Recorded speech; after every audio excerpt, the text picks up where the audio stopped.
11 for certification of public documents. They said petitioners did not pay for certification of some INEC documents, specifically exhibits PAJ1, PAJ 37, PAJ 38, PAJ 39A to F, PAJ 40, PAJ 41 to PAJ and PAJ 41 to PAJ 7. There's something wrong. PAK1, PAK13, PAL1, PAL2, PAQ to PAQ14, exhibits PAS1 to PAS20, exhibit PAT1 to PAT17, then PAU1 to PAU17, PAV to PAV20, PAW1 to PAW25, PAX1 to PAX13, PAY1 to PAY18, PAZ1 to PAZ17, PBA17 to PBA27, PBB1 to PBB21, and did not provide any evidence of payment of certification fees. Learned Counsel, all citing the cases of Tabik Investment and GTB, Jimon, Minister of Federal Capital, Emeka and Chuba Ikweazu, argued that certification fees for the said documents having not been paid by the petitioners, the documents remaining admissible and liable to be expunged from the records. Petitioners in response argued in paragraph 4.1 and paragraph 6.0 to 6.2, paragraph 2.1 to 3 of their response to second respondent, and paragraph 2.16 to 2.7 of their response to third respondent, that they actually paid certification fees to first respondent for their said documents, and that there were issued receipts by the first respondent. Some of those receipts, they said, were attached to the documents themselves, while others were separately receipted for, including, in one instance, payment of 6,669,301 naira 25 kobo, and another for 150,967 naira 50 kobo. They argued that it was therefore unconscionable of first respondent who collected such huge sums of money from them to turn around and plead non-payment of certification fees. Benin Senior Counsel on petitioners' behalf also pleaded the Evidence Act's presumption of regularity of official acts and submitted that it was strange that a public institution like first respondent will come before a court of law to disown documents officially issued by it. In specific response to third respondent's argument, counsel to petitioners argued that section 104(1) and 2 of the Evidence Act 2011 does not prescribe that the amount paid for certification must be reflected on the certified true copy of the document as part of the certification. So the argument of third respondent's counsel that because the certification of the said exhibits did not carry the amount paid for certification, certification fees were not paid for is clearly erroneous. Now, section 104 of the Evidence Act provides every public officer having custody of public document which any person has a right to inspect shall give that person on demand a copy of it on payment of the legal fees prescribed in that respect, together with a certificate written at the foot of such copy that it is a certified true copy of such document or part of it as the case may be. Secondly, the certificate mentioned in subsection 1 of this section shall be dated and subscribed by such officer with his name and his official title, and shall be sealed whenever such officer is authorized by law to make use of a seal, and such copies shall be called certified true copies. There is nothing in the foregoing provision, particularly subsection 2, dealing with what should appear on the certification, that suggests that the fees paid for certification of a public document should also appear on the face of the document, like the date, name, and official title of the public officer issuing the document as required by subsection 2, payment of certification fees is only a condition precedent to the certification. So it could be stated in any other place, including another document. That point, this court also made plain in answer to a similar argument in Dagash and Bulama. And see also Uzoman, Sodike, ANPP and PDP, all these were made clear there, where it was held that certification in fee contained in separate document is sufficient. In this case, not only is there evidence of certification fee payment by petitioners first in the form of SBPD, showing payment by petitioners to INEC of the sum of 150,967 naira 50 kobo for some documents. There is also a second INEC receipt in INEC's own letterhead and attached to Exhibit PAF 4C. This latter document evidencing further payment of certification sum of 6,696,301 naira 50 kobo by the petitioners, Atiku/PDP legal team, shows that it was made by the receipt number RRR 270-842-65-3235 and on INEX receipt number 069727 of 25th of May 2023. It specifically states on its face thus the sum of 6,696,301 naira 25 kobo only being payment for CTC IPO electronic of a copy of data level number data level, although not very legible, with time, then stamp, event history, polling units of EC8As and S yet to be uploaded from EC9 and other documents 2023 presidential election unquote. All that, in my opinion, is sufficient evidence of certification fee payment. Even more so, when the receipt indicates that the said payment also covers other documents outside those specifically mentioned therein. The burden had thus shifted to the first respondent INEC to show that the monies it received from petitioners for certification fee payment did not cover the documents they are now talking about, which documents INEC interestingly also certified. That burden INEC never discharged, especially when account is taken of the fact that it did not even give the amount assessed, if any, that petitioners were owing them for certification. By the provisions of Section 104(1) of the Evidence Act, an applicant for certification of public documents is only obliged to pay what is assessed by the public officer. What is more, the mere fact that respondents certified the said documents for petitioners, coupled with the evidence of certification fee payment by petitioners in Exhibits PD and PAF 4C, sufficiently triggers the provisions of Section 168(1) of the Evidence Act 2011 that says when any judicial act or official act is shown to have been done in a matter substantially regular, it is presumed that formal requisites for its validity were complied with. This ground of the objection is therefore overruled.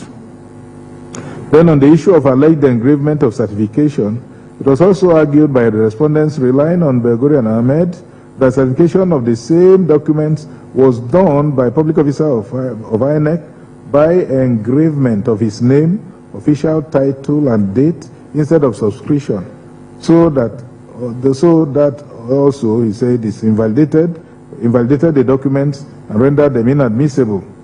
I've carefully perused the said documents and verified that unlike Belgore and Ahmed, the documents in issue here bear the long-hand signature of the relevant certifying public officer of INEC.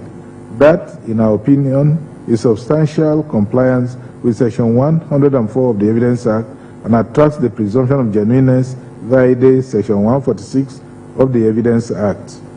First and second respondents in particular also argue that exhibits PAH1, PAH2, PAH3, and PAH4 tendered by PW21 Mr. Samuel Odunta and SBPAR-A to F tendered by PW26 Mr. Hitler A.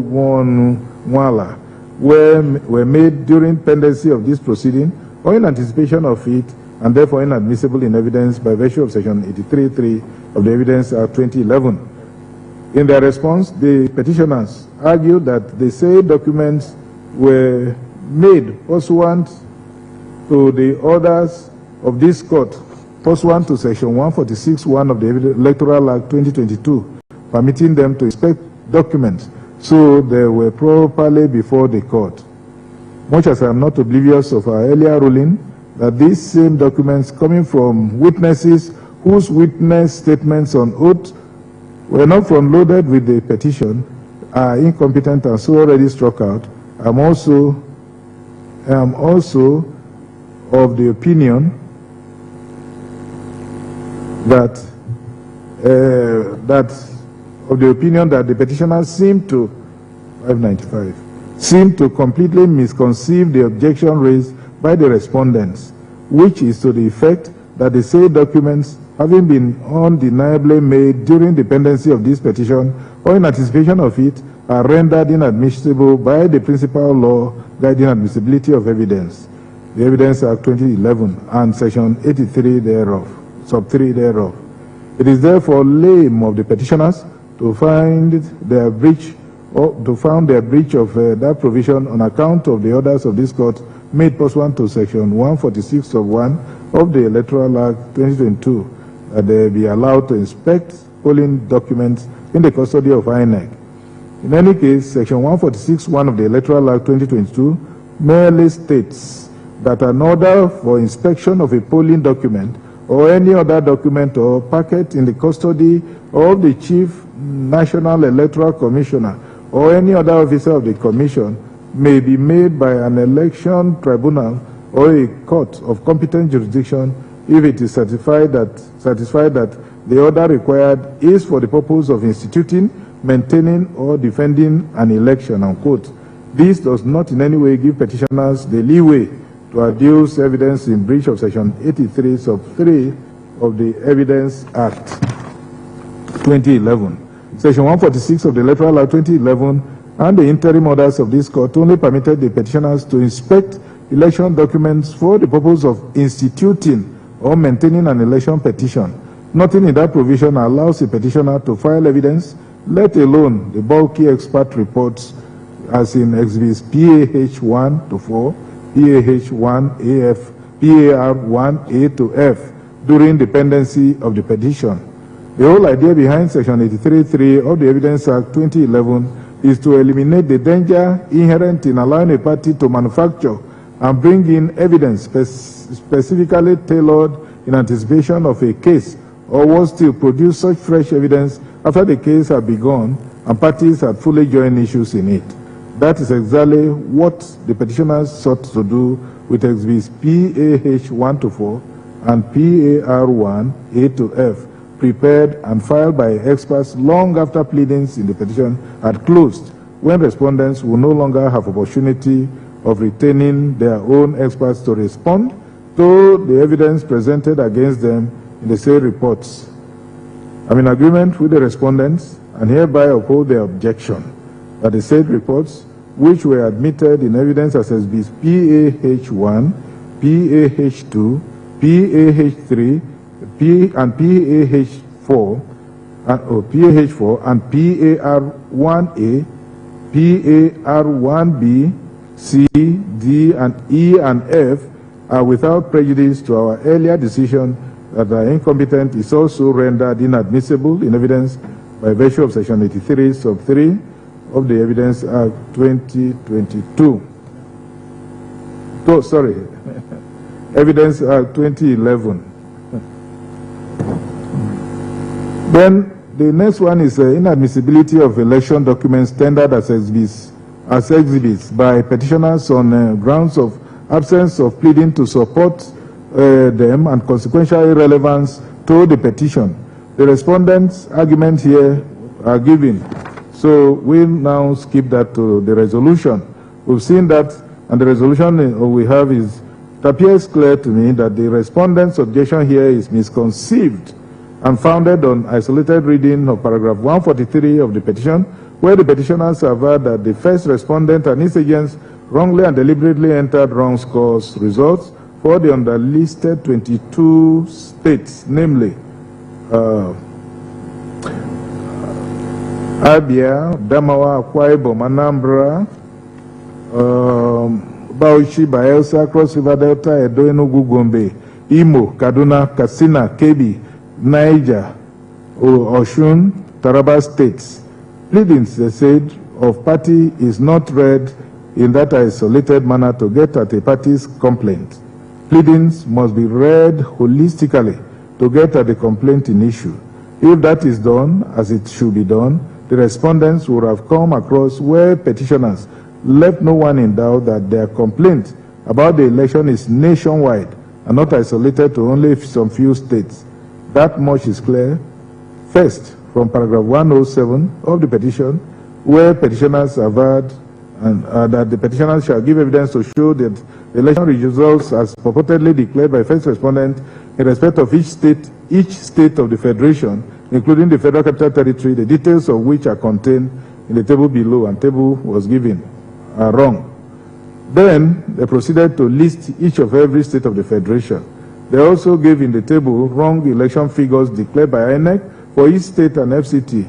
Then in paragraph 147 of the same petition, they listed 60 different types of sets of documents they intended relying on to prove the said averment in paragraph 107 of the wrongness of the result declared by INEC for each state and the FCT, the presidential election. Among those documents listed by them are a BVAS CTC reports, B, Forms EC8 series, then EC8A, EC8B, EC8C, EC8D, EC8DA, EC8E, that's a certificate of return received by petitioners' agents at the election. C, summary of the total registered voters on unit basis. D, summary of PVCs collected on unit basis. E, data and event logs from all BVA's machines used in the election. And F, PVC collation records. These documents were specifically listed at paragraphs 147.1, then 6, 36, 37, 56, and 57 of the petition. These are the same averments to documents respondents are asserting were not pleaded by the petitioners and so irrelevant and inadmissible in evidence. They are indeed wrong. This ambit of the objection of respondent is therefore overruled and rejected. Then objection made by only the third respondent. The next set of objections to documents tendered by the petitioners were raised by only third respondent. I now proceed to consider them. Admissibility of video clips. Arguments were advanced there on, okay.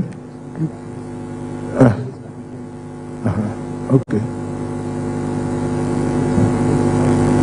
Yes. So we said, I'm however of the opinion that the contention is also misconceived, especially when regard is had to paragraphs 1, A, B, E, F, G of the certificate of authentication of the said video clips made by PW19 Dr. Ter. The authentication required by Section 84 of the Evidence Act in the circumstances the video clips in issue were made is statements assuring the court that they are in exact state, same state they were in the internet from where Dr. Ter, PW19, downloaded them to his laptop computer and subsequently to his flash drives before bringing them to this court. That much is evident in the contents of Dr. Ter's certificate in XBPAF 4B above.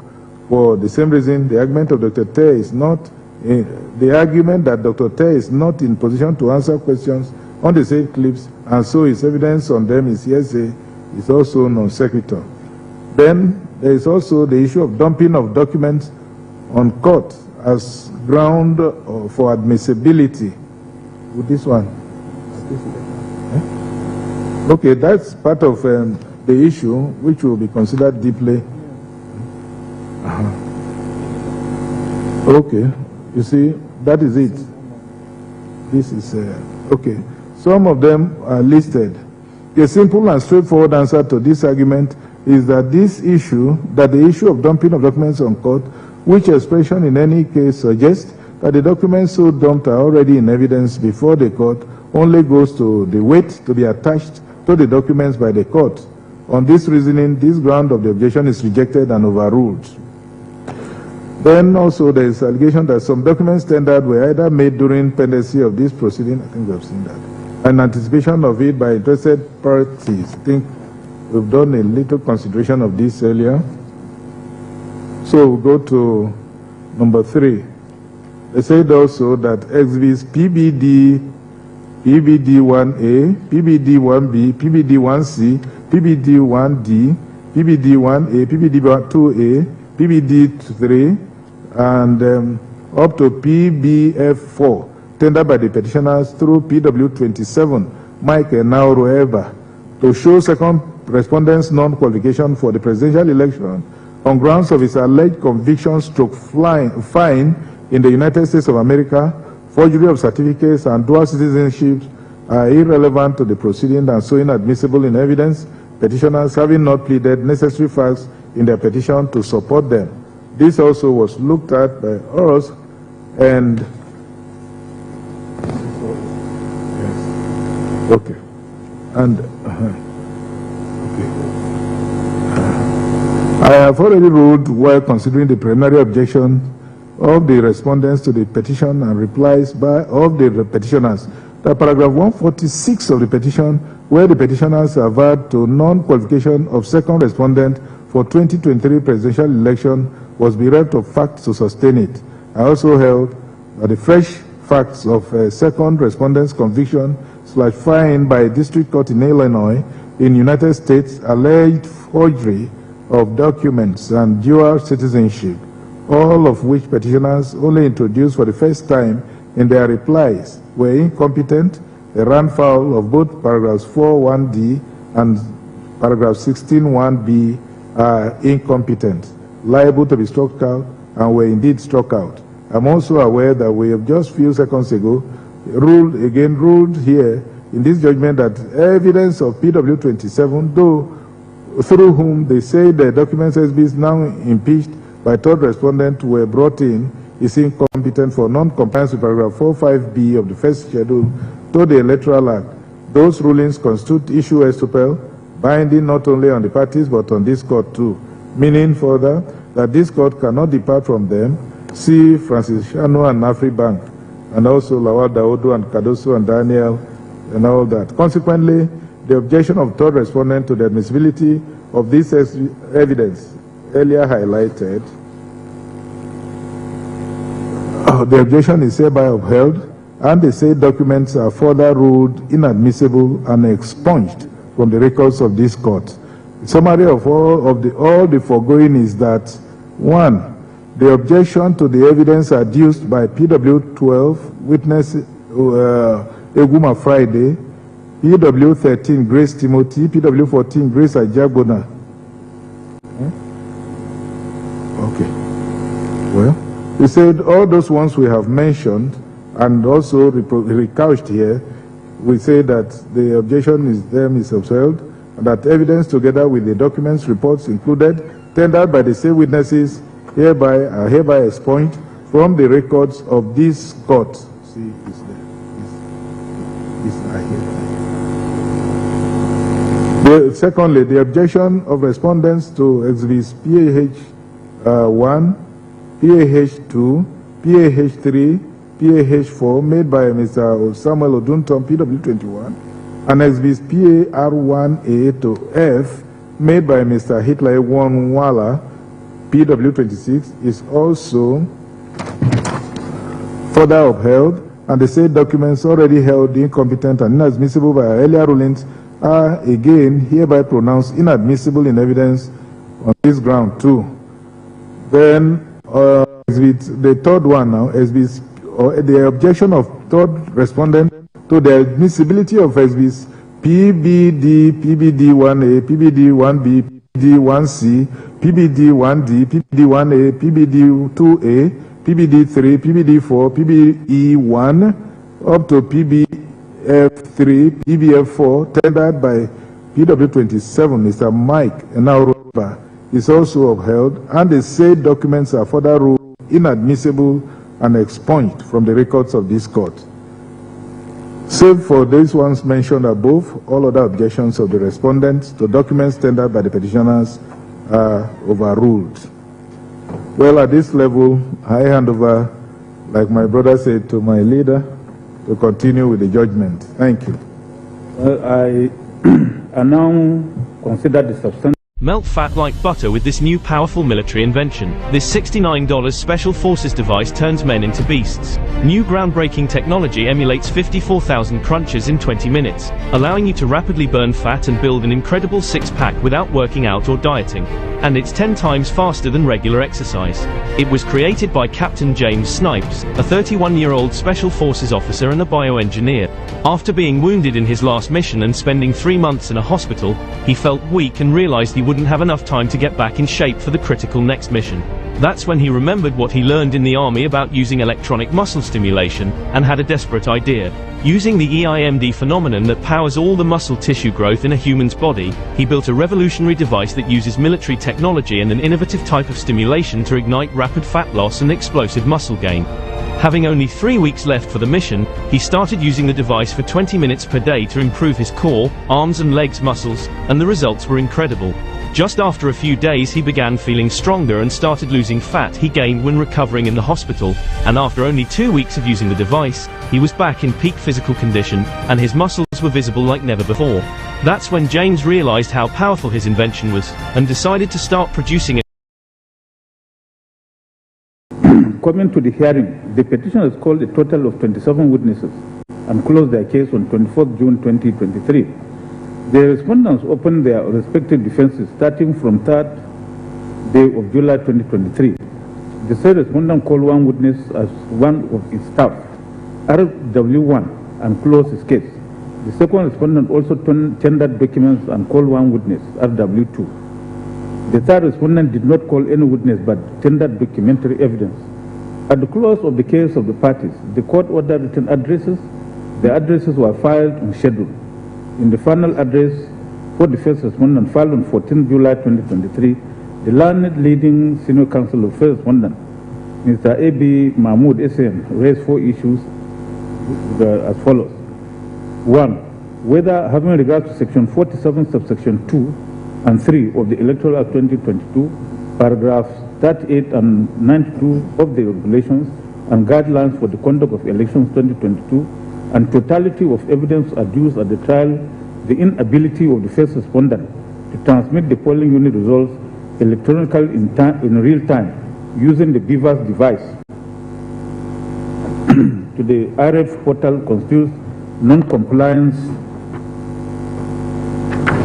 with the Electoral Act if such substantially affected the outcome of the presidential election held on 25th day of February 2023. 2. Whether there exists cogent and credible evidence of corrupt practice to warrant the nullification of the presidential election held on 25th day of February 2023.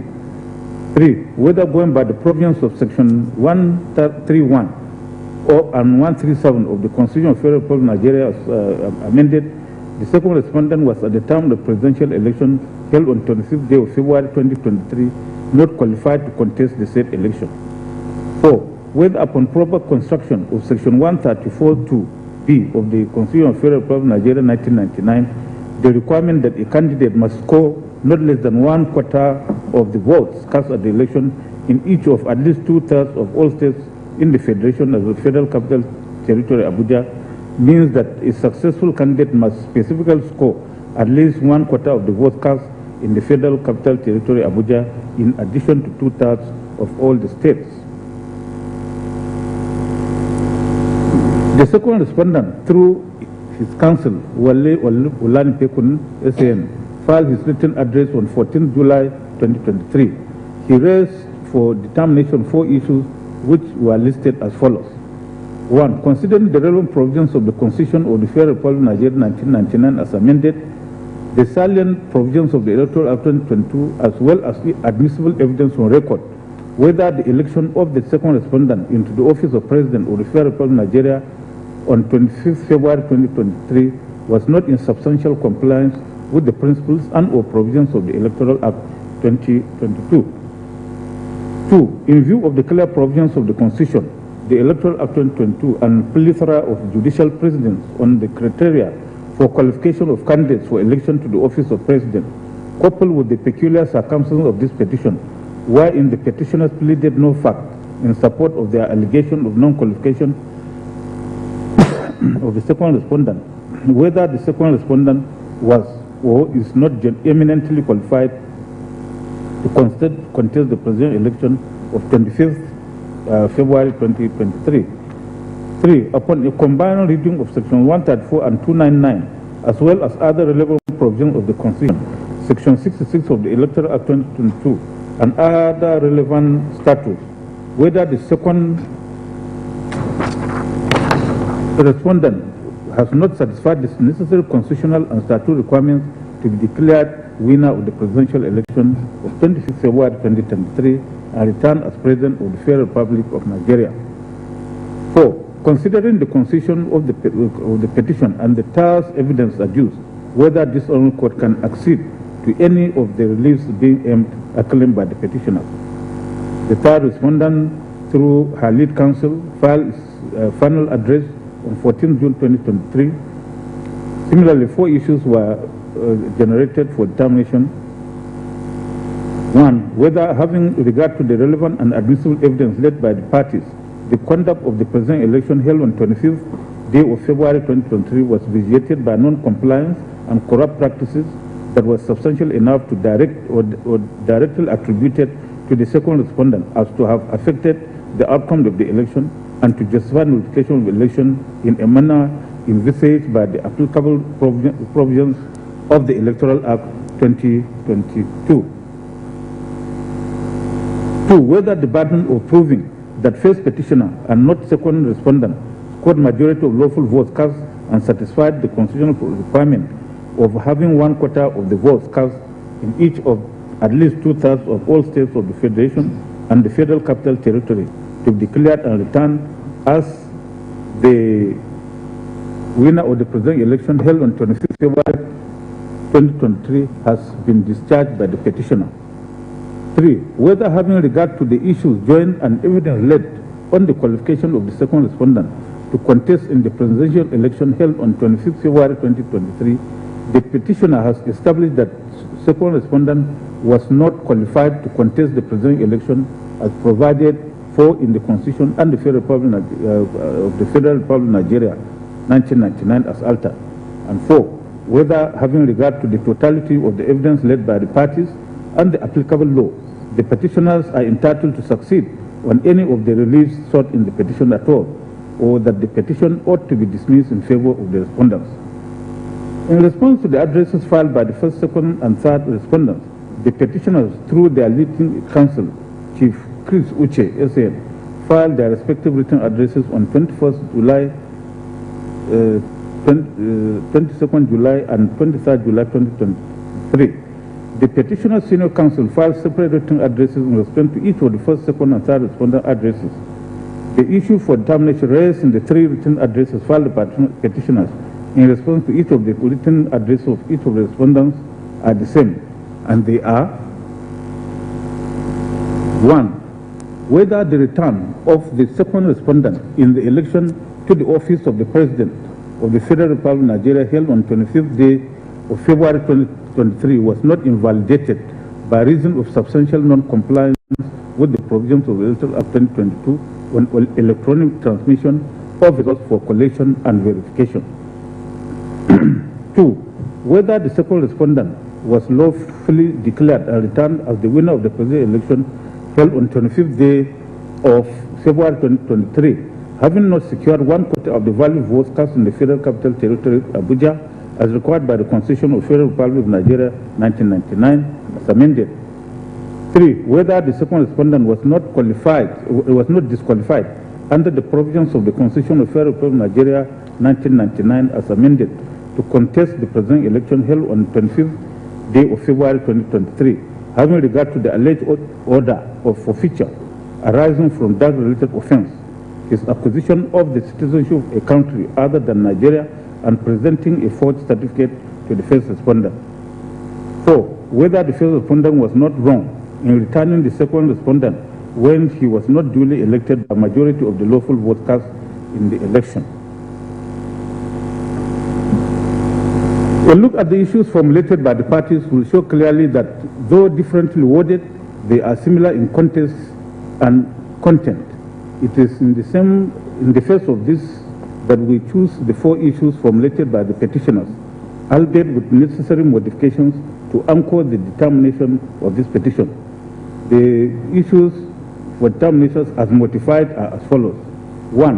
Whether the return of the second respondent in the election to the office of President of the Republic of Nigeria held on 25th day of February 2023 was invalid by reason of substantial non-compliance with the provisions of the Electoral Act 2022. 2.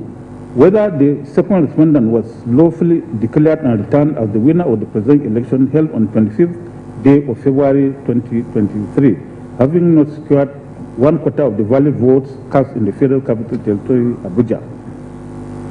3. Whether the second respondent was not disqualified under the provisions of the Constitution of the Federal Republic of Nigeria as amended to contest the presidential election held on 25th day of February 2023, having regard to the alleged order of forfeiture arising from the drug-related offense, his acquisition of the citizen of the country other than Nigeria, and presenting a false certificate to the first respondent.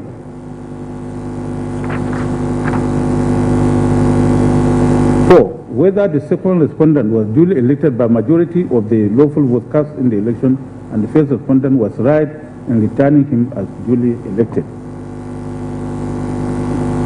So we go to issue number 1, which is whether the return of the second respondent in the election to the office of President of the Federal Republic of Nigeria held on 25th day of February 2023 was invalid by reason of substantial non-compliance with the provisions of the Electoral Act 2022.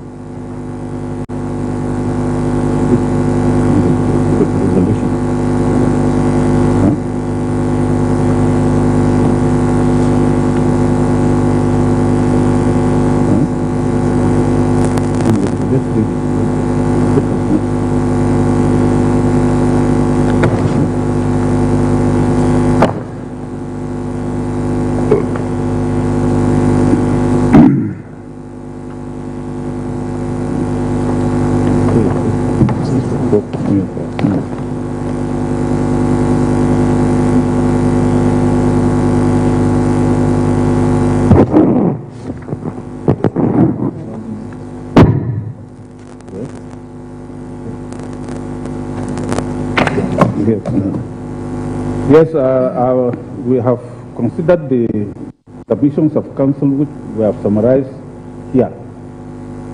So we'll just go straight to the resolution of that issue. This issue of non-compliance is directly standing on the first ground of this petition.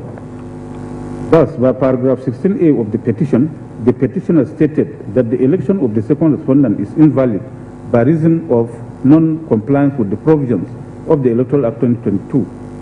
By section 1341B of the Electoral, non-compliance with the Act is a ground for questioning or challenging an election. Primarily, the law is well settled that the results declared by ANEC first respondent in an election enjoy a presumption of legality. In other words, they are prima facie correct.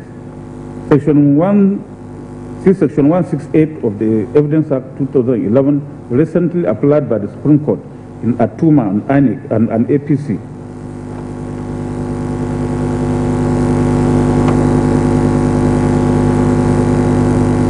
The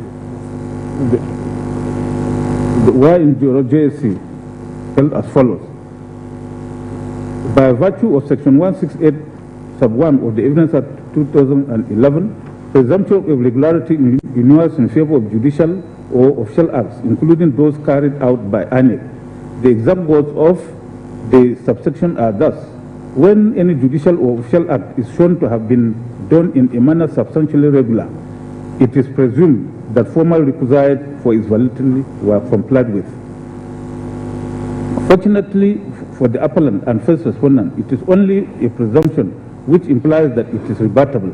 Any person who questions the validity of an act in favor of which there is a presumption of regularity has a duty to rebut the presumption which, with cogent and credible evidence, a flimsy or half-hearted rebuttal will not suffice. Close of quote. Any petitioner who complains that the result as declared is either wrong or not in compliance with the Electoral Act has the onus of proving the contrary. See Newsom Peterside. This case was relied upon by the Supreme Court in the case of Andrew and Another versus Annie, where the Supreme Court, per Onogen JSC, held as follows.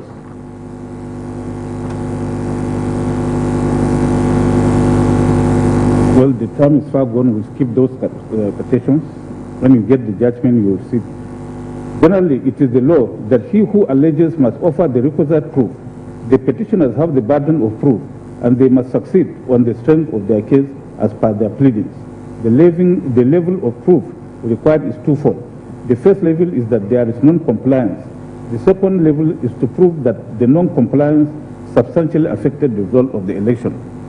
The learned senior counsel for the petitioners had in this petition argued that the burden of proof is on the person asserting the positive and not on the person asserting the negative. The petitioners, it appears from their position, tend to cross the line of its conception as to who has the burden of proof in adversarial system of justice in civil cases when the primary onus of proof is on the petitioner who makes all the claims against the respondent in this case. Well, we had started this case of Daché and Durvian, Ugo JCA, in the earlier petition just determined. That's petition number 3. Usually the burden of proof is the debt owed by the petitioners to the success of their petition. The burden of proof rests upon the party who substantially asserts the affirmative of the issue. It is fixed at the beginning of the trial by the state of the pleadings. If the party with the burden fails or could not discharge the burden, the decision must be against him. The case of Adegoke and Adibi Supra, relied upon by the petitioner, was cited in the recent case of Folarin and Augusto, where the Supreme Court power of JSC held as follows. The quotation is there. It is therefore settled that the terms negative and affirmative are relative and not absolute. The burden of first proving existence or non-existence of an assertion or fact, whether positive or negative, lies on the party against whom judgment will be given if no evidence were produced on either side. In the instant case, it is fundamental to point out that from the pleadings, the allegation of non-compliance is generated by the petitioners. Under Section 1341 and 135 of the Electoral Act, the level of proof required for the success of the petition is doubled. There must be proof of non-compliance and the further proof that the non-compliance affected substantially the result of the election. In the face of such an allegation of non-compliance, the court is enjoined by the law not to invalidate an election if it appears that the election was conducted substantially in accordance with the principles of the Electoral Act. All said and done, the petitioners have the primary burden of proving that there was non-compliance and that the non-compliance affects substantially the result of the election before the burden can shift to the respondents to establish that there was no substantial non-compliance with the Electoral Act in the conduct of the election. The petitioners have in their petition pleaded some of the facts relating to their complaint of non-compliance to the Electoral Act 2022.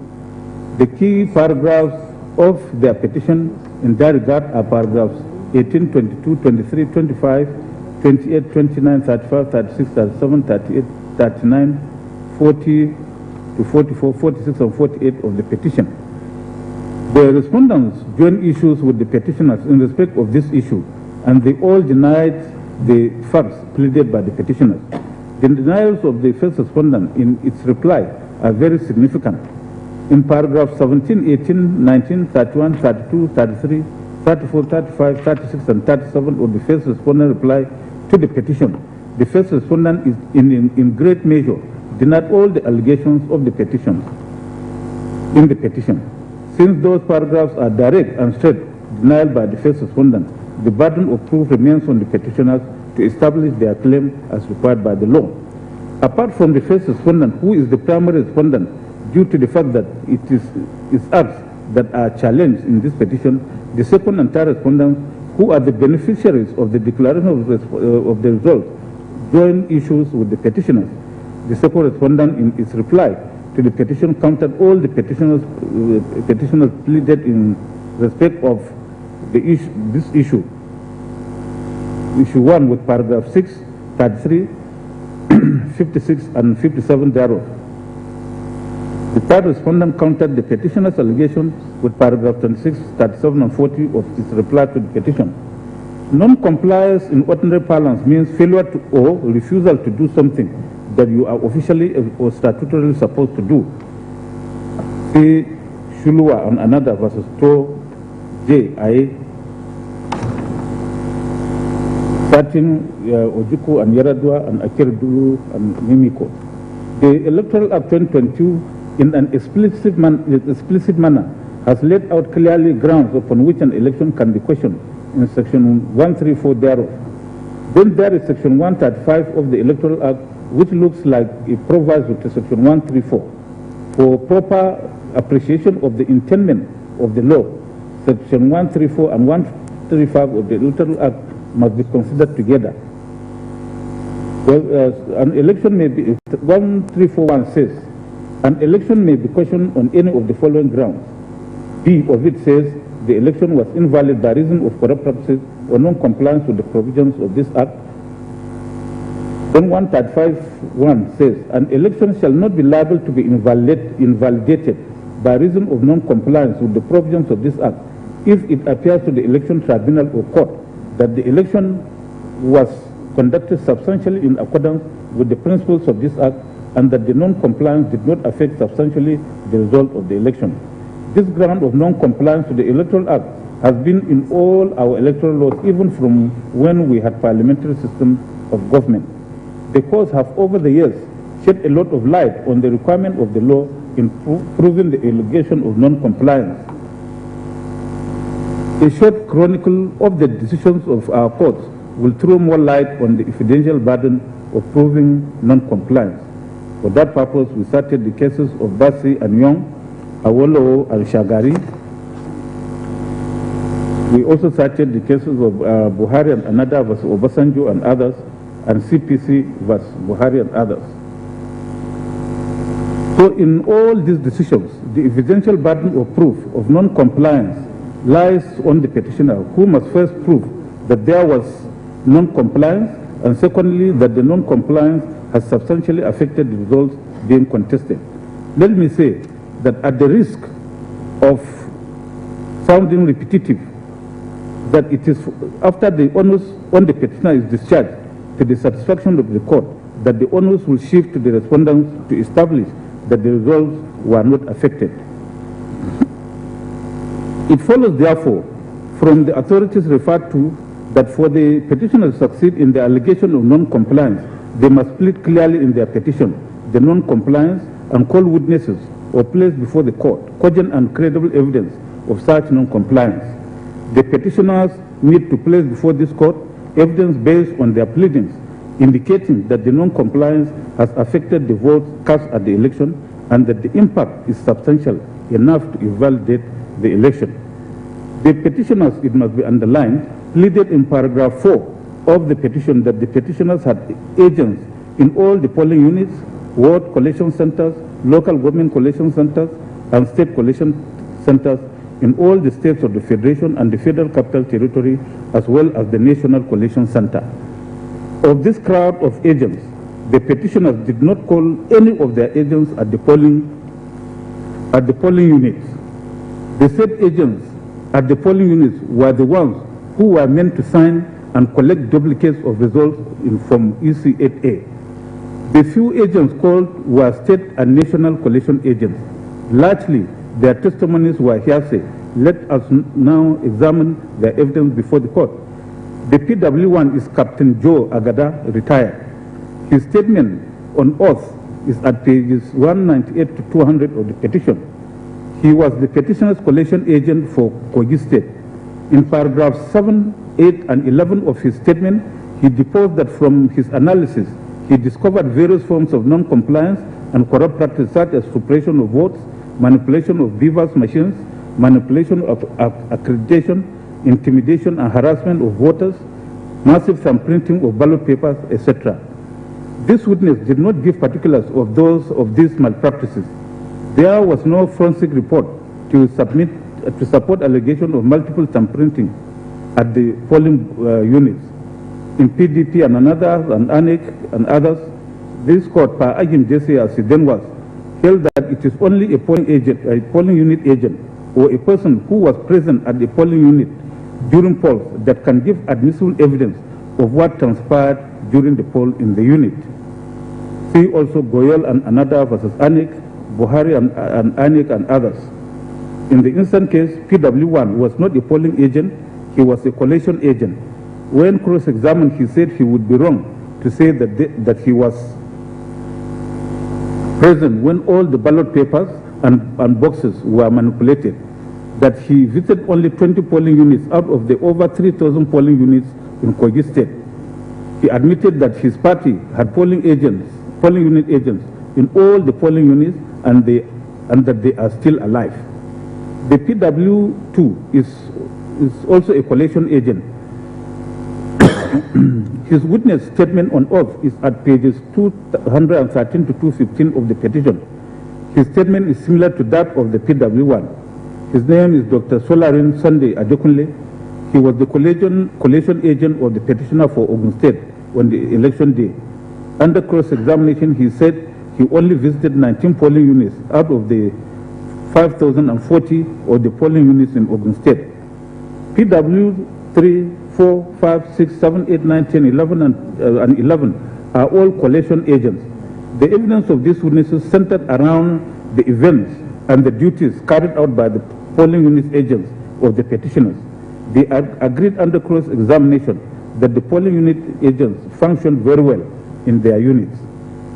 Under our law, specifically in Section 43 of the Electoral Act 2022, polling agents are permitted to be appointed by political parties for each polling unit and collation center.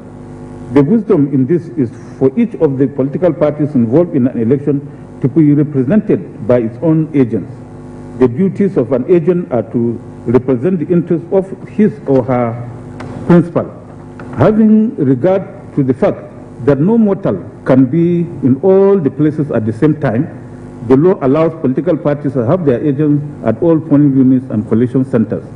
It is therefore not anticipated by the law for any political party to appoint an octopus agent with his tentacles in all the polling units and collation centers. This is humanly not practicable. When therefore evidence is required to prove what happened in any polling unit or collation center, it is only the agent who witnessed the anomaly or the malfeasance that can legally and credibly testify.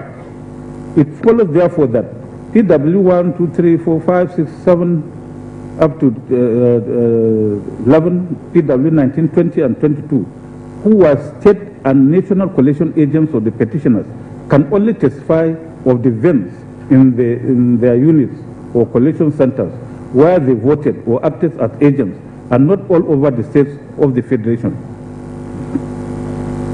The polling agents, as presented in this petition, it must be noted, are not shown to be experts. The issue of the analyzing results of the election of the ward, local government, and state and national level without calling polling unit agents who witness the real casting of votes and events at the voting units cannot therefore arise. They cannot validly testify of non-compliance at the polling unit level. Their evidence can only count as to what they saw, not what they were told by their field agents. What they were told is hearsay evidence. Section 38 of the Evidence Act 2011 specifically states that hearsay evidence is not admissible except as provided for in the law. This court and the Supreme Court in several cases have explained the intent of this legislation. But that certainly JAM and OG, UTE and the state CASA and the state UKUD and the state Buhari and Obasanjo, it is therefore settled law that hearsay evidence is not admissible to prove a fact of non-compliance with the Act. It follows that the evidence of the collation agents in this case, instant case, who are PW 1, 2, 3, 5, and 7, relating to the suppression of votes, multiple tampering of ballot papers, entering of wrong scores, results, disruption of voting, are inadmissible hearsay and are hereby discountenanced. In the instant petition, the petitioners called 27 witnesses and tendered documents and exhibits. The main and crucial complaint of the petitioners from the evidence placed before the court was the inability of the presiding officers employed and used by the first respondent to upload and transmit the polling unit results to the first respondent's result viewing portal, that's IREF, and the electronic collection system. Of the 27 witnesses called by petitioners, 10 of whom were presiding officers who manned some polling units on the election day. A look at their evidence will bring out the facts of how the presidential election was conducted in some of the polling units on 25th February 2023. These witnesses are PW 12, 13, 14, 15, 16, 17, 18, 23, 24, and 25. PW 12 is Yoguma Omachuku. The witness was on subpoena. He was the presiding officer in collation unit 07, Ward 3, Aba North of Abia State. His evidence is that the election was conducted as his polling unit and that at the end of the election, the results were recorded on the result sheet and duplicate copies given to the party agents at the polling unit. He stated that he had challenges in uploading the presidential election results from his polling unit to the IRF portal and electronic collation portal. When cross-examined, the PW12 testified that the election was peaceful and that it was the image of the result on Form EC8A that was supposed to be uploaded to the IRF portal. He further testified that the result sheets were delivered at the Ward Collation Center to the ANEC Ward Collation Officer. He said he was happy with the conduct of the election. PW13, Grace Timothy, who was the presiding officer for a polling unit in Bauchi State, corroborated the testimony of the PW12. She could not upload the result of the election to the RF, but that the party agent signed from EC8A and that she took the original result to the Ward Collation Center. PW14, Grace Ajabona, whose station was polling unit 6, Ward 1, Yaba West, local government area of Kogi State, equally testified that the election result from her unit from EC8A was signed by her and all the party agents before she took the result to the Ward Collation Center. The PW15, Abidemi Joseph, was the presiding officer in charge of polling unit 047, Ward 9, Maji of Babambola community in Maji, Suleja, Niger State. She gave the evidence also that election was conducted in her unit and that the results were signed by her and the party agents before she took it to the Ward Collation Center. She also could not upload the result to the average viewing portal of ANEC. The PW16, Edosa or Bosa, was the presiding officer at polling unit 09, Welu Health Center, Ego Ward 05, Edo State. She equally testified that even though voting went well in the election at her polling unit, she was unable to upload the result of her unit to the RF using the beavers. She did the manual recording of the results into Form EC8A and signed the result along with the party agents. The result was equally taken by her to the Ward Collation Center. The same story was told by the PW17, Alheri Ayuba, who presided at the polling unit 05, Garki Ward 02, FCT Abuja. She used beavers for accreditation of voters but could not upload the results through beavers to IRF. She and the party agents signed the results and she took the results to the Ward Collation Center. Even the testimony of Mohammed Haruna Sadia, the PW18, is in the same order. He was the presiding officer for Unit 05, Amak City Center, Ward 06 in FCT Abuja. She testified she could not also upload the results to the RF. She entered the results manually to Form EC8A and took it to the Ward Collation Center. She testified that she gave copies of the result to the party agents before taking the original to the ward collation center. Janet Nuhu Turaki, the PW23, who was the presiding officer for Bolori West Ward 04, AB Bomala Danladi Jalo Polling Unit 03, Gombe State, could not upload the results to IRF after using beavers to snap the result as recorded in Form EC 8A. She, however, testified that the party agents signed the results with her before she took the results to the ward collation center. The same run of evidence was given by PW24, Christopher Bulus Arro, presiding officer in Maru Ward 04, polling unit 012 years, Sohor Kaswa, Maru, Zamfara State. In paragraph 9 of his deposition on oath, he said the election was successful except for failure to upload the results to the RF. The PW25, Victoria Sani, who was the presiding officer at polling unit 020, Ward 01, Atagarawa local government area of Katsina State, had the same testimony and experience with the beavers and the issue of uploading results to RF. The testimony of these witnesses were so clear and cogent that the election went well. The only difficulty was in uploading the results to the RF portal. These highlighted witnesses were all called by the petitioners. The witnesses were emphatic that the voting and the election in their respective units went well. The votes were collected and results announced at the polling units. Party agents signed the result from EC8S. The witnesses called to establish the fact of non-upload of results emphatically and directly testified that the election went well and votes were accounted for and sent to the ward collation center for collation of the results. These 10 witnesses were all presiding officers engaged by the first respondent for the election of 25th February 2023. There is no gainsaying the fact that under the Electoral Act 2022, election is not just a process, it is a well-regulated process. In fact, in the case of OK and another versus Mimiko, the Supreme Court ODLGC scripting out the meaning of election held as follows. On this first issue, I will want to hang for support on the case of Abubakar and Yaradua, in which election was defined thus: election is a process spanning a period of time and comprises a series of actions from registration of voters to polling.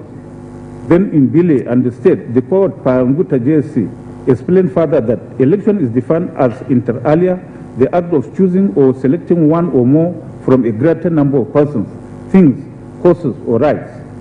See Black's Law Dictionary Special Deluxe, 5th edition, page 464. The Oxford Advanced Learner's Dictionary, page 372, defines it as the action or an instance of choosing by vote one or more of the candidates for a position, especially in political office. The process of election commences with the nomination of candidates through political party primaries. Then it moves into the election proper, which entails the voting, collation, announcement of results. To make this process steady, clear, and credible, the Electoral Act devotes time into making provisions for specificity of actions and steps at each stage. It will not be out of place, my lords, considering the strategic and fundamental nature of election, to survey some of the provisions of the law in this respect. The law made provision for accreditation of voters and voting in section 47 of the Act, which provision I have reproduced in this judgment. This law has made it mandatory for accreditation of voters for the election to be done with the aid of a smart card reader or any other technological device that may be prescribed by the first respondent. The first respondent exercised the discretion given by the law to prescribe the use of bimodal voter accreditation system, that's BVAS for short, and popularly known as BVAS or BVAS machine. As the name indicates, BVAS is primarily a technological device for accreditation. By paragraph 18A of the regulations and guidelines for the conduct of elections 2022, the use of BVAS for accreditation is mandatory and all the poll officers who fail to use it for accreditation shall be accused of dereliction of duties and penalized. It is after a voter passes accreditation that he will be allowed to vote. The bottom line of every election exercise is to choose one out of many, or to show affirmation of the approval of a candidate who wins the election to lead the country in the instant case as the president of the country. To achieve this goal, election must be result-oriented and successful. A successful election must produce a winner who is expected to emerge by popular vote, and as specified in Section 134 of the of the 1999 Constitution. It is in this respect that all votes cast at an election must be duly secured, collected, and counted. The Electoral Act is so clear and explicit on the issue of the votes cast and the results at the election. So for that purpose, I produced Section 25 of the Electoral Act, which stipulates the steps to be followed. So this provision makes it clear and straightforward that voting for all elections takes place at the polling units, and that is where the election is won or lost. The law requires that since the election, the present election, unlike others, is not done in one location but throughout the country, collection of votes commences at the registration area, so ward level after voting, then it moves to the local government level, and then to the state collection center, and finally to the national collection center. It is after this that the winner of the election shall be announced. Furthermore, Section 60 and 60 of the Electoral Act deal with the counting and collection of votes cast.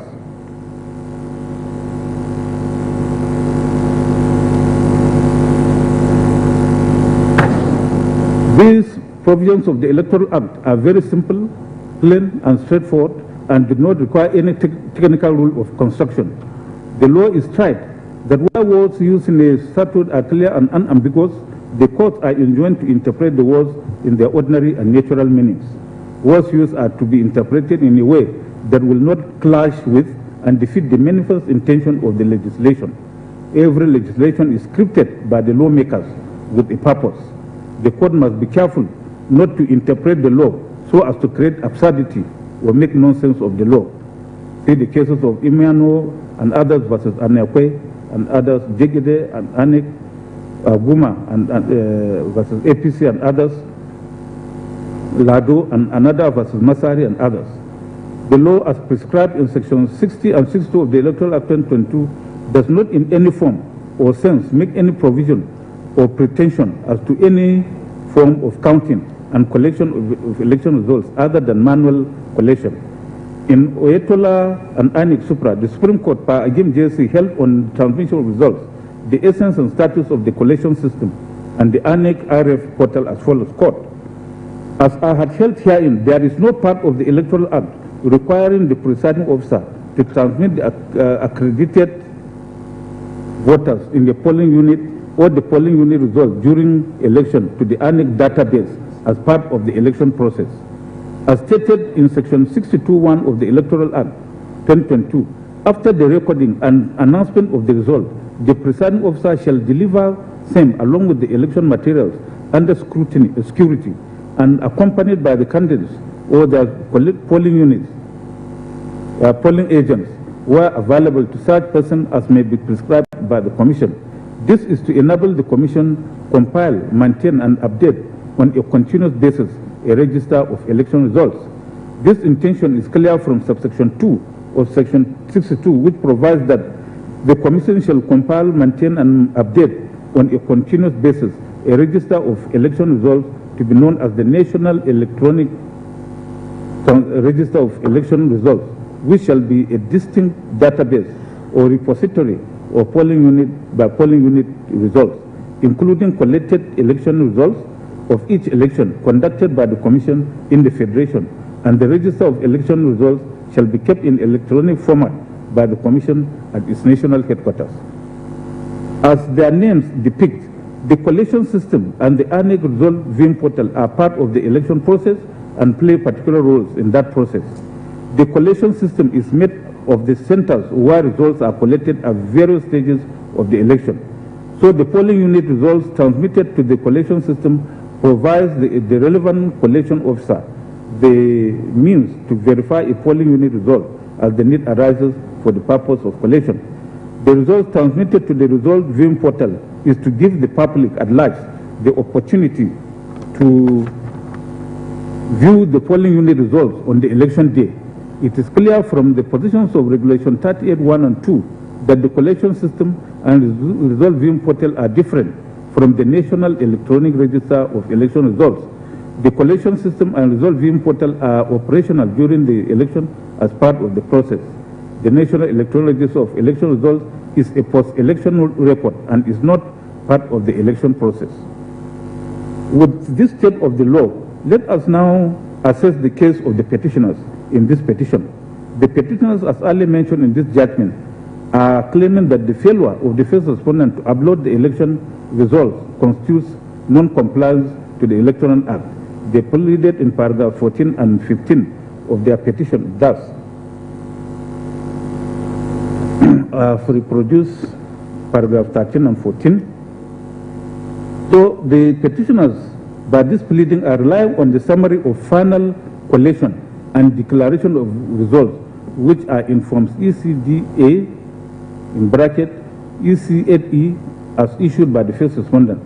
The issues generated on this were not about the scores, but the alleged invalidity of the scores and the error of calculation of the scores. This pleading was not admitted by the first respondent. In reply, the first respondent joined issues with the petitioners in paragraphs 9, 10, 11 of their reply filed on 11 April 2023, which paragraphs are reproduced. It is settled law that issues for trial by the court are joined in the pleadings, and the parties and indeed the court are bound by the pleadings of the parties. The petitioner's case stands to collapse if no evidence is called on the issue. See the case of Oruwari and Osla and Nada versus Dixon. In the instant case, the petitioners anchored their case in this issue, on the report of the statistician, forensic examiner, and other experts.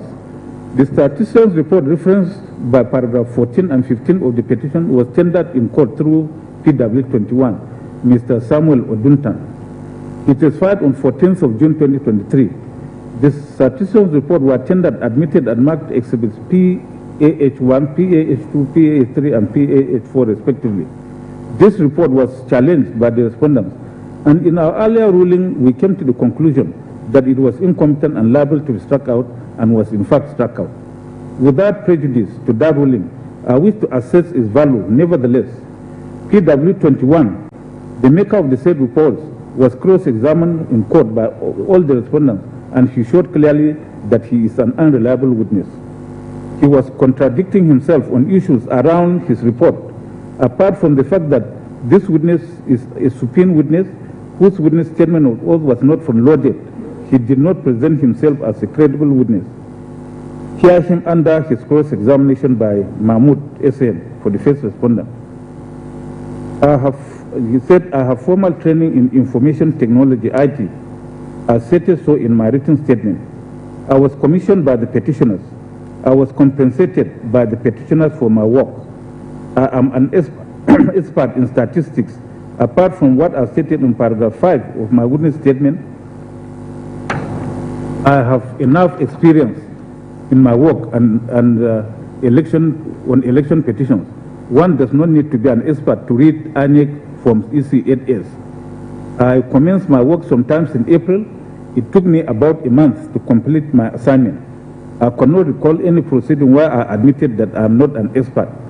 I agree that if my primary data is defective or incomplete, my conclusions could not be wrong or incorrect. I could be wrong or incorrect. I also agree that if my methodology is wrong, my conclusion will be wrong. I have seen page 4 of Exhibit PAH1.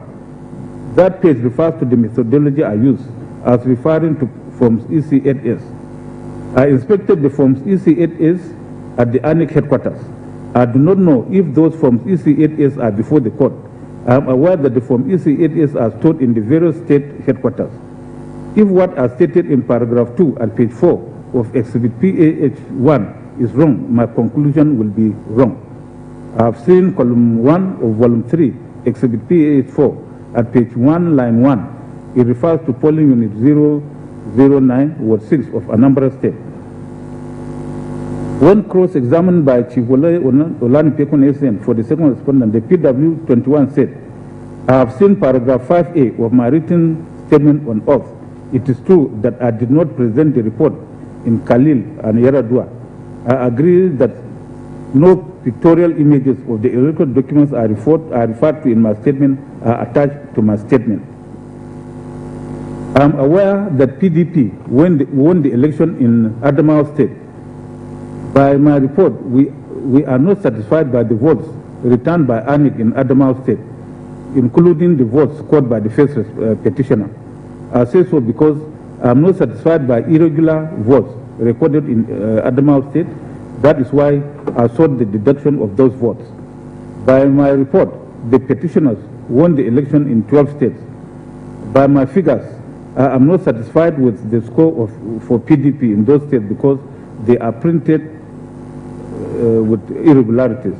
I'm also aware that Labour Party also won the election in 12 states. In all the states won by Labour Party, I have also called for the deduction of those votes. I was in the situation room of the PDP on the day of the election. I have seen the report for Kano State in Exhibit PAH2. Furthermore, in response to the cross-examination of the Learned Senior Counsel for the third respondent, Fabian SN, the PW21 said, it is true that I have been following ANIC activities since 1999. There was a time that ANIC chairman said the results for the 2023 election will be transmitted electronically and real time. I did not hear the ANIC chairman announce 2 days to the election that due to security and cash crunch, elections will not be possible to transmit the results as promised. The inspection of the electoral documents was carried out in the presence of agents of PDP. I did not make copies of those documents. I was assisted in my assignment by a number of people. Each of these people played a role. I stated the role played by each of those persons. I have seen volume 3 of my report. They said volume 3 of my report deals with ANIC documents which were not signed or stamped. I did not indicate which of them were not signed or stamped. I have seen the table in paragraph 11.2 of my witness statement. Only 26 states are mentioned therein. In my report on the electoral documents not signed or stamped, I mentioned 28 states. I stated that I analyzed the electoral documents from 36 states. It is true that my candidate's votes cannot be deducted more than once in a unit. I did not conduct extraction of the BVAS report. I am aware that BVAS machine was used for accreditation. I am the only one who signed the report because I was the team leader. I worked in all the states where alteration took place, including states where PDP won. That's the treatment of PW21 under cross-examination. It is tried in our law that cross-examination is a formidable tool for the demolition of the case of the opponent. The purpose of cross-examination is to discredit the witness called by the adversary. In the recent case of PDP and others versus Muhammad and others, Supra, the Supreme Court held that the primary object of cross-examination is to contradict the evidence of the opponent's witness in order to weaken his case. It is best resorted to in order to test the veracity of the witness. It is in the instant case, it has in the instant case been clearly established that by cross-examination, the PW1 testimony has lost esteem and value. A close look at the reports, Exhibit PAH1 to PAH3, will indicate that the witness was talking of 5,270 polling units, wherein he claimed that from EC8A series were altered and were not signed. It also talked of 15,002 polling units, where from EC8As were not stamped and signed. Yet all that is contained in the report are figures and data of these forms. None of the physical forms was exhibited in the report or tendered separately by any of the witnesses. In that situation, it is very difficult for the court to ascertain the truth of the allegation that several forms EC8A series had a lot of alterations and that they were not signed by the presiding officers. The law particularly requires that the presiding officers must sign the results. Signing Form EC8A is subscribing to the authenticity of the results. Where there is allegation that the forms were not signed, it must be clearly proved by the petitioners. The result forms must be presented in court for the court to verify lack of signature, stamp, and any alteration on the forms. Since PW21, who authored Exhibits PH3 and PAH4, did not place this in his report, and the petitioner did not call any of the polling unit agents to testify and place the forms before the court to give vent to the allegation of alteration and non-signing of the Form EC8S for the 5,270 polling units listed in Exhibit PAH2 and the Form EC8S not signed, stamped for the 15,002 polling units in Exhibit PAH3. That allegation is unfounded and not proved as required by the law. On petitioner allegation, the first offender fails to collect the election results using the electronic collation system. The petitioners have not been able to prove that the Electoral Act or the guidelines made it mandatory for electronic collation system. I have carefully considered the submissions of parties on this issue of non-compliance with the provisions of the Electoral Act and the paragraphs of the regulations and guidelines for the conduct of election 2022. The Independent National Electoral Commission, INEC, the first respondent herein, is established by Section 153F(1)(f) of the Constitution, and part of its functions as stated in paragraph 15, item F, part 1 of third schedule to the said Constitution, is to organize, undertake, and supervise elections, including election to the offices of the President and Vice President, among other political offices listed. Being a creation of the Constitution, INEC is empowered by Section 161 of the Constitution to make its own rules or otherwise regulate its own procedure, and in so doing it shall not be under the control of the President. Indeed, by Section 158(1) of the Constitution, INEC shall not be subject to direction or control of any authority or person. By Section 4 of the 1999 Constitution, the legislative powers of the Federal Republic of Nigeria is vested in the National Assembly, which in the exercise of that power has annexed the Electoral Act 2022 to regulate the conduct of elections in the federal, state, and area councils of the Federal Capital Territory. Section 47(2) of the Electoral Act, relied upon by the petitioners, mandates every presiding officer to use a smart card reader or any other technological device that may be prescribed by the Commission for the accreditation of voters to verify, confirm, or authenticate the particulars of the intending voter in the manner prescribed by the Commission. Also under Section 65 of the Act, the presiding officer shall transfer the results of the election, including the total number of accredited voters and the results of the ballot, in a manner as prescribed by the Commission. Section 62(1) of the Act specifically provides that after the recording and announcement of the result, the presiding officer shall deliver same along with election materials under security and accompanied by the candidates or their agents where available to such person as may be prescribed by the Commission. Further, Section 64(4) tells that a collation officer or returning officer at an election shall collate and announce the results of an election subject to his or her verification and confirmation that a number of accredited voters stated on the collected results are correct and consistent with the number of accredited voters recorded and transmitted directly from polling units under Section 47(2) of the Act, and b, the votes stated on the collected results are correct and consistent with the votes or results recorded and transmitted directly from the polling units under Section 64.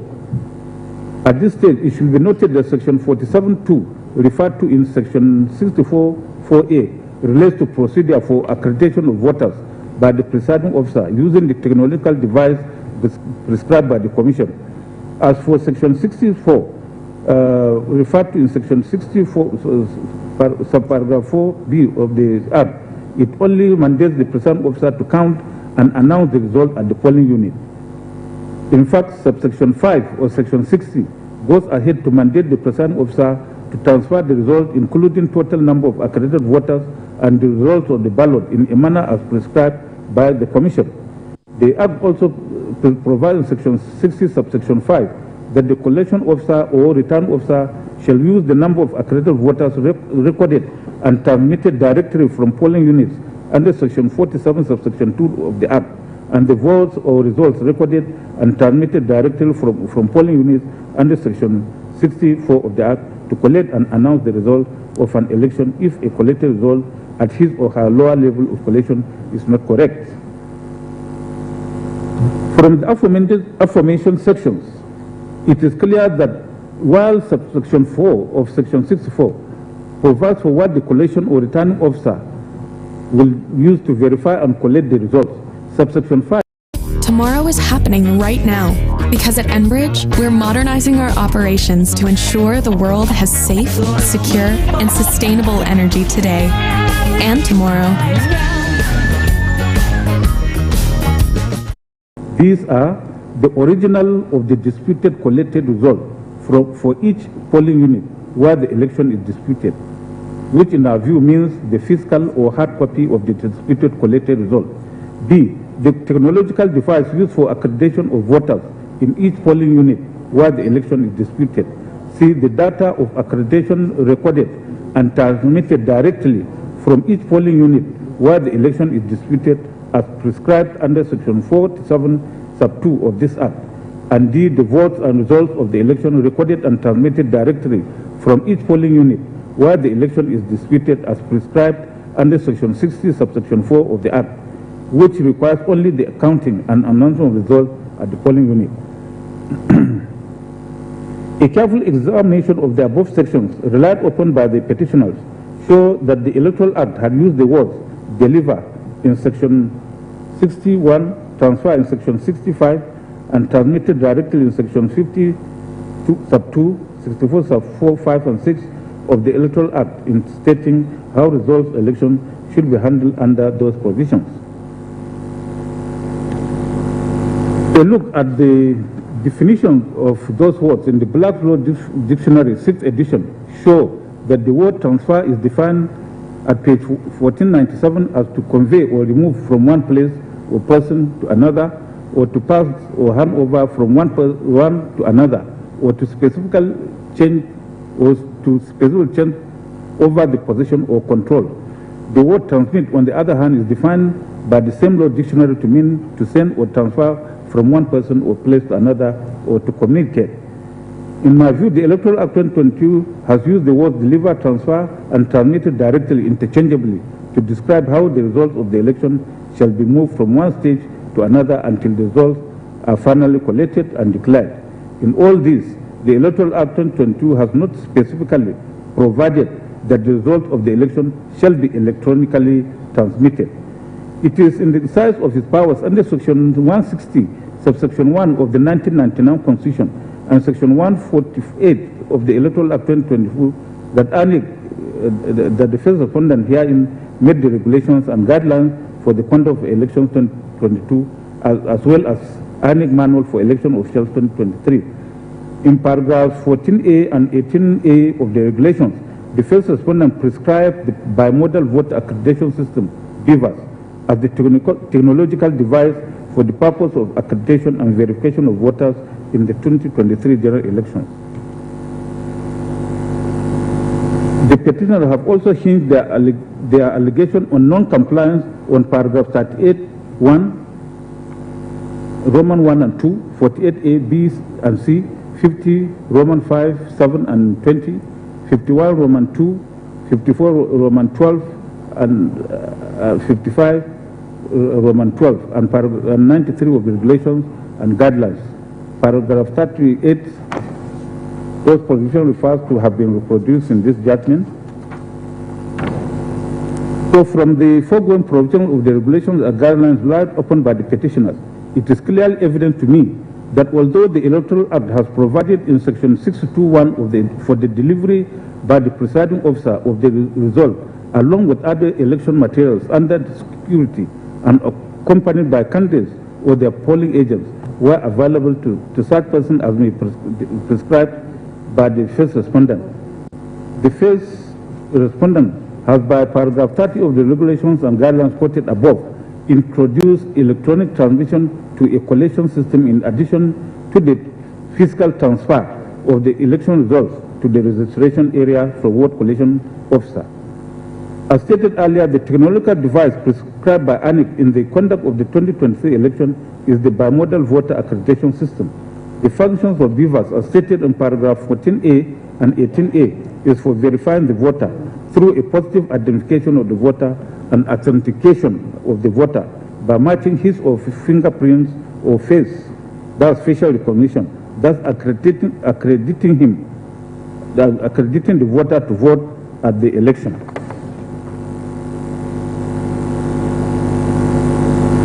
And storing the data and number of such accredited voters.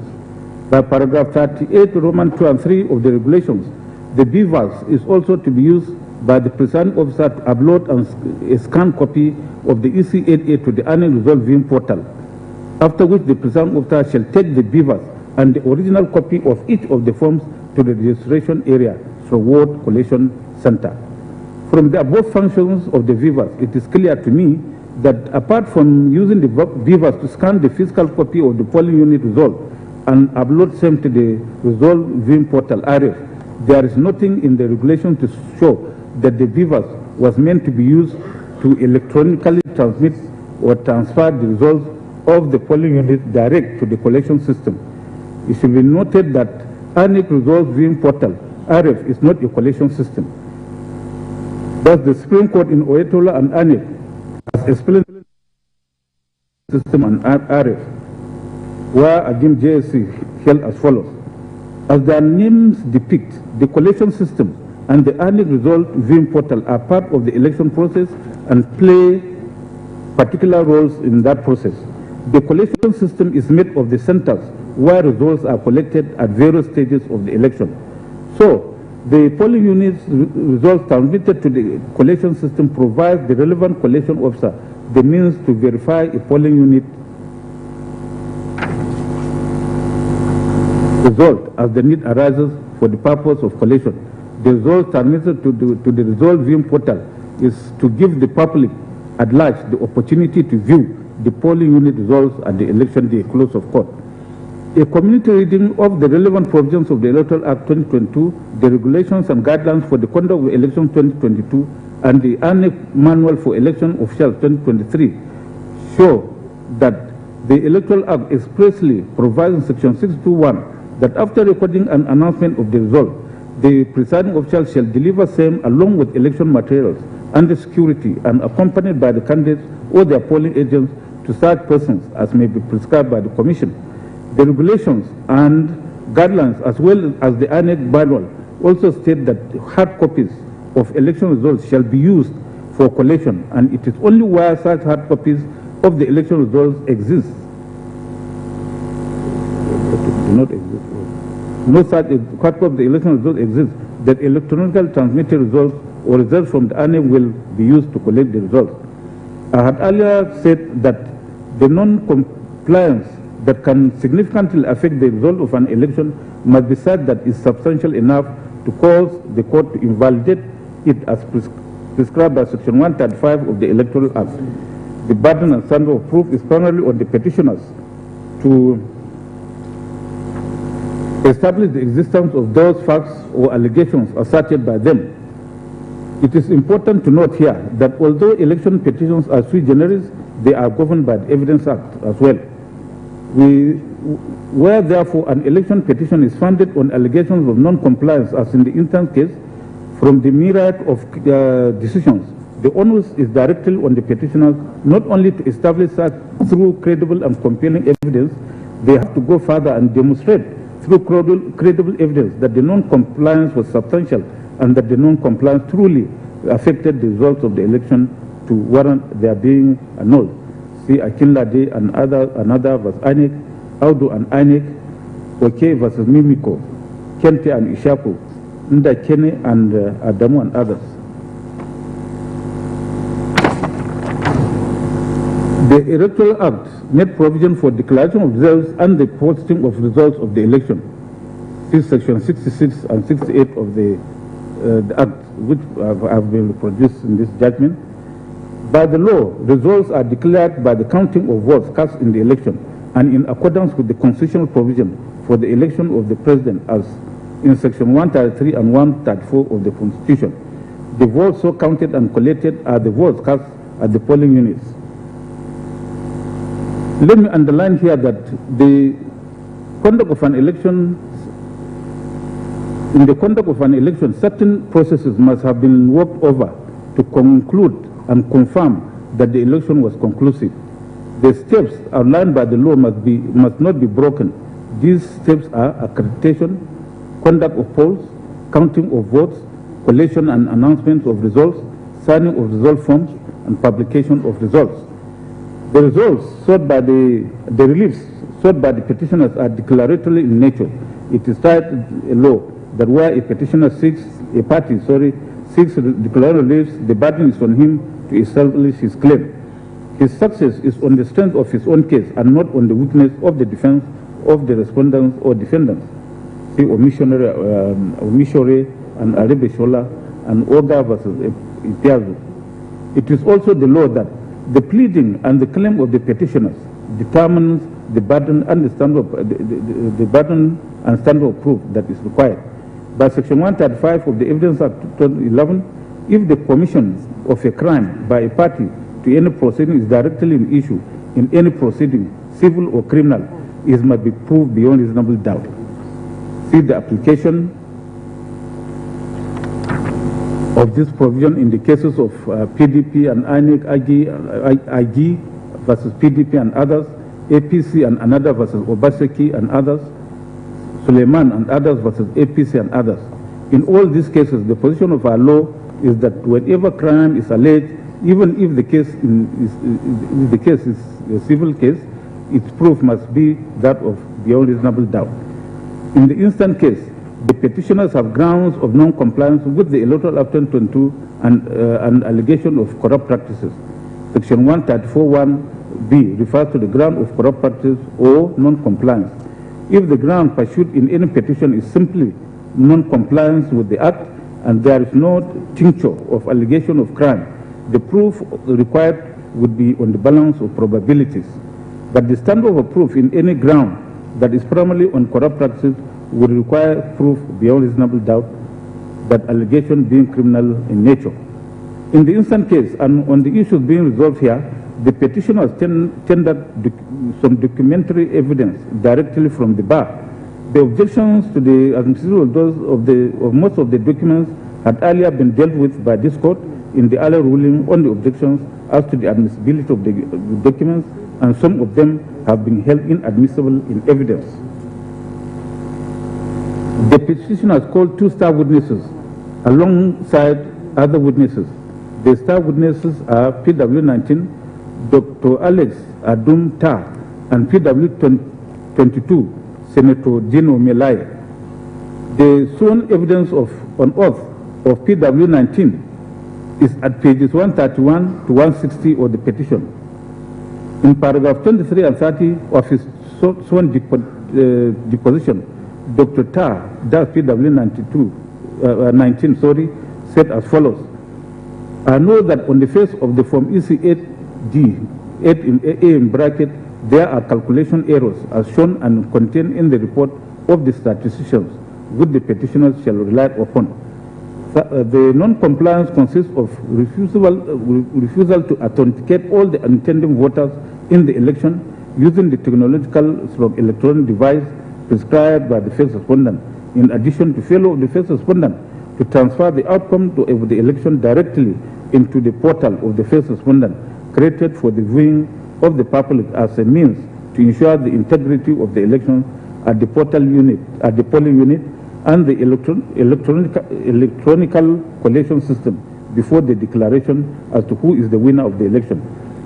There are no particulars supplied in his statement on oath. All that can be read from this statement are predictions without substance. When he was cross-examined by A.B. Mahmoud SN, he said that it is true that I am a lawyer and politician. I am the national coordinator for the petitioners. I was at the National Collation Center. I was throughout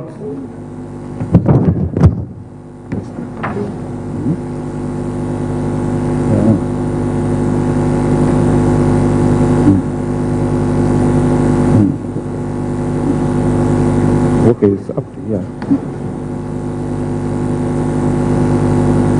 Well, the cross-examination of that witness has been reproduced. It's a bit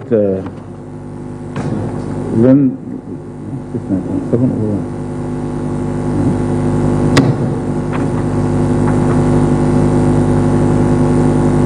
They sworn the position on oath of the next star witness or the petitioners, PW22, Senator Diallo Melai, is almost a rehash of the entire petition. What he said on cross-examination by A.B. Mahmoud has also been reproduced.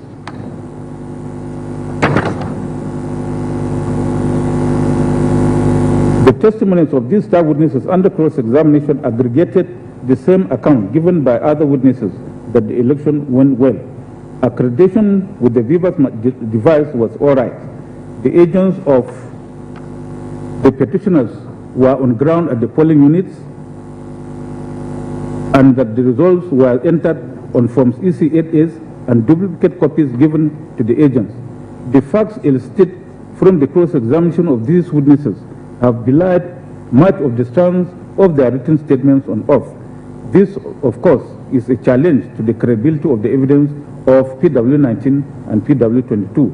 While cross-examination has the capacity to tarnish the credibility of a witness, it also has the corresponding capacity of strengthening the case of the opponent. In the instant case, the evidence elicited from the PW19 and 22 on cross-examination has fortified, in my opinion, the case of the respondents that there was nothing wrong with the results of the 2023 presidential election and that there was substantial compliance with the Electoral Act 2022. That also played out in the cross-examination of PW20, Olatunji Oshele. His deposition on oath is at page 204 to 207 of the petition.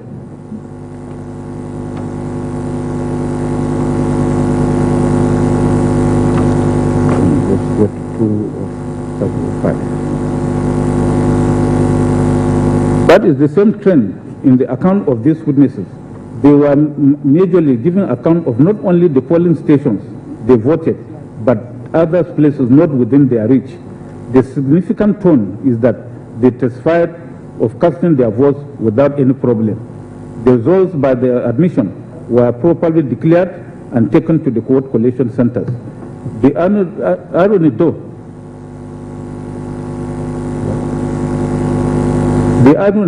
is that the witnesses, is it okay?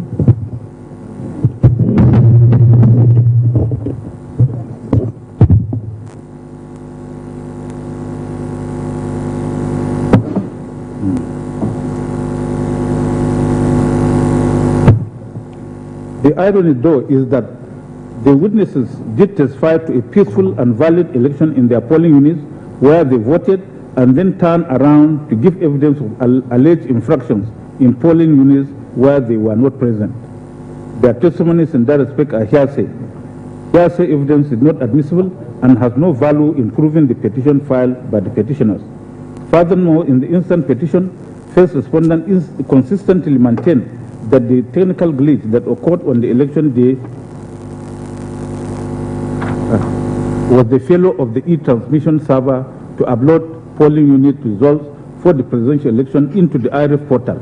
It claimed that the glitch only prevented the members of the public from viewing or assessing the results that were already uploaded and listed on the first respondent e-transmission system. On their part, the petitioners asserted in their petition that the glitch claimed by the first respondent was actually a bypass by the first respondent to tilt and switch the results of the presidential election in favor of the second and third respondents, as pleaded in paragraph 40. In furtherance of that assertion, they also pleaded in paragraph 41 and 42 of the petition as follows.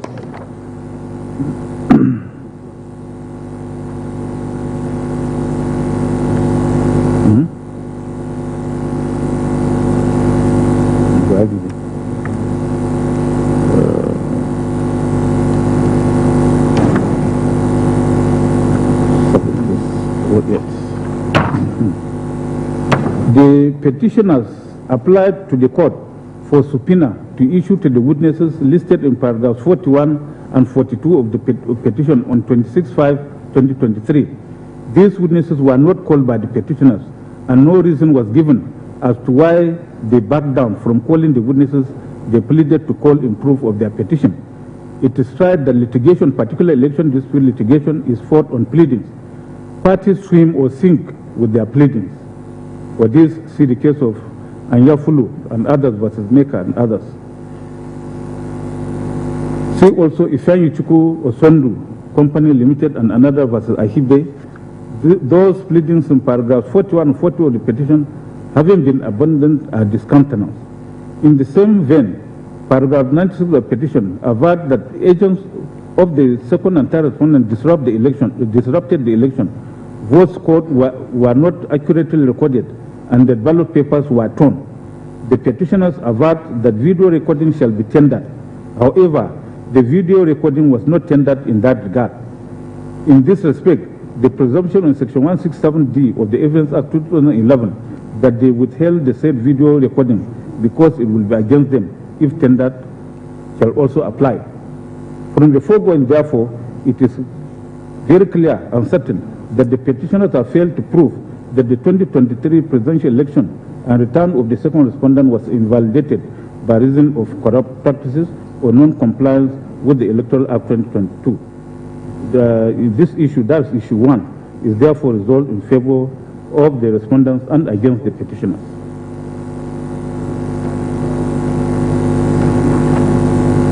Issue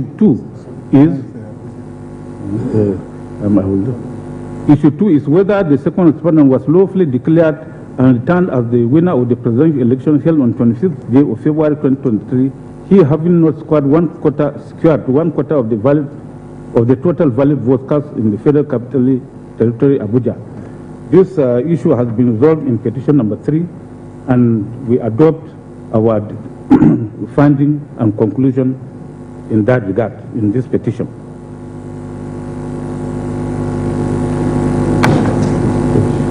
Page what?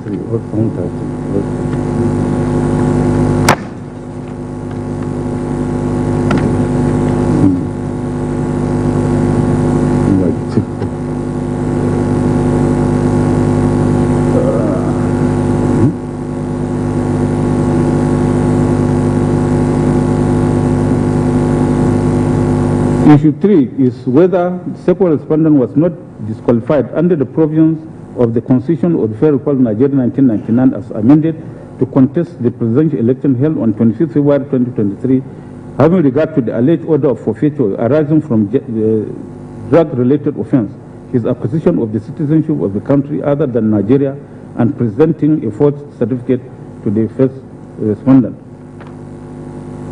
I do not intend to reopen this issue, having already ruled on it while considering the previous objections of the respondents. I held therein that the petitioners did not plead facts in support of non-qualification or disqualification of the second respondent in their petition, and their efforts to remedy it through their replies to respondents' replies were belated and of no avail. That ruling constitutes issue estoppel, binding not only on the parties but on this court, meaning that this court cannot depart from their earlier ruling. So this issue is therefore discountenanced.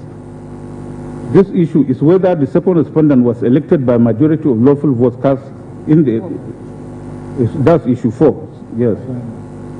This issue is whether second respondent was elected by majority of lawful votes cast in the election, and first respondent was right in declaring him as elected.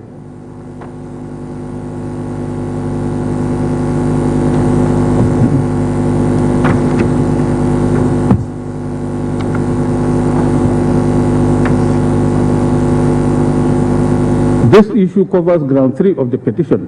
The facts in support of this ground were pleaded by the petitioners from paragraphs 105 to 145 of the petition. The petitioners specifically pleaded in paragraph 106 to 107 as follows. The petitioners shall lead evidence at the hearing to show that A, the result of the election as announced by the first respondent, and especially the votes allocated to the second respondent, do not represent the lawful valid votes cast at the election, and B, the lawful votes cast at the election were deliberately and massively deducted from the first petitioner's cause by the first respondent in order to return the second respondent. 17. The petitioner shall give evidence to show the election results as purportedly declared by the first respondent in respect of each state of the Federation, including the Federal Capital Territory, the details of which are contained in the table following are wrong. The table referred to by the petitioners is the table of results declared by the first respondent. There is no other set of results placed before this court by the petitioners to form the basis of our finding of fact as to whether the declared result is wrong or not. Success or failure in an election depends on figures, which is in turn dependent on votes garnered by each candidate. So where the complaint in an election petition is that candidate returned did not poll majority or highest votes in the election to be returned as contended herein by the petitioners, not only must the figures disputed be pleaded, the figures or votes the petitioner perceives as the correct figures of the election ought to be and must also be pleaded. That is not only logical. Support for it can be found in several decisions, among them Nadabo versus Dabai, where Okoro Jesse, as it then was said, when a petitioner is alleging that the respondent was not elected by majority of lawful votes, he ought to plead and prove the votes cast at the various polling stations, the votes illegally accredited to the winner, and the votes which ought to have been deducted from the supposed winner in order to see if it will affect the result of the election. Where this is not done, it will be difficult for the court to address the issue. See Awolo and Shagari, close of court. See also Ojo versus Isohe and others, Taba Jesse as it then was. The averments of petitioners in paragraph 107 of petition only showed the votes declared by ANEC, which the petitioners are disputing as manipulated. Nowhere in the petition did petitioners plead that what they considered the authentic votes of the election to guide the court in the inquiry suggested by them in this allegation. The second respondent did not poll majority of lawful votes in the election. Their petition therefore did not meet the legal threshold to ignite a proper inquiry by this court, and so lame even on the pleadings. Going further, if we must at all, the petitioner claim is that 19,702 polling units results contains various forms of infractions. They assert that results from a total of 4,307 polling units are without stamp on the respective forms EC8A from the states, and details are said to be in the statistician's report, which report we have repeatedly held incompetent and inadmissible. They also contended that results from 1,300 polling units do not have signatures of the presiding officers on the respective forms EC8A. It was also alleged that results from 6,408 polling units have and indicate zero accreditation. It was further alleged that 9,464 polling units across 30 states showed that the votes returned are in excess of accredited voters. Furthermore, that the presiding officers failed to properly fill and countersign alterations in election forms, including forms EC8A, EC8B, EC8C, and EC8D in over 40,000 polling units, which they claimed were in the statistician's report. It is clear from the averments in the petition as captured above that neither the particulars of the polling units in issue nor those involved in the irregularities were given by the petitioners. In any case, our law is well settled that before a party can legally rely on fraud or forgery or any form of malpractice as alleged in this petition, the facts must not only be pleaded but particulars thereof must be provided in the pleadings. The petitioners in the pleadings from paragraphs 128 to 142 avert to issues of violence and disruptive activities. These allegations are criminal in nature. The standard of proof where an allegation of crime is made in an alleged petition is proved beyond reasonable doubt and not on the balance of probabilities. See Emmanuel and Umana. A complaint of massive suppression, deduction, and allocation of votes connotes forgery or fraud, particulars of which must be pleaded and proved beyond reasonable doubt. See Kaki and PD. You could go to Grainger.com to find what you need to get the job done. Grainger, supplies and solutions for every industry. The second respondent and the third respondents in a similar manner joined issues with the petitioners in calling on them to prove their claims as required by law. What this entails is that the petitioners who made all these allegations have the burden to prove all the allegations as required by law. The petitioners have placed reliance on the evidence of their statistician and forensic expert, who are PW21 and PW26 respectively, had time to look at the evidence of these witnesses and had ruled that their evidence, apart from being improperly before the court, is also hearsay. The statistician's report rolled out figures or forms which he claimed were either not signed or stamped, but none of the forms referred to was attached to the report. The polling unit agents of the petitioners, who were present in all the polling units around the country, were not called to testify to any problem or difficulties in their polling units on the 25th day of February 2023 presidential election. That is fatal to the petitioner's case. Thus, in Belgore versus Ahmed, it was said by Taba JSC as follows in the lead judgment. With respect to the volume of documentary evidence, I wish to state at the risk of repetition that they were merely tendered across the bar by Land Council for the petitioners at the trial. He did not and was not in a position to answer questions or otherwise speak on any of them. Their makers were not called. In such circumstance, was the trial tribunal bound to ascribe probative value to them? I shall answer this question in the negative. The trial tribunal had no duty to accord probative value to the mass of documents, their status as certified documents notwithstanding. There is no doubt that the petitioner's decision to tender the mass of documentary evidence at the trial was prompted by the urgency dictated by Section 2856 of the 1999 Constitution as amended. That, however, does not diminish the petitioner's or appellant's burden and standard of proof of the petition. They had a duty to prove their petition according to law.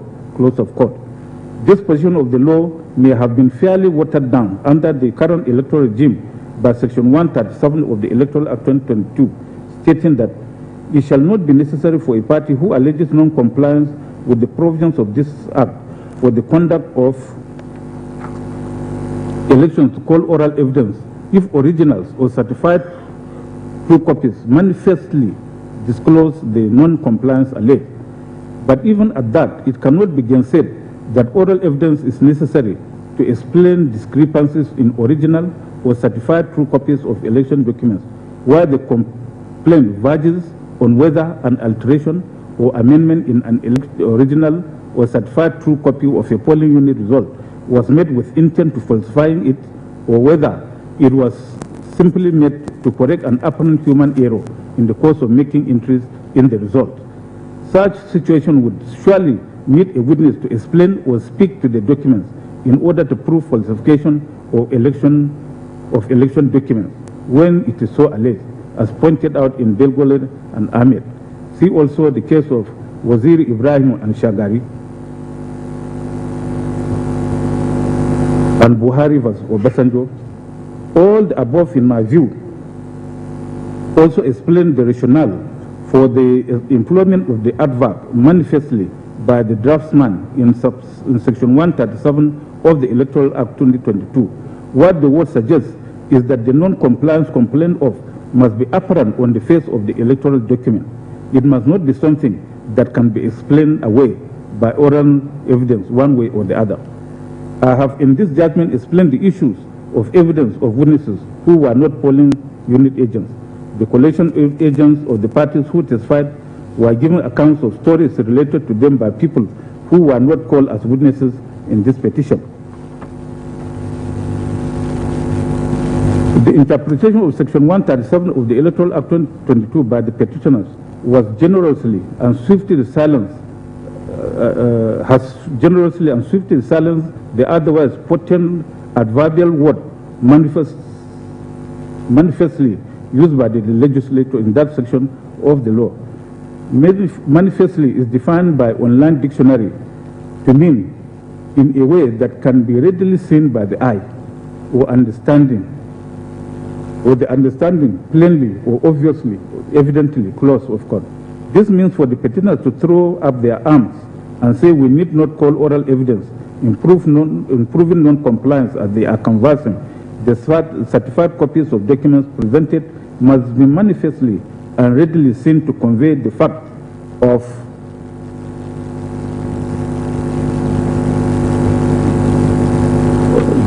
non-compliance.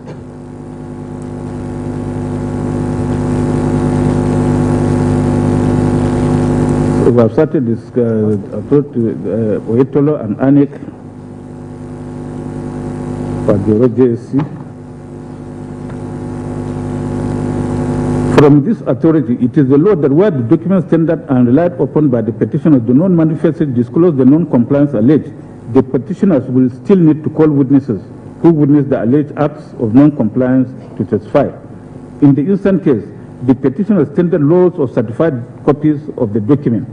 The petitioners filed 5 schedules of documents. The first schedule was filed on 30th May 2023. The second was 31st May 2023. The third was 2nd June 2023. The fourth was 7th June 2023. And the fifth was filed on 21st June 2023. From these schedules of documents, a lot of exhibits were generated and tendered. These exhibits were objected to by the respondents. I had earlier in this judgment dealt with the documents and objections.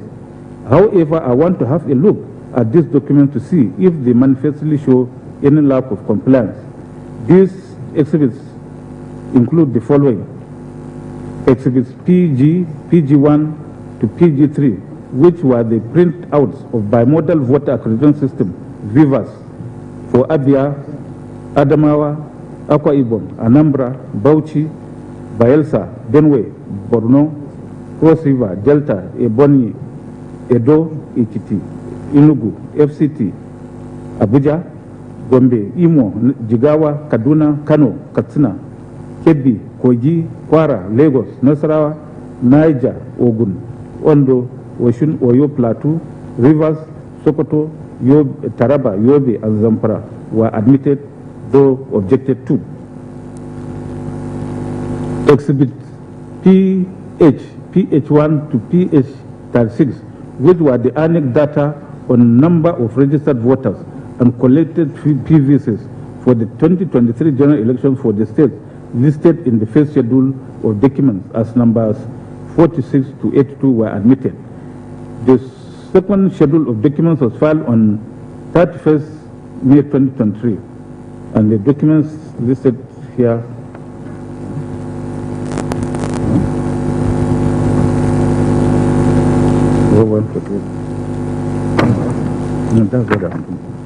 Surprisingly, the documents were dumped on the court without any witness linking them up with the specific complaints of non-compliance. It is settled law that despite the tender of exhibits in proof of a petition, the onus of proving the case pleaded and for which the documents were tendered in evidence lies on the petitioner. In the instant petition, a lot of documents were tendered from the bar. When a party decides to rely on documents to prove his case, there must be a link between the documents and the specific areas of the petition. The party must relate each document to the specific case for which the documents were tendered. Failure to link the documents is fatal and catastrophic, as it is in this case. The Supreme Court, in the recent case of Tumbi Bido versus INEC. I've started the portions. In this situation, it is invariably correct that all the allegations raised in this petition have not been proved as required by our law. See Buhari and INEC, part 12 JSC. It is also important to draw our minds to the fact that criminal allegations are usually and directly made personal. For allegations of crime to be proved against the respondents, it must be proved that they committed the corrupt acts or aided, abetted, consented to, or procured their commission. Furthermore, it must be proved that the corrupt practices substantially affected the outcome of the election. See Omishore versus Arebeshola. The law also places the onus on the petitioners to demonstrate by credible evidence that the alleged corrupt practice indeed occurred and that it affected substantially the outcome of the election. In that quest, the petitioners pleaded some states where the malpractice allegedly occurred. One of such states is Sokoto State. They placed PW19, PW21, and PW22 to prove the allegations that the first respondent cancelled results from 241 polling units in Sokoto State in respect of National Assembly elections in the state, but went ahead to declare results for the presidential election. The three witnesses, PW19, 21, and 22, were not in Sokoto during the election. There is also no evidence tendered of the cancellation of results in any of the units alleged. PW19 and PW22, when cross-examined, said they were in Kogi State, where they voted, and later came to Abuja. The PW21 is the statistician who testified of overvoting, non-signing, and cancellation of forms used, but he did not tender or show those compromised forms. The same occurred in their testimonies in Kano State, Kogi State, Lagos State, and River State. From the foregoing consideration, it is very clear that there was no credible evidence by the petitioners to prove the allegations of corrupt practices. Under this issue raised, the petitioners were asking if the first respondent was not wrong in returning the second respondent when he was not duly elected by majority of lawful votes cast in the election. From the facts placed before the court, the first respondent declared the results of the election by which the second respondent was returned. Section 1342 of the 1999 Constitution talks of the highest number of votes cast at the election if the contest was among more than two candidates, as in the instant case, not majority of votes cast as propounded by the petitioners. The first respondent was therefore right from the results declared by her, in the absence of any rival or alternative result placed before this court by the petitioners, that the second respondent, who scored 8,794,722 votes, as against 6,984,520 votes scored by the petitioners in the election, scored the highest number of lawful votes cast in the election. Issue 4 is accordingly resolved against the petitioners and in favor of the respondents. Having resolved all the votes, the 4 issues against the petitioners, I find that the petitioners have successfully proved any of the grounds as laid out in paragraph 16 of their petition. It is my conclusion that this petition also lacks merit. Having considered and decided that the 3 petitions, number CA, so PEPC 03-2023, CAPEPC 04-2023, and CAPEPC 05-23 are all devoid of merit. The petitions are hereby dismissed. Accordingly, I affirm the declaration and return of Bola Ahmed Tinubu by the Independent National Electoral Commission Annex as the duly elected President of the Federal Republic of Nigeria. The parties in the 3 petitions are to bear their respective costs. So now I will call on my learned brother by immediate right to reach his own judgment.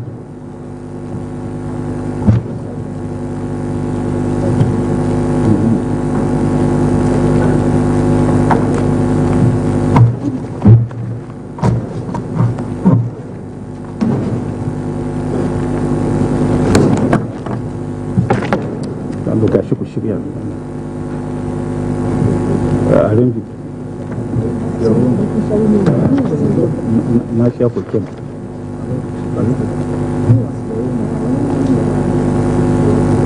Thank you. Please sit down, sit down.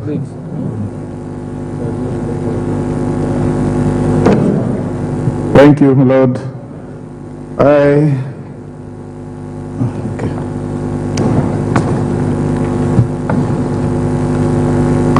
was privileged and privy to be part of the decision and the judgment elaborately given by my Lord presiding Honorable Justice Haruna Somani, and I am in full agreement with the lead judgment as delivered by him in these three consolidated petitions, which are petitions number CAPC 03-2023 and CAPC 04-2023 and CAPPC 05-2023.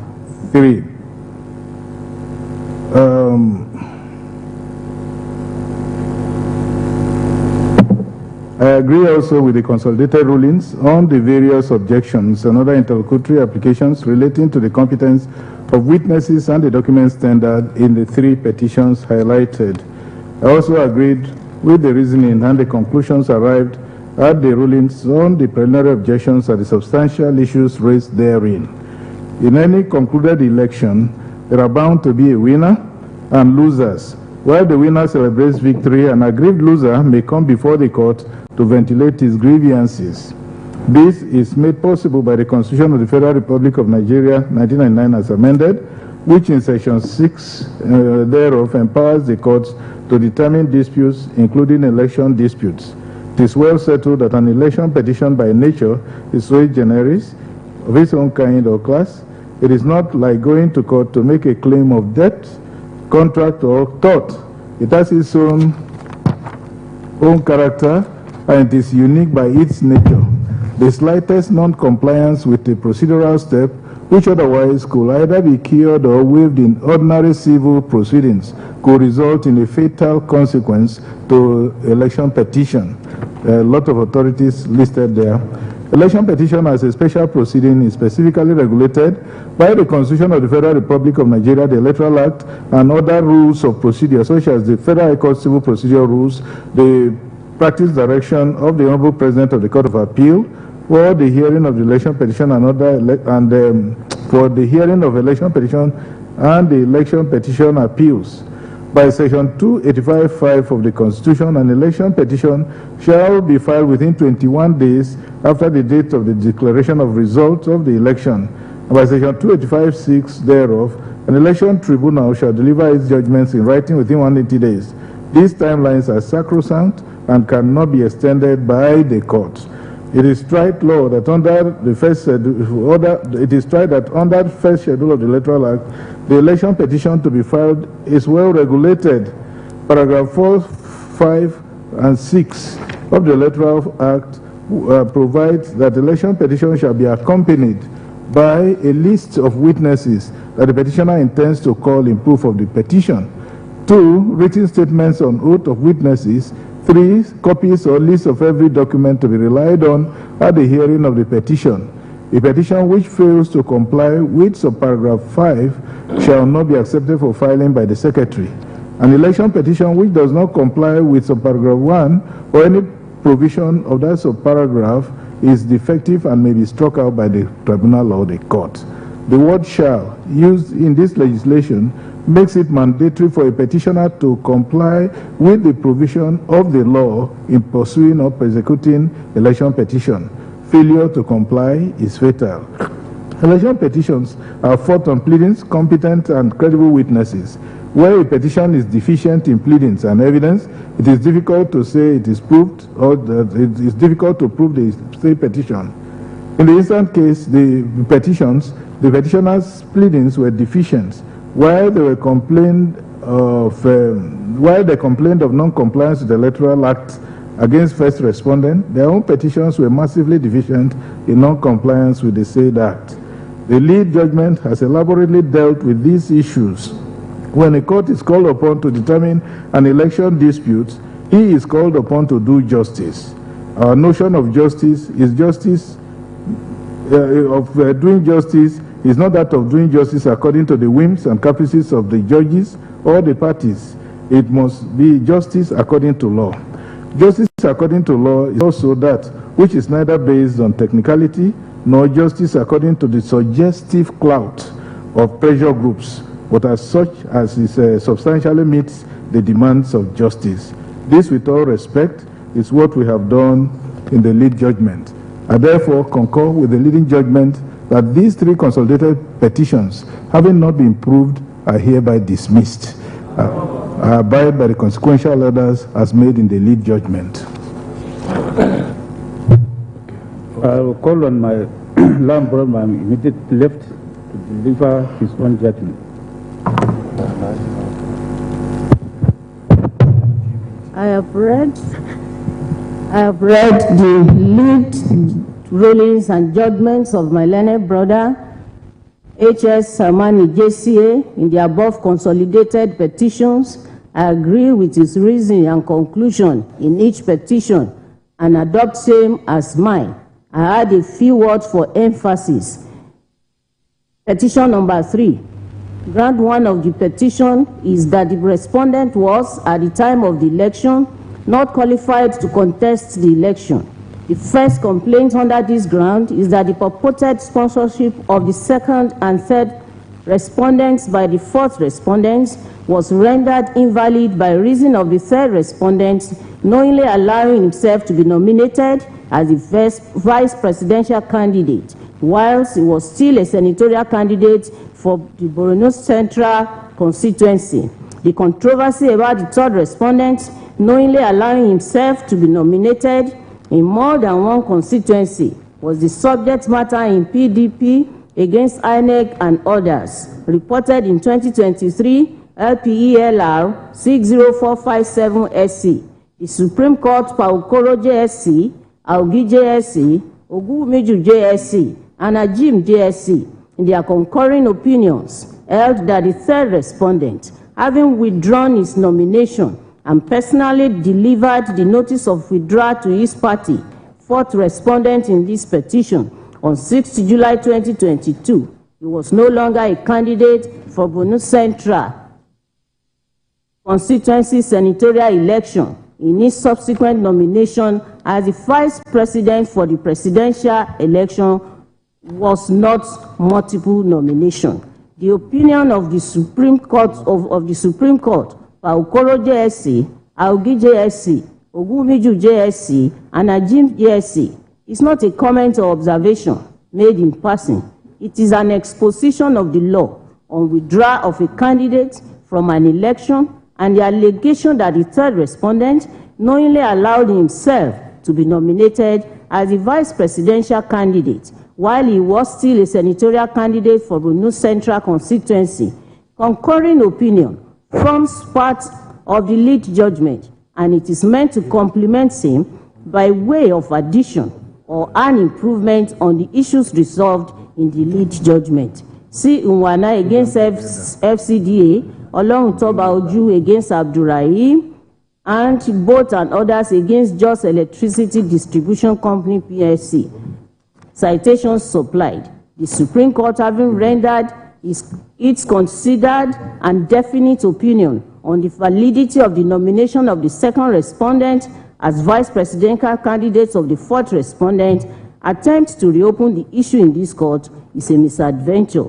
The second complaint is that the second respondent was, at the time of the election, not qualified to contest for the office of the president, as he was fined the sum of $460,000 for an offense involving dishonesty, namely narcotics trafficking, by the United States District Court, Northern District of Illinois, Eastern Division, in case number 93C 4483 on 4th October 1993. The contention of the learned counsel for the petitioners is that the order of forfeiture made by the court is a fine under Section 137(1)(d) of the 1999 Constitution of the Federal Republic of Nigeria. It is a settled principle of interpretation that when the words used in the provisions of the Constitution are clear and unambiguous, same must be given their plain and ordinary meaning unless to do so will lead to absurdity. See Abegunde and other cases cited here.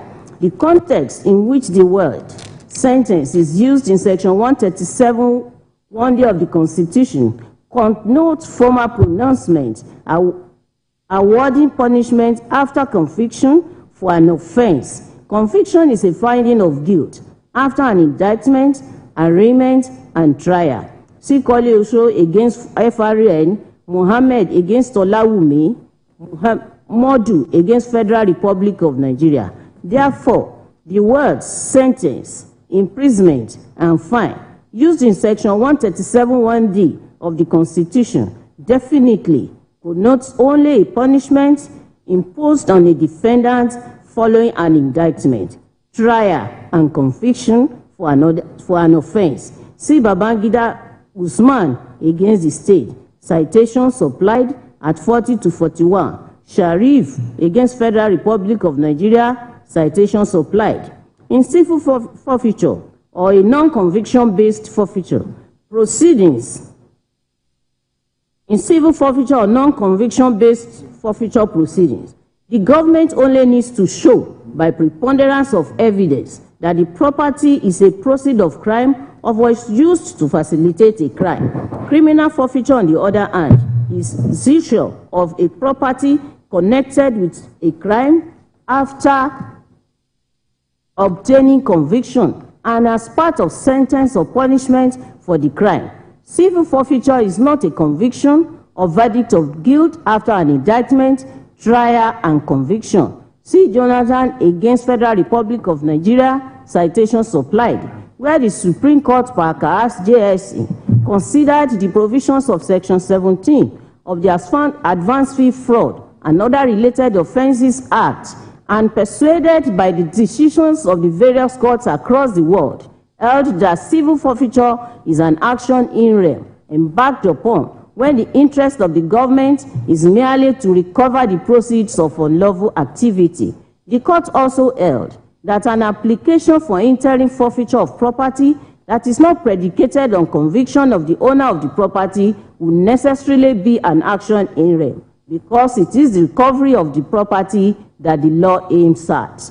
A forfeiture order by a foreign court can only be accepted and recognized by a court in Nigeria for the purpose of Section 137(1)(d) of the Constitution, if it is made after an indictment, trial, and conviction, and properly proved as required by Section 49 of the Evidence Act. In addition, the conviction and sentence must be shown to have been a product of due process of law. Compliance with the process of law has to be determined by the procedure and standard set by Section 36, subsection 5 and 6 of our Constitution. The forfeiture order being relied on by the petitioners has not been shown to be a result of a process similar to the one set by our Constitution for a trial of a defendant for an offense. The appellant counsel relied on Austin against United States, citation supplied, and Teams against Indiana, decided on 28 February 2019. The forfeiture proceedings in the two cases were instituted as part of criminal proceedings after conviction of the defendants. Secondly, forfeiture was regarded as punishment for the purpose of protecting the constitutional rights of the defendants against imposition or infliction of excessive bail or excessive fines or cruel and unusual punishment for an offense.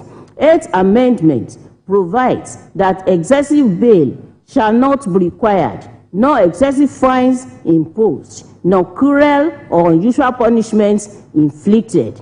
In United States against usury, 1996, other citations supplied, the United States Supreme Court considered the relationship between punishment and civil forfeiture. The court held that in rem civil property forfeiture did not constitute a punishment, such as fine, for purposes of double jeopardy clause of the Fifth Amendment. In Abacha against Federal Republic of Nigeria, citation supplied, forfeiture was also defined in the context of the doctrine of double jeopardy. The appellant contended that the state could not indict and prosecute him for the offenses of conspiracy, receiving stolen property, dishonestly and concealing stolen money, after forfeiting the properties listed under forfeiture of assets, etc., certain persons decree number 53 of 1999. The rejection of the plea of double jeopardy means that the court did not consider the forfeiture under the forfeiture of assets, etc., certain persons decree number 53 of 1999 as punishment. From all the above, it is clear that a non-conviction-based forfeiture, being civil in nature and an action in rem, can in no way be equated with a sentence of imprisonment or fine imposed for an offense involving dishonesty or fraud or for any other offense to disqualify a person from contesting for election to the office of the President of Nigeria. An indictment, arraignment, trial, and conviction are necessary preconditions for disqualification of a person under Section 137(1)(d) of the Constitution. Ground 2 of the petition is that the election of the second respondent was invalid by reason of corrupt practices or non-compliance with the provisions of the Electoral Act. The allegations are basically predicated upon electronic transmission of the election. A global reading of the Electoral Act 2002, particularly sections 47(2), 61(5), 62(1), 65(1)(8), will show that what the Act provides for is manual transfer and manual collation of results by collation officers at various physical collation centers. There is no provision for electronic transmission or IREF or electronic collation of results in the Act. By paragraphs 38 and 48A of INEC Regulations and Guidelines for the Conduct of Elections 2022, the first respondent made provision for electronic transmission and physical stroke manual transfer of election results from the polling unit. However, paragraph 48C provides that if no result has been electronically transmitted from the polling unit, the provision of paragraph 93 shall be applied. Paragraph 92 categorically provide that at every level of collation, where INEC copy of collated results from the immediate lower level of collation exists, it shall be adopted for collation. By paragraph 93, where INEC hard copy and electronically transmitted results from the immediate lower level of collation do not exist, the collation officials shall use duplicate hard copies issued to the Nigerian Police Force and agents of political party to collate results. It is therefore not correct that it shall not be possible to collate results of the election where results have not been electronically transmitted. By law, the INEC Regulations and Guidelines for the Conduct of Elections 2022 is subordinate to the Electoral Act, where a provision of the guidelines conflicts with the Act. The Act prevails. See Odeneye against Efunuga, Nyesom against Pisasai, citation supplied. Section 134(2) of the Act.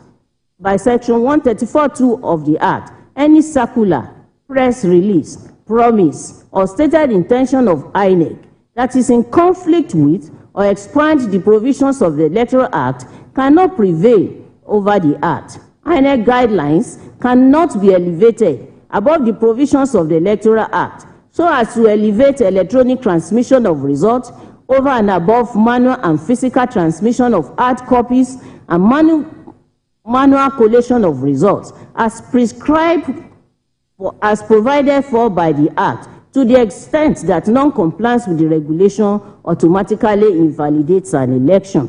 PW4, the professor of mathematics, presented to this court as an expert witness, confirmed under cross-examination that IREF is not a collation system. He also confirmed that whether or not transmission to IREF failed or the image of result on the IREF is blurred will not change the result entered onto Form ECATA at the polling unit level. Under cross-examination, PW12 stated that petitioners had 133,000 agents He was not a party agent at any of the INEC designated polling units or collation centers. None of the 133,000 party agents was called to testify that there was a dispute regarding any collated result at any polling unit, registration stroke ward, local government, state or national collation centers, so as to enable the collation officers at the various levels of collation to activate the process prescribed under Section 64, subsection 6 of the Act. PW 12 stated that the petitioners believed they have won the election if the results had been uploaded. When asked about the score of the petitioners by which they claimed to have won the election, he answered rhetorically that how are they supposed to know the score when the result was still being uploaded on the IREF? So, this petition is about the belief of the petitioners that they will have won the election if the results had been uploaded on the IREF. Election petition is a serious issue.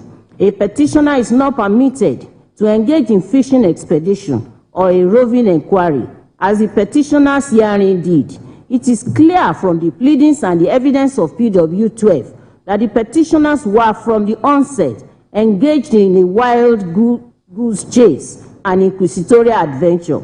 By paragraph 9 of the regulation, a political party has a right to appoint one person as its polling agent for each polling unit, collation center, and one representative at each point of distribution of electoral materials in the constituency where it is sponsoring candidate or candidates for an election. According to PW 12, the petitioners exercised that right and had 133,000 party agents in the election. I stated earlier that none of those 133,000 polling agents was called, and not a single one of result forms collected by any of the agents was tendered in evidence.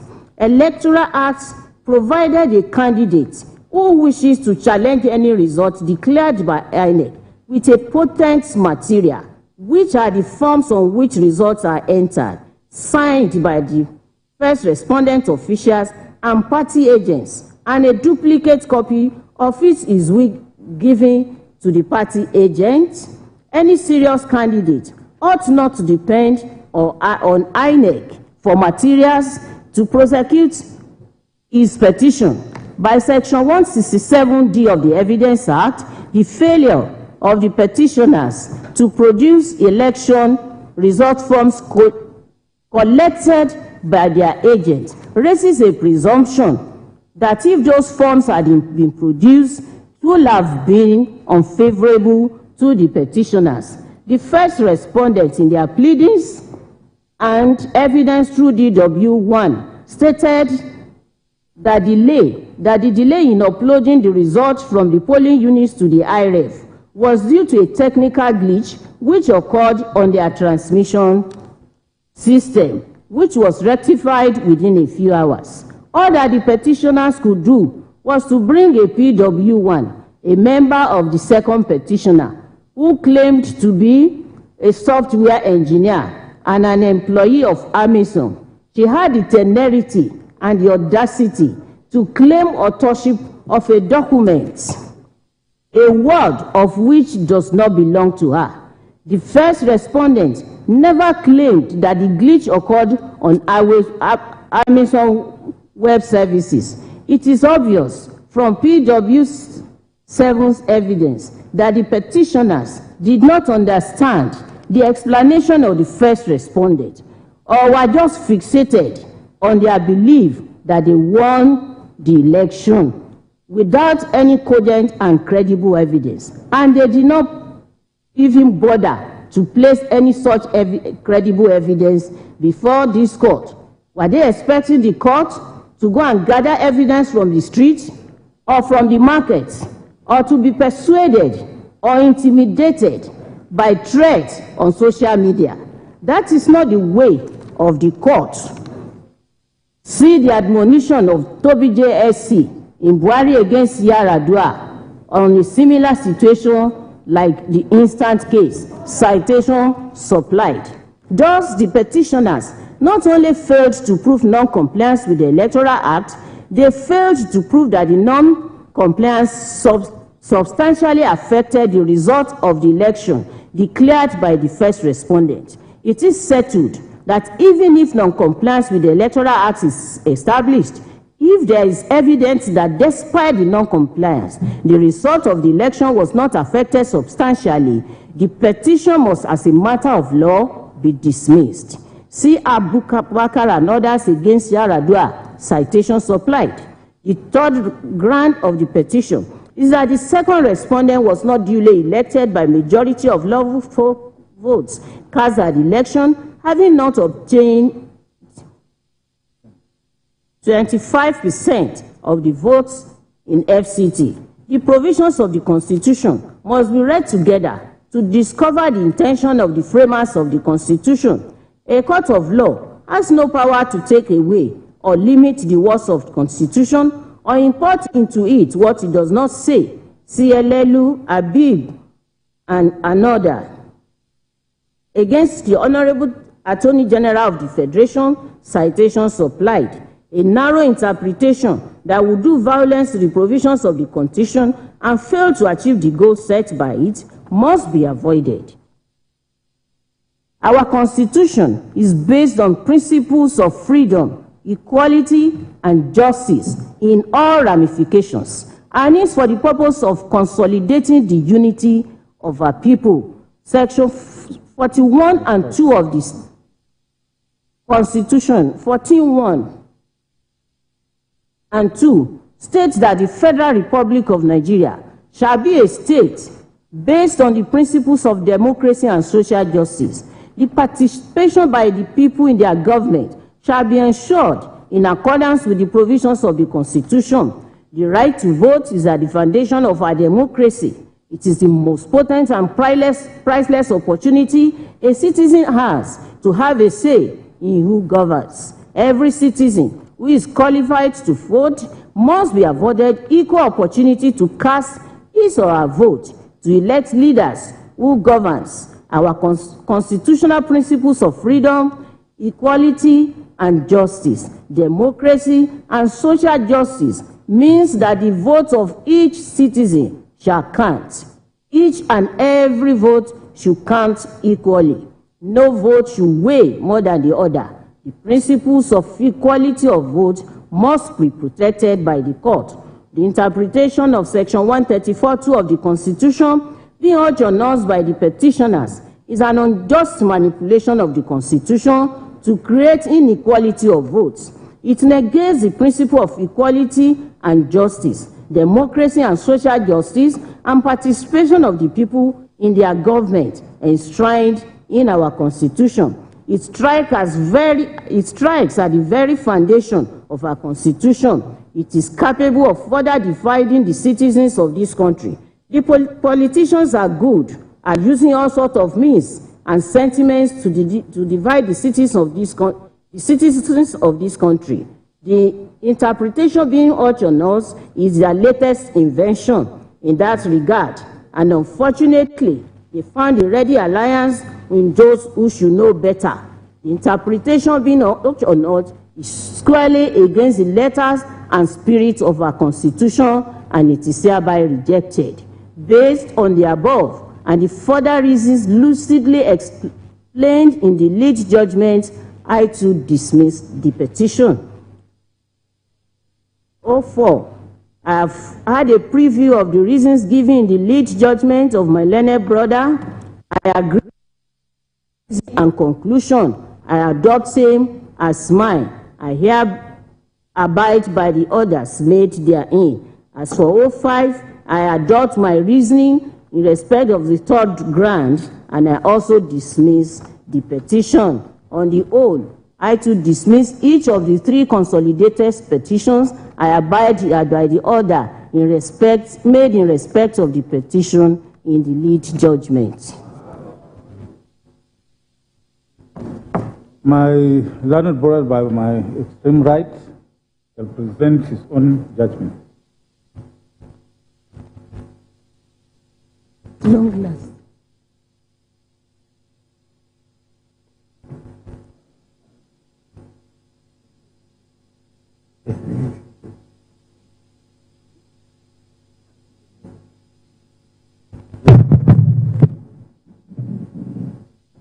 There's still one more? Yeah? It's not complete, we do know. No, so just go ahead. Okay. Just go ahead.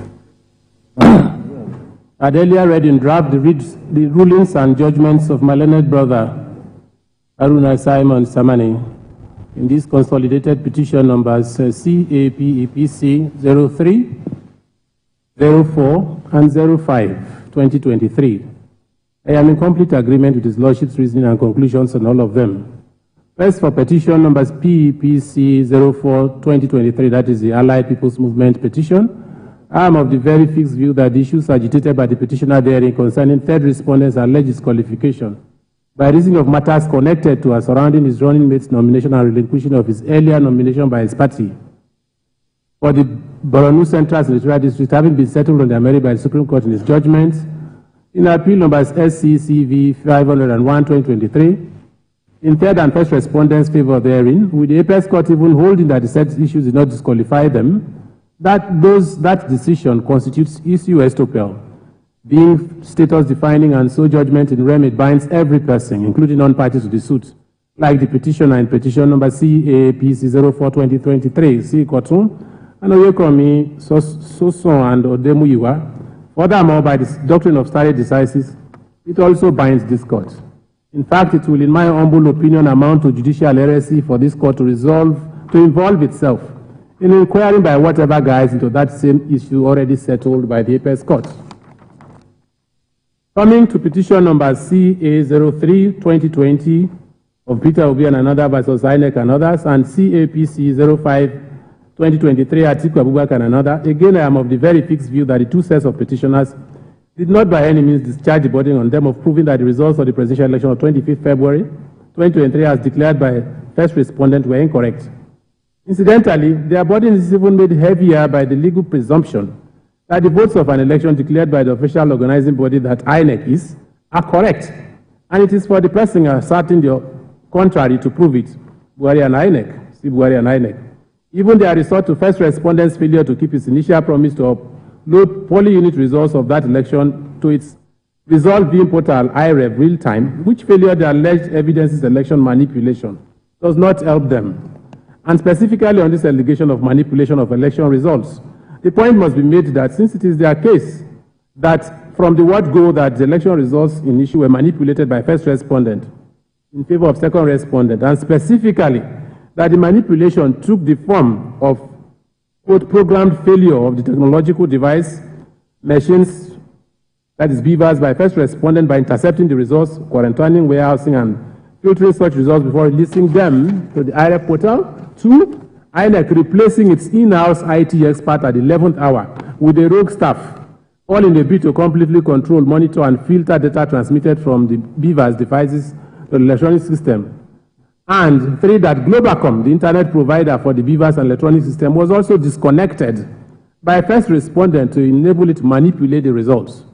With the petitioners in CA, that is the article petition, even going further to undertake to call evidence to prove all those allegations.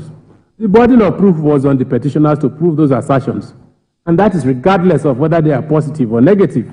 After all, it is they who would have failed in the case if no evidence at all was adduced in their petitions. See on that sections 131 of the Evidence Act, Buhari and INEC, Aladegbemi versus Fasomade, Elias and Disu, Dashi and another, Abrat and Railway, Northeast Railway Company. I have taken all this time in making this point because of the argument of both sets of defendants that they only made negative assertions in their petitions, when they alleged that there was nothing wrong with first respondents' transmission system and IREF, so they had no burden to prove it. That the burden of proof was on the respondents who they said positively asserted glitch in real-time transmission of their results. Petitioners who directly made manipulation of its e-transmission system by first respondent to favor second respondents, a pillar of their case, cannot be heard to say it is respondents and not them that had the burden of proof in this case. Incidentally, that assertion of petitioners that INEC simply closed down or blocked its IREF and an e-transmission system from the public to enable it to manipulate the election results in favor of second respondent also takes me directly to the more important question in the petition, namely whether that allegation is even worthy of belief, given the results declared by INEC for them and the second respondent in the election. To answer that million-dollar question, I deem it necessary to resort to the probabilities arising from the facts of the case. That test, otherwise called the probability test, which test celebrated Judge Chukwudifu Akunne Oputa, JSC, always maintained, and I quote him, is the surest road to the shrine of truth and justice.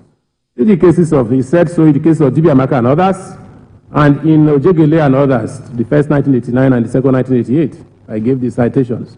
Here, the assertion of petitioners is that first respondent INEC merely used the excuse of glitch in its IRF portal to block the public from seeing its polling unit results real time so that it could manipulate, and indeed actually manipulate, the 25th February 23 presidential elections in favor of second respondent. It is their further contention that the manipulation of IRF by INEC with the said phantom glitch in favor of second respondent was nationwide. The question is, do the results declared by INEC support that hypothesis? They say the taste of the pudding is in the eating. I shall therefore now try to walk us through some of these election results to see if that assertion of petitioners is supported by the results declared by INEC and so probable and worthy of belief. In doing that, I shall randomly pick on the results of some states of the Federation and the Federal Capital Territory. I shall be relying on the state summary of the results, that is from ECD, declared by INEC and has also attached their petition by the petitioners in CAPC 05, that is Atiku's case, which result was also tendered by both sets of petitioners and respondents. So I take first Abia State. There, second respondent, the alleged favored candidate of INEC, for which it was said to have shut down its IREF to manipulate results, only garnered a miserly 8,914 votes. That is as against the Labour Party, which by INEC's declaration polled as many as 327,095 votes. Even the other set of petitioners, complainants, the PDP and its candidates, scored more votes in Abia than INEC's purported favored candidate. He also scored 22,676 votes in Abia and was so recorded by INEC. Those votes alone are close to 3 times the votes of second respondent, for whom INEC was said to have manipulated results by closing down its IREF, so that the public would not witness its manipulative activities in favor of second respondent. In Enugu State, the same favored quote-unquote candidate, second respondent, was again declared credited by INEC to have polled only 4,772 votes in the entire state. Meanwhile, the Labour Party and its candidates were again declared by manipulative and quote-unquote and unfriendly INEC to have scored as much as 428,690 votes in that state. In the same Enugu, PDP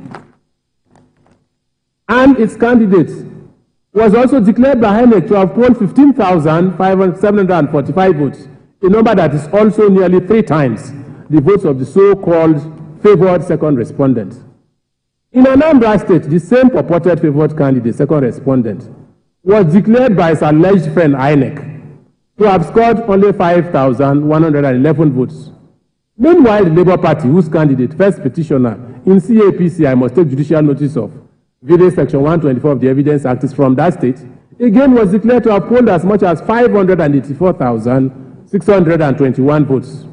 Again, like Enugu State, the PDP and its candidate was declared by INEC to have polled 9,036 votes, a number that is also nearly double the votes of, quote, INEC favored, end quote, second respondent. In neighboring Delta State, the same INEC favored candidate, second respondent, was declared by INEC to have scored 90,180 votes. That is as against the Labour Party and its candidate, which is credited by the same bias, quote unquote, INEC, to have scored as much as 179,917 votes. In that same Delta State, the PDP and its candidates scored 161,600 votes, again nearly double the votes of second respondent. In Adamawa State of the PDP and its candidate, the same favored second respondent was declared by INEC to have scored only 105,648 votes, while the PDP and its candidate were declared by the biased, quote unquote, INEC to have scored as much as 214,012 votes. In Imo State, the same purported INEC-favored candidate, second respondent, was declared by INEC to have scored only 66,406 votes, while the Labour Party and its candidate is declared by the same INEC to have polled as much as 360,495 votes. In Ebonyi State, the Labour Party again scored as much as 259,738 votes. That is as against alleged INEC-favored second respondent, who by INEC's declaration, that is his friend's declaration, again polled a relatively miserly 42,402 votes. The PDP is said to have scored 13,503 votes there. Even in Lagos State, where second respondent was once held sway as elected governor, the Labour Party and its candidate was again declared by bias, quote and unquote, INEC to have beaten second respondent with almost 10,000 votes. Labour Party was declared by INEC to have polled 582,455 votes as against 572,606 polled by second respondent and so declared by INEC. It is a similar story in the federal capital territory of Abuja, where INEC has its headquarters and supposedly carried out, directed, all its, quote, manipulative and biased activities in favor of second respondent that petitioners claim he did in the election. Second respondent and his political party still lost there. In fact, by the result, second respondent friendly, quote and unquote, INEC declared in the federal capital territory of Abuja, second respondent could not even make 25% of the votes, total votes cast there. He was said to have polled only 90,902 votes. That amounts to just 18.991% of total votes cast in the FCT, yet INEC declared that result. That is as against 281,717 votes, amounting to 58.856% of the total votes, the same INEC declared for Labour and its candidate. There are also other states, including Katsina State of the immediate past president of this country, a member of the second respondent, who was still in office at the time of the elections, in fact, as I take judicial notice of video section 124 of the Evidence Act. There again, second respondent and his party, the APC, also the then sitting president, was declared by the same INEC to have lost to the petitioners in CAPC 05-2023, that is Atiku Abubakar. Now, if all these results declared by INEC for each of the states for the two sets of petitioners and second respondent is anything to go by, then INEC must be an abysmally poor manipulator, if not even an imbecilic one. Surely, it would not go through all the stress of closing down its IREF and blocking the public from seeing its manipulative efforts in favor of second respondent, as alleged by the petitioners, only for it to still end up favoring the petitioners with jumbo votes and posting miserly figures for its favored second respondent. It is said that all men stamp as probable that which they would have said or done under similar circumstances, and as improbable that which they themselves would not have said or done under the same set of similar circumstances. Things inconsistent with human knowledge and experience are properly rated as improbable. End quote. See again Oputa GSC on this, in Onwa and the state and Bozin and the state. At any rate, why did any of the two sets of petitioners not tender even a single polling unit result issued by INEC to their polling unit agents to support their claim of manipulation of election results by INEC, even as they all agreed that they had agents in the polling units? I had thought that this is the best and most effective way of proving the manipulation of election results alleged by them. After all, the polling unit is the only place where voting takes place, and so also constitutes the building block of election results. That much is stated in paragraph 90 of INEC guidelines and for the election, and also Wobuda and Ono and Awuse and Odele. In short, the allegation of the petitioners that INEC shut down its IREF to manipulate votes for second respondent just does not add up for me. If anything, the probabilities arising from the results INEC declared nationwide as illustrated above rather seem to me to eloquently support its position that its inability to upload the polling unit results real time, as earlier promised, was not deliberate but caused by technical issues outside its control that afflicted its e-transmission system, which issues it claims made it impossible for its e-transmission system to map the uploaded polling unit results for the presidential election to any specific state. That it claims is unlike the much smaller National Assembly elections that were conducted simultaneously with the presidential election. It is that phenomena it describes as glitch that was giving it an HTTP 500 error, which eventually resultantly delayed real-time public viewing of the said poll unit results. That conclusion also takes me to another big issue in this case, namely the evidential value of the European Union Observer Mission report on the 2023 presidential election, over which quite a mountain has been made up by both sets of petitioners. That report was tendered by the petitioners in petition number PEPC, that is Obi and another, as Exhibit X2, and by the petitioners in CEPEC 05 as Exhibit RA27. The impression given by both sets of petitioners is that the said report, which in any case has been even ruled admissible by us in petition number CAPEPC 03. Why are women everywhere choosing ABX, the new tummy tuck alternative? I got the tummy tuck results without the tummy tuck downtime. Get a flat, tight tummy fast with Sonobello's new ABX. One visit fat and loose excess skin removal. ABX is an innovative procedure that allows us to maximize how much fat we can take. Complete non sequitur. Without the makers of that report presenting themselves in court to face cross-examination, to authenticate their opinions, that report, and I dare to add even the ECOWAS report of the same elections, tendered by second and third respondents in petition numbers in the two petitions, are completely valueless and inadmissible for the purposes of authenticating the opinions expressed in them by the makers. See first on that the cases of Nyesom and Peter Said and Said Yakowa. It also makes no difference that the said reports have been put in the form of print. Books, it must be noted, cannot be cross-examined. On this, I find support in the celebrated case of Idudu and others versus Okumagba, where the Supreme Court, 1976, where the Supreme Court had this to say, and let me quote what the Supreme Court said. It said, as for the law involved in Idudu and Okumagba, we would like to point out that it is now well settled that there are 5 ways in which ownership of land may be proved. In our view, not only was the evidence of the witnesses, that is continuation, not only was the evidence of the witnesses called by the appellants rightly rejected by Leonard Trial Judge for good and sufficient reasons, we also think that he was right in not attaching any weight to the views expressed in the book cited in support of such traditional evidence. As Lionel Brett JSC, as event was rightly in our view once pointed out in a learned address given by him at the University of Lagos to the Nigerian Association of Law Teachers, smaller quote again, the courts are not to be hypnotized by the authority of print. The crucial fact is that books cannot be cross-examined, either as to the opinions expressed or as to the claims of the author to have special knowledge. If the author is living, there is no reason why he should not be tendered as an expert when this difficulty would vanish.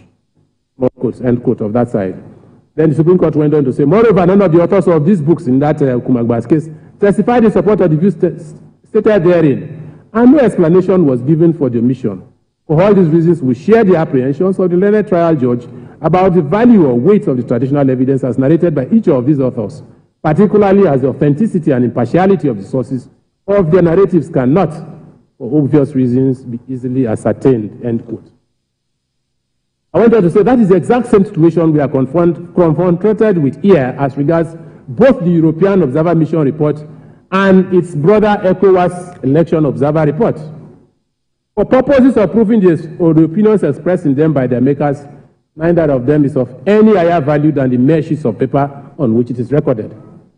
And for those who, like the petitioners, are enamored by the now very familiar patronizing judgments passed on elections, regularly passed on elections, by European election observer missions every 4 years.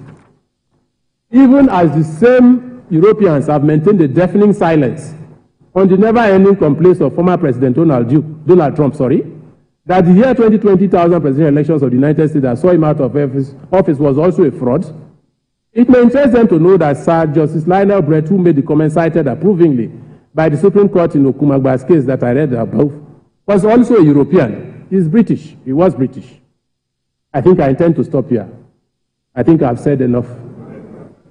It is for these few additions, but much more for the far more illuminating reasons advanced by my brother Haruna Samani JSC, his rulings and judgments, which reasons I concur with without reservation, that I also hold all 3 consolidated petitions not proved and thereby enter another dismissing all of them, and I find the declaration of second respondent Bola Ahmed Tinubu by second respondent as the person duly and properly returned winner of the 25th February 2023 presidential election of this country and duly elected president of the Federal Republic of Nigeria.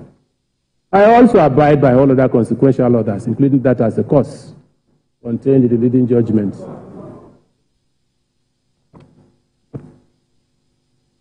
I now invite my learned brother by my extreme left to present his own judgment. Well, last but not the least,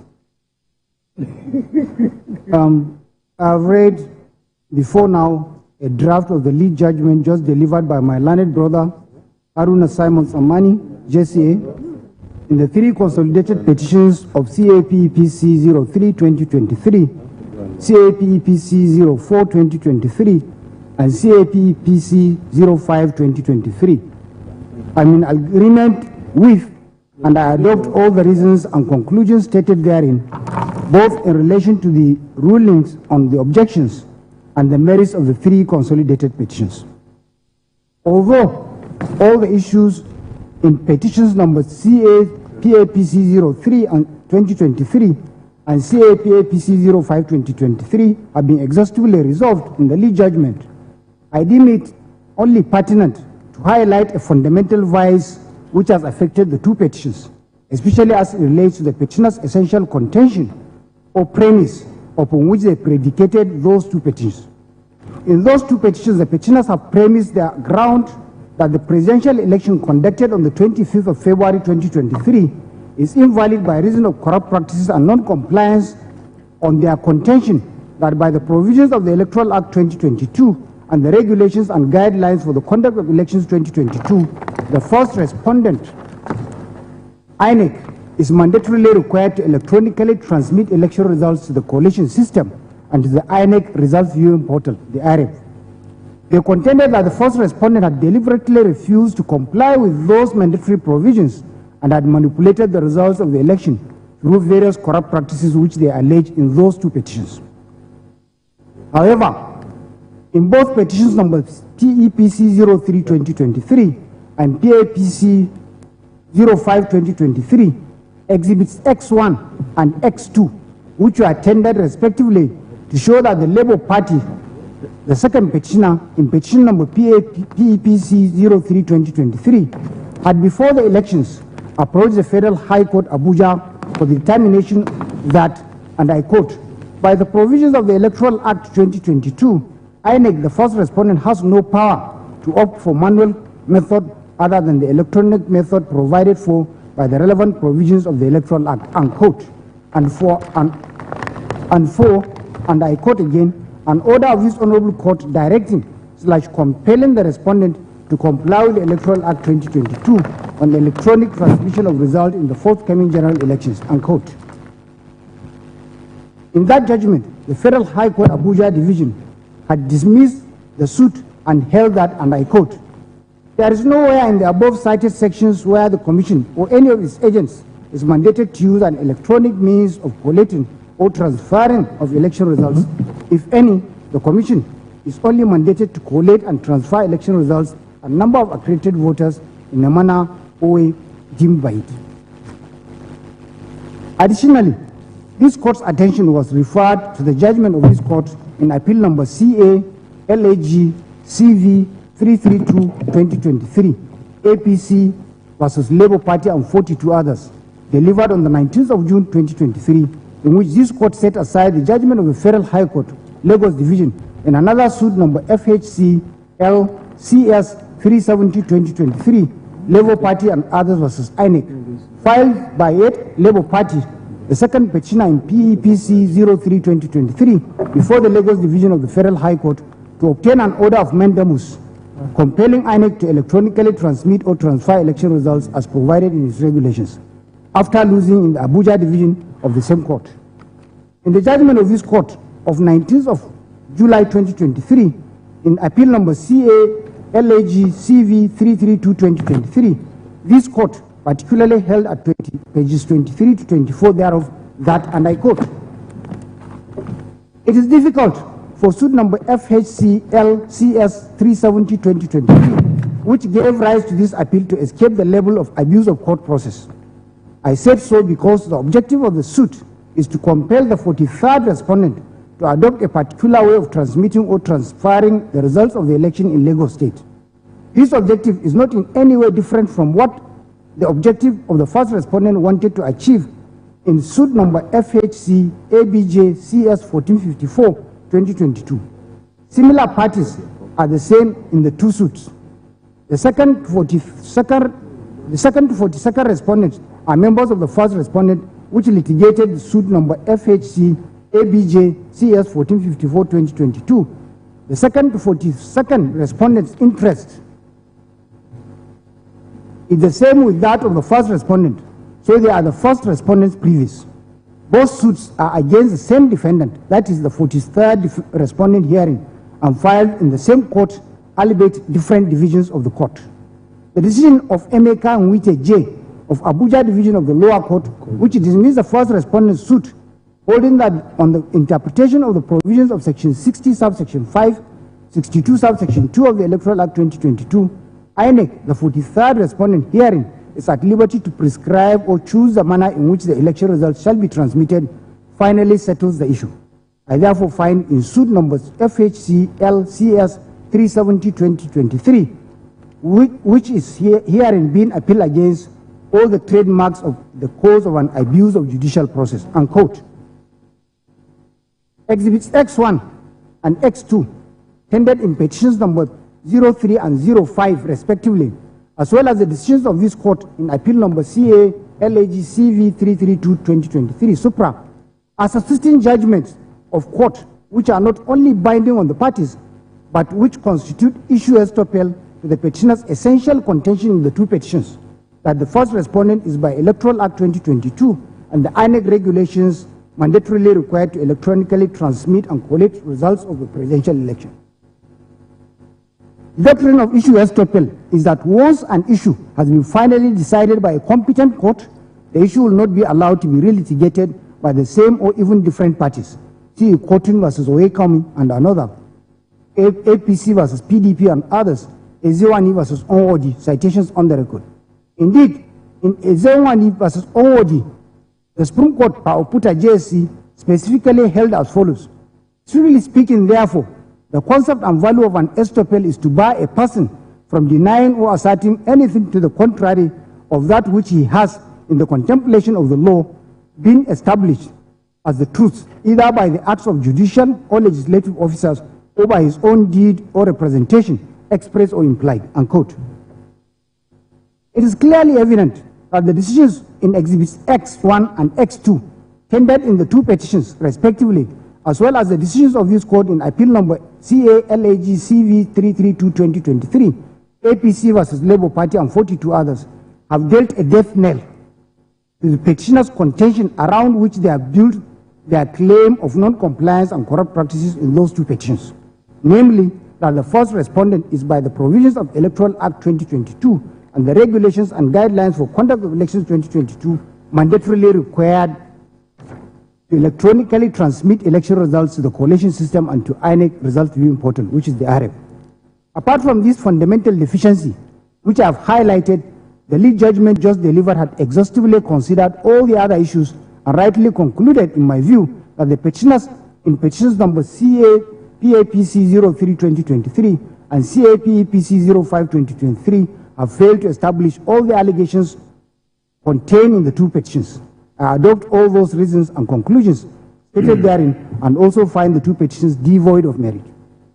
Petition number 04, as regards that petition, the petitioner has, under the guise of challenging the qualification of the third respondent to contest the presidential election on the ground that he had violated the provisions of Section 142, subsection 1 of the Constitution of the Federal Republic of Nigeria 1999, basically challenged the validity of the nomination of the fourth respondent by the third respondent as his running mate in the 25th February 2023 presidential elections.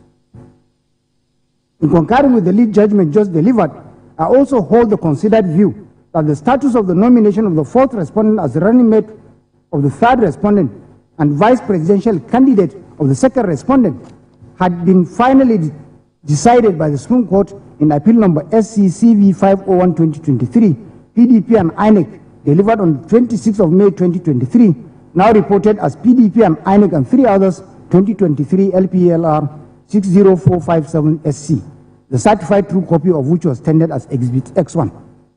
In the concurrent judgments of their lordships, Okoro, Augi, Ogunwumiju, Agim, justices of the Supreme Court, they have all determined as proper the nomination of the fourth respondent as vice presidential candidate of the second respondent.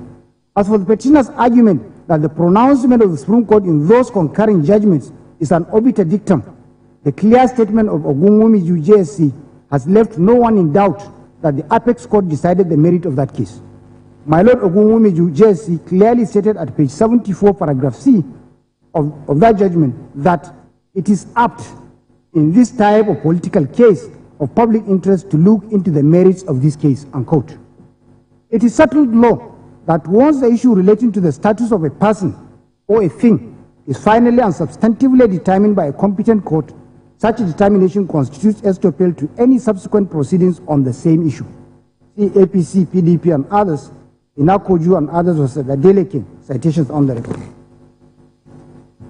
Now, for all this, and all the detailed reasons succinctly stated in the lead judgment just delivered, I also hold that this petition is lacking in merit.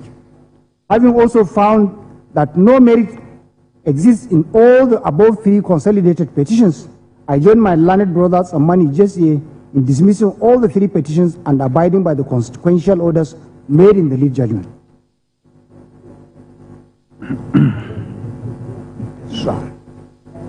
Well, with the judgment delivered by my learned brother Abba Mohammed, who have discharged our responsibility to the nation, we have concluded the hearing of this petition and we have concluded the delivery of the judgment. So we thank the Almighty God for bringing us this far. All these months, both counsel in all the petitions have labored, they have tried to represent their clients creditably. And we thank you for their assistance, because their assistance have helped us to reach our conclusions in this judgment.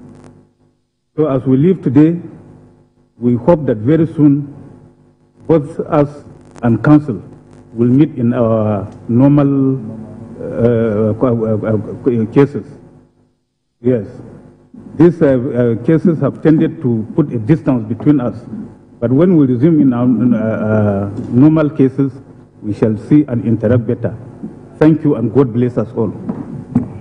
Thank you very much, my lords. On behalf of the petitioners, with all sense of responsibility and urgency, there is a little request we want to make, given our severely limited time by the practice directions to exercise our constitutional right of appeal. We will request, because our time starts running today, if we can have the copies as we leave today, so that, because any day that we lose depletes our right. We know the day is far spent.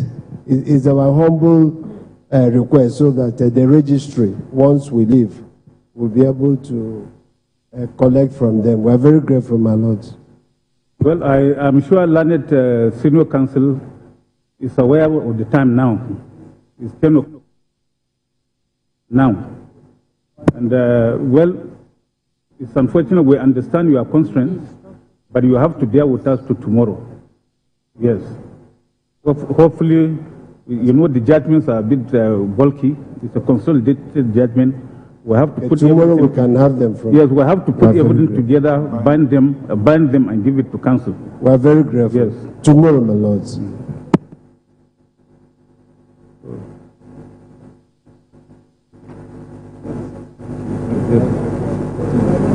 Wait. So we thank you for all the efforts you have put in. Thank you. Forget now. My lords. So, oh, Ade. Yeah, sorry, my lord. I know the day is far spent. I thought my senior colleague will actually thank my lords for the industry put into this judgment. It is a well-considered judgment, and these judgments will no doubt change the face of our electoral jurisprudence. We have traveled this part of history this past few months, and today we have reached the end of it. We pray that that we all learn from it. We have all learned from each other during the course of our stay here. We salute you, my Lord, for the detailed a clear, detailed review of the pleadings, the issues, and the evidence in the petitions, especially on the issues surrounding technology. That was an area we thought we were going to have problems. Please be brief. But we thank you, my Lord, for this judgment, and we are very grateful. Thank you. God bless you, and God bless the Federal Republic of Nigeria. Yes. Well, my Lord, mine is a short one. I thank your lordships. I think earlier on, my Lord, there was supposed to be a misunderstanding. I apologize for that. It wasn't the intention at all. I appreciate your lordship's industry, and this work is not easy. I don't think I could have done any of the jobs your lordships did this evening. From 9:30 till now, I would have lost my voice.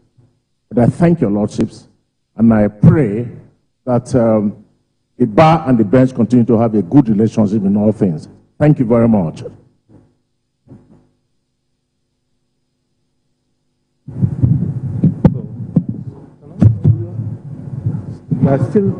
Sorry, my Lord. Yes, I think. My Lord, I'm very sorry. Well, we know. We thank you also.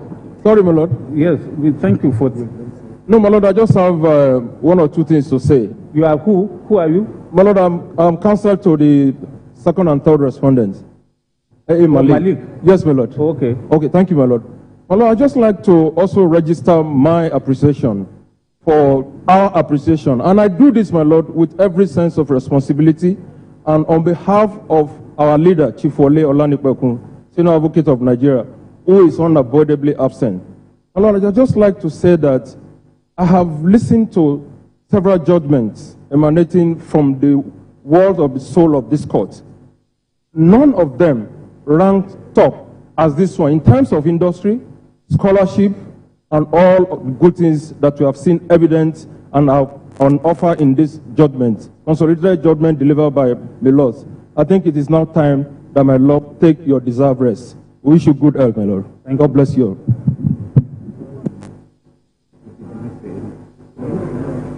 You will know them. Call the court, please.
To comment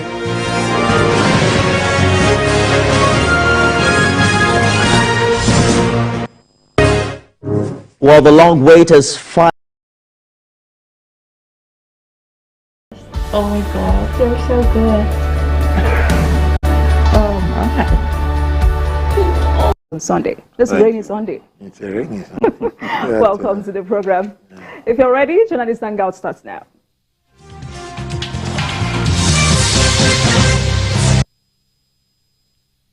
Thank you for staying with us. Now let's begin with administration of justice in Nigeria. It is said that justice delayed is justice denied, but the miscarriage of justice is even more dangerous. More than 100 concerned Nigerians have signed a petition demanding justice and transparency in the ongoing presidential election petitions tribunal as judgment looms. A petition initiated by the coalition of concerned Nigerians and addressed to several justices highlights the anxiety felt by some electorate. Also, the petitioners call on the justices to be mindful of opinions of international community.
LGA inside the BLM country, the mothers come, watch and see, sleep, not be die.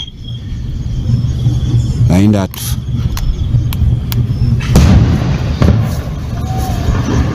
okay.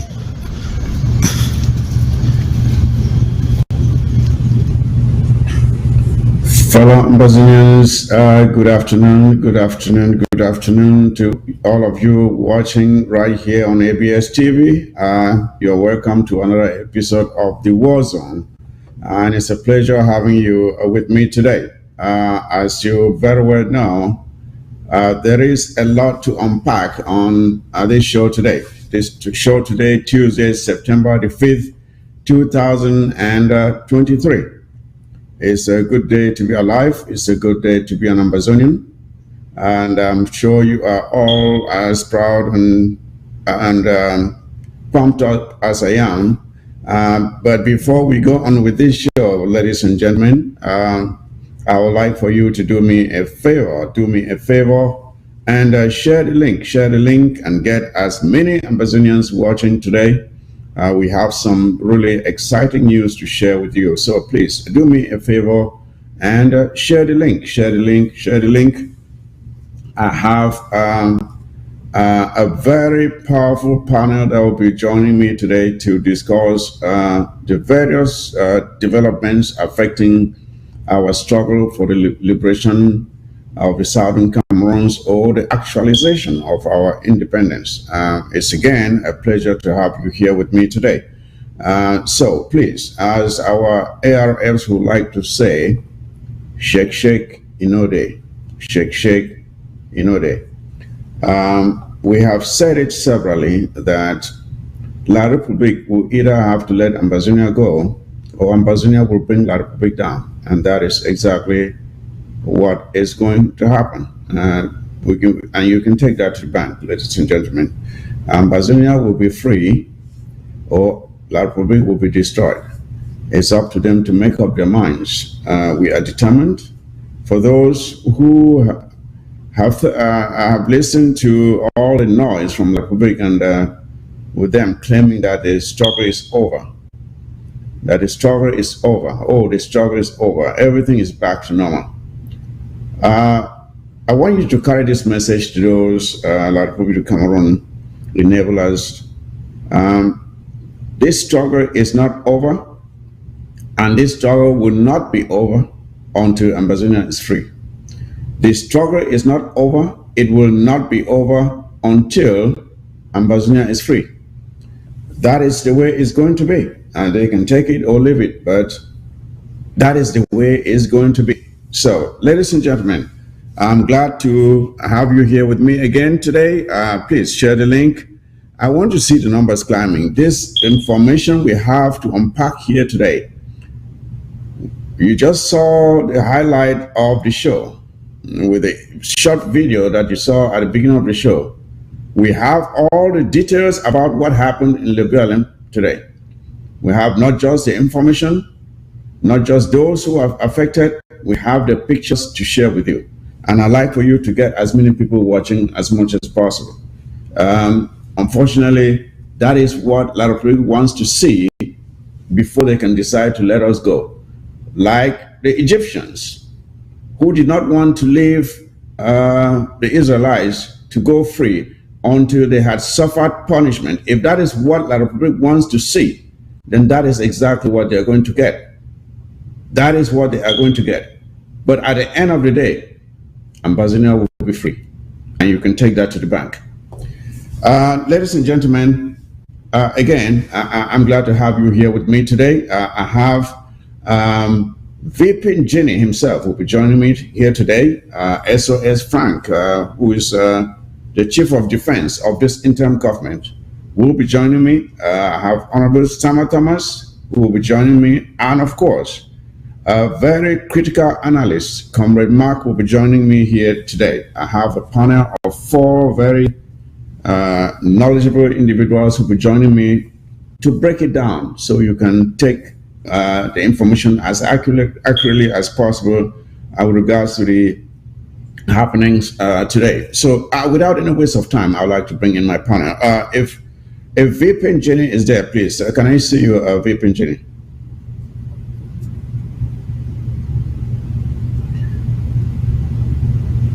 I don't know what is wrong with your audio, VP Jenny. Can you check your audio?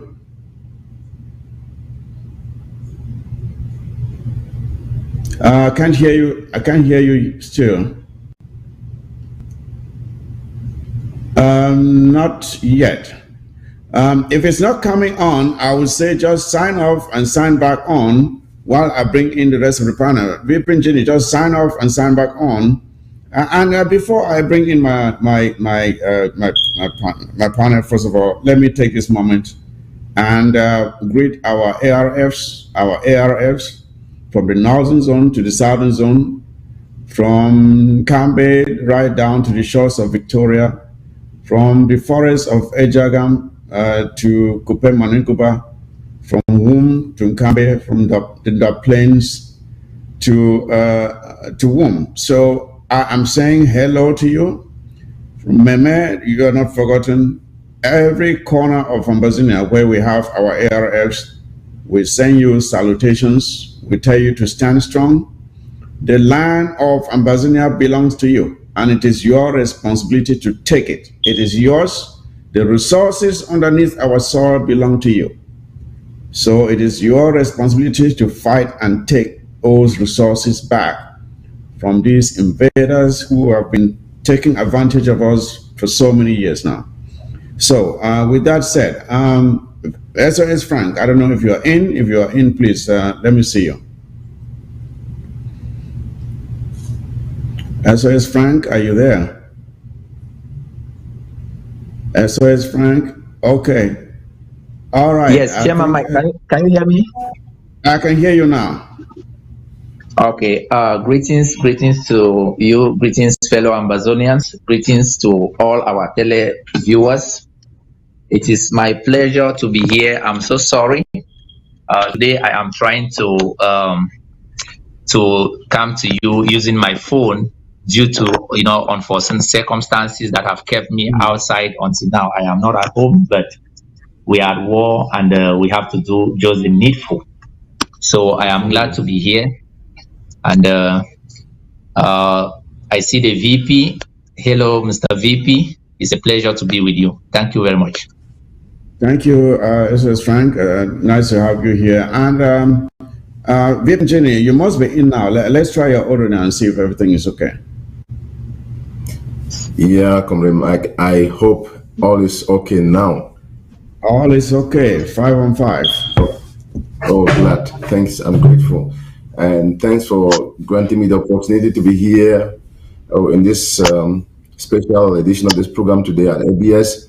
My special greetings to SOS Frank, Honorable Thomas, and Comrade Mark. and all who are making of this great panel today. Special greetings to Azonians wherever they are, our patriotic restoration fighters, and the great work they are doing. You know, there's a lot of what we just saw in the Libialem County. It's a spark of the firepower activated that has been keeping the flag of this revolution moving on. And like you said already in the beginning, Ireland and La Republic quickly help themselves to liberate us to go, because we are bound to go. Or we will bring them down to go, because even when we bring them down, we are going to go. So there is no way, no two way about our victory, about our freedom. We are here for that. And as we deliberate, I believe that as we share the link more and more, we will not regret that we are connected, and the fire will be kindled more and more. Thank you again. God bless every one of us connected. Thank you, VP. Thank you for being here. Your opinions about these developments will be very much appreciated. And Honorable Sama Thomas, I'm sure is in. Honorable Sama Thomas, can I see you? Honorable Sama Thomas, okay. Okay. Good afternoon, Comrade Mark. I want to greet a special greetings to VP Ginny and SOS Frank. I don't know if Comrade Mark is in yet. I want to say it's a pleasure for me to be with you people, to learn from you guys, to see if I can shape my opinion to look like those of yours.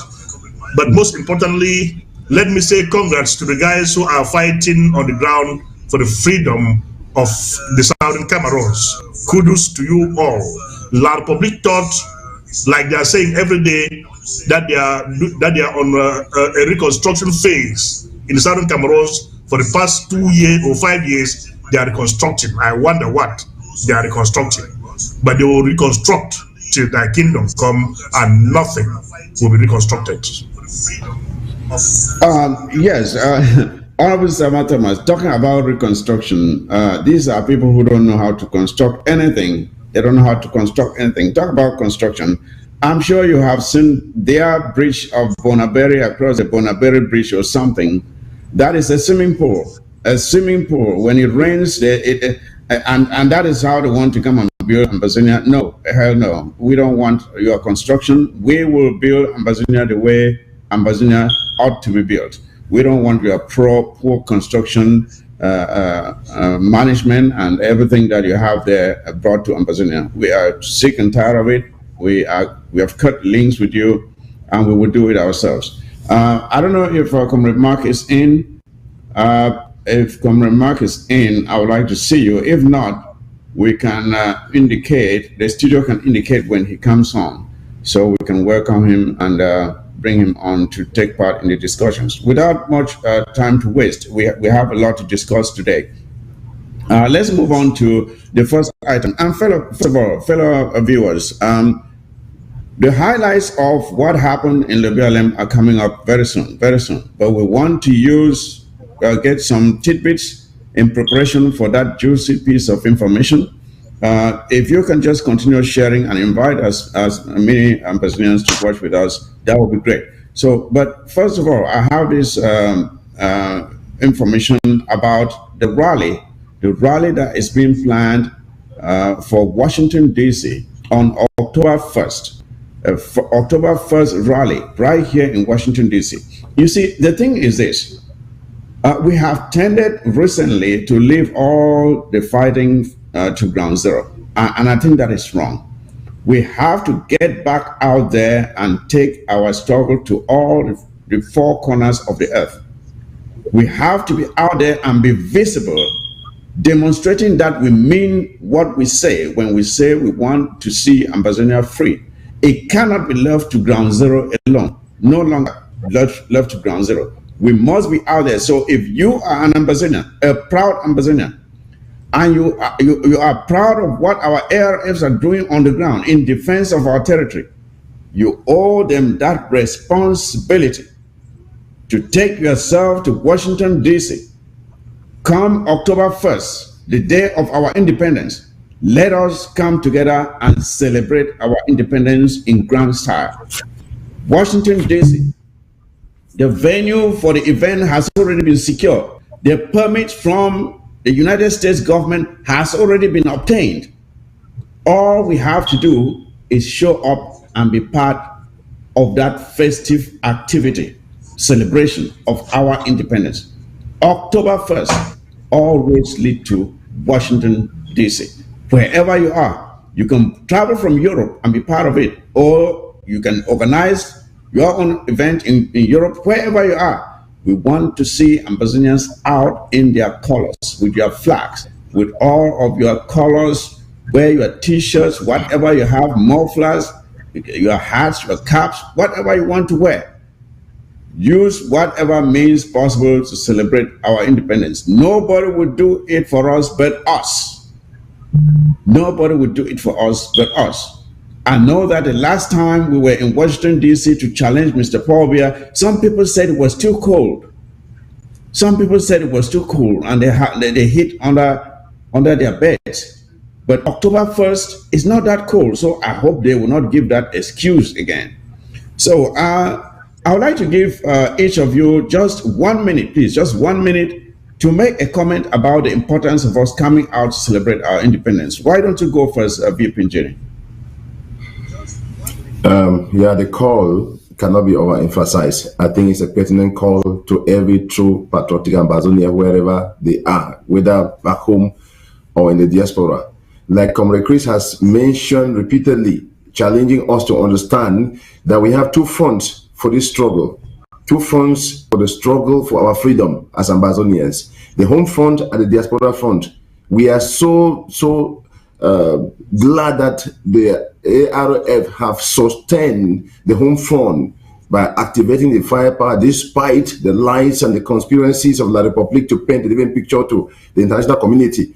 And at the moment, while we are moving forward and not looking back, the challenge, like you call already, the rally coming up on October 1st in Washington, D.C., the call is not only for those who are able to be there, but the challenge is that as many as we are able at different ends of the world, even those in Europe who cannot travel and other parts of the world, in the Southern Africa, in different parts, like in Canada, people should gather in their numbers or who, in whatever capacity can gather, and in the Ambazonia colors to paint the picture to the world that we are up and doing, we are thriving, and there is no retreating, there is no surrendering, until we reach Buea. So it's a pertinent call, and I just add my voice to that of the panel to say, let Ambazonians wake up. It is time. Our freedom is nearer than we had first thought. It's true. When we thought the way we thought in the beginning, we thought it was just a day. We are now in the 70th year. Who knows?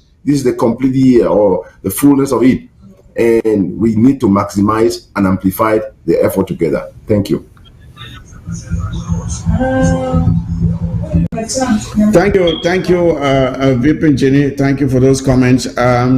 I would like to pass the microphone to as Frank. What is your take on the importance of us coming out, especially, those of us in the diaspora, of course, coming together and joining hands with a Ground Zero to celebrate October 1st?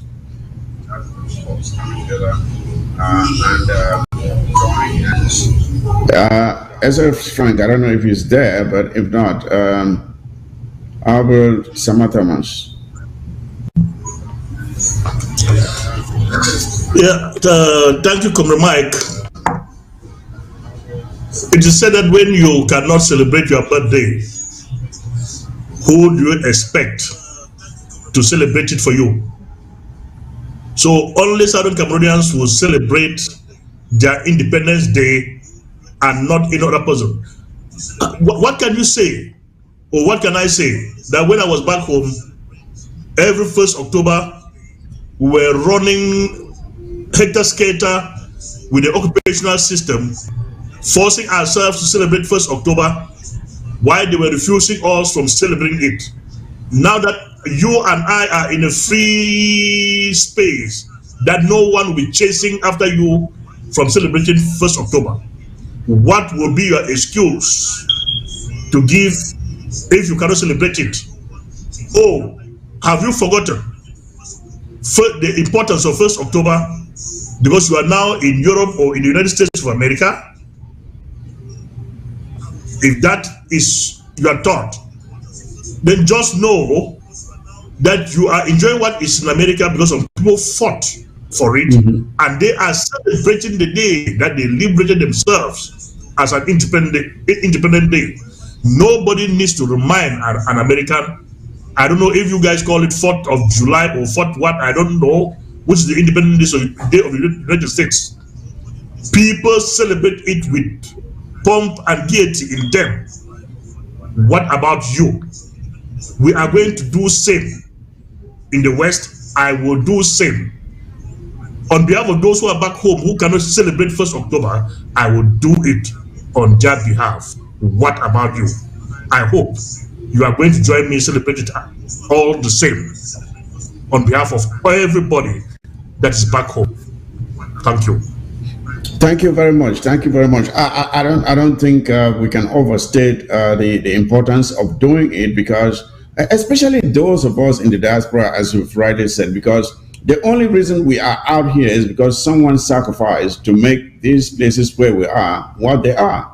Someone sacrificed, especially when you think of the United States of America that had to fight to free itself from the British empire that had colonized the USA. So they fought to free themselves. And you can name any other place here on earth where people live freely. They fought for it. And it is our turn to do the same for our own homeland and our own people. I don't know if Chairman Frank, SOS Frank is in now. If he's in, I would like to take his own word on this before we transition to the breaking news. The breaking news that is coming in from Le BLM County. Le BLM. Okay, Comrade Mark is in. Comrade Mark, thank you for coming on today. Since you're already in, can you just give us your own take on the importance of Ambazonians coming together on October 1st to celebrate our independence?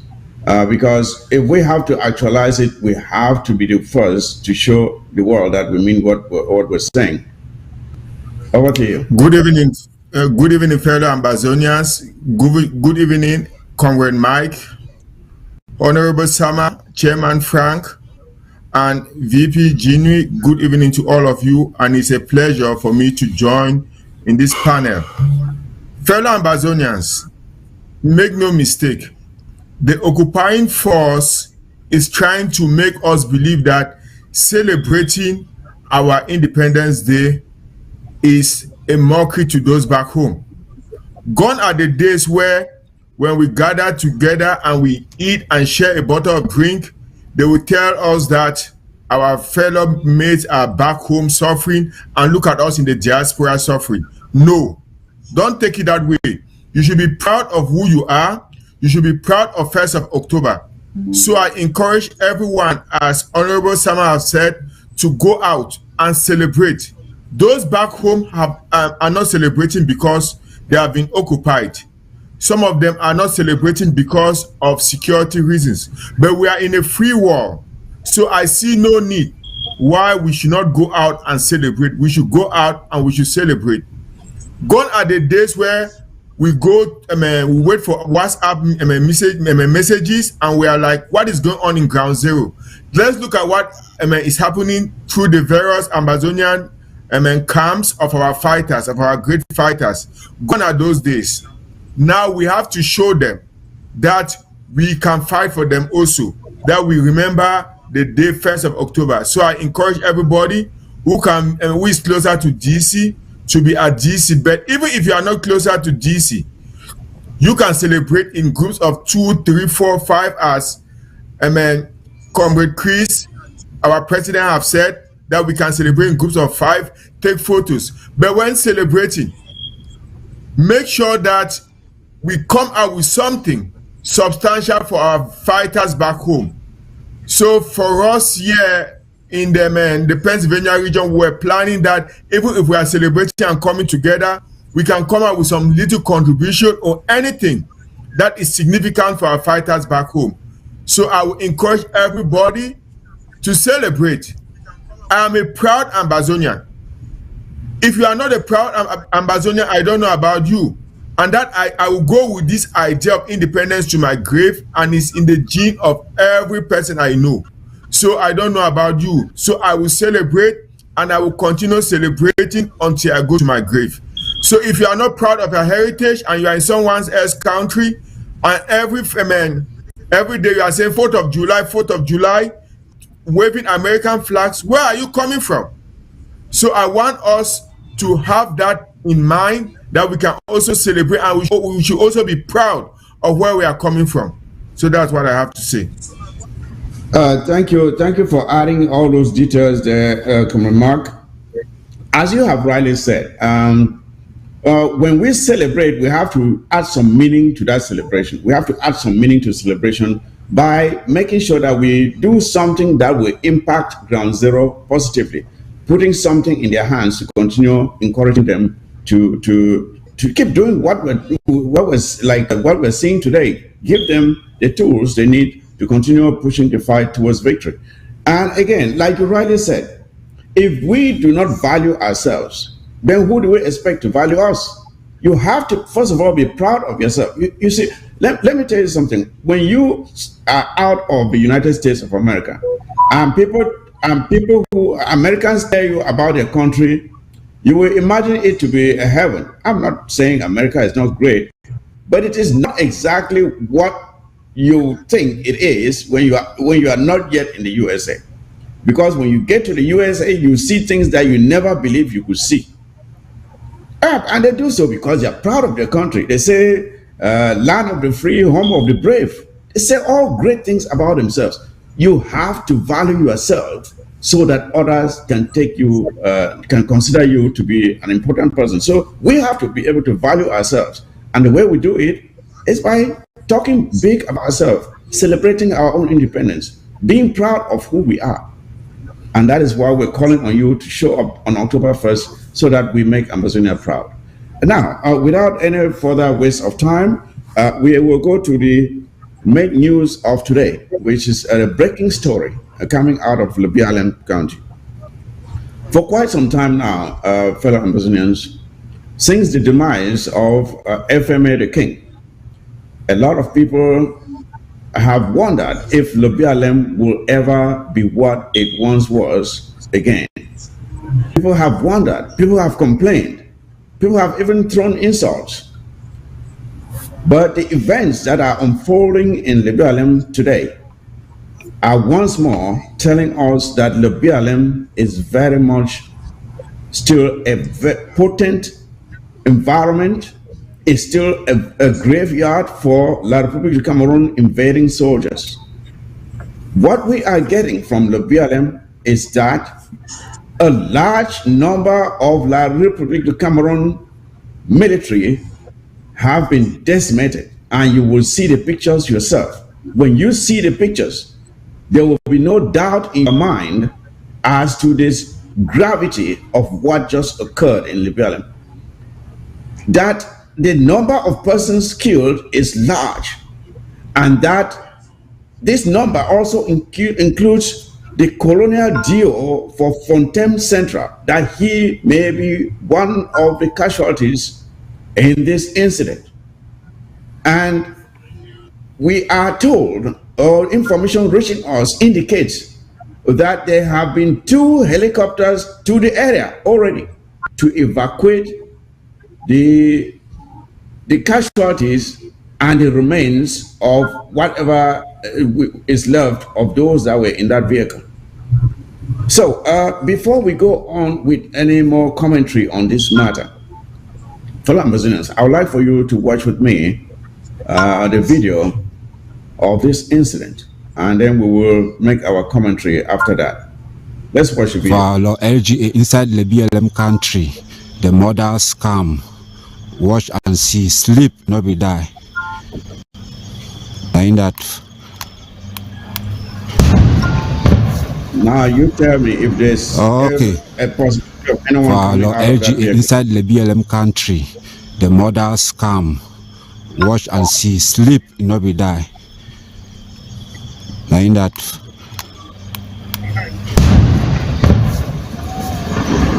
Yes, the Red Dragons are very much a very potent force in Amazonia. The Red Dragons are very much alive. All man for day, it don't finish. La Republic, una ceasefire. No way for una. When we don't declare ghost town, many man obey the order. Now our land be this. Now our land be this. Watch and see. Minimum focus, minimum stay tuned. You know, move for that place.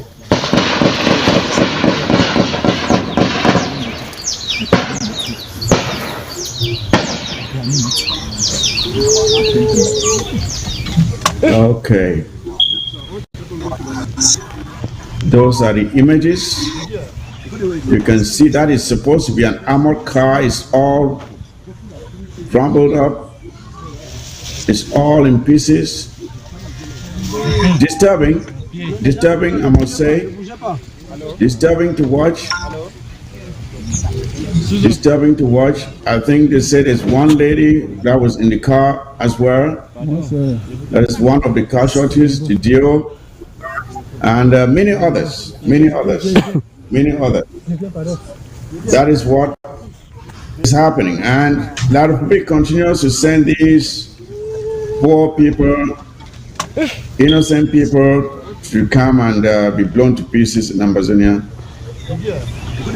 They are not listening. They don't want. They've been told to come to the negotiation table and get this matter resolved, but they just will not do it because they believe we are their slaves. We are conquered people.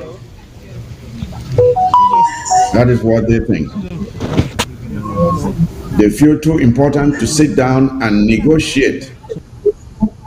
That is the lady, that is one of the casualties in that vehicle. We are yet to get the details of her title or responsibility.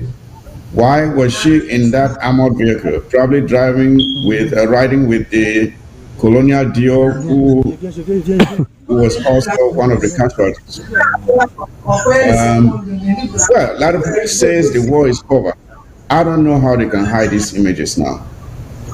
I don't know how they can hide these images. They say the war is over, everything is back to normal, and that all they are doing now is reconstruction. That is the reconstruction right there. That is the reconstruction.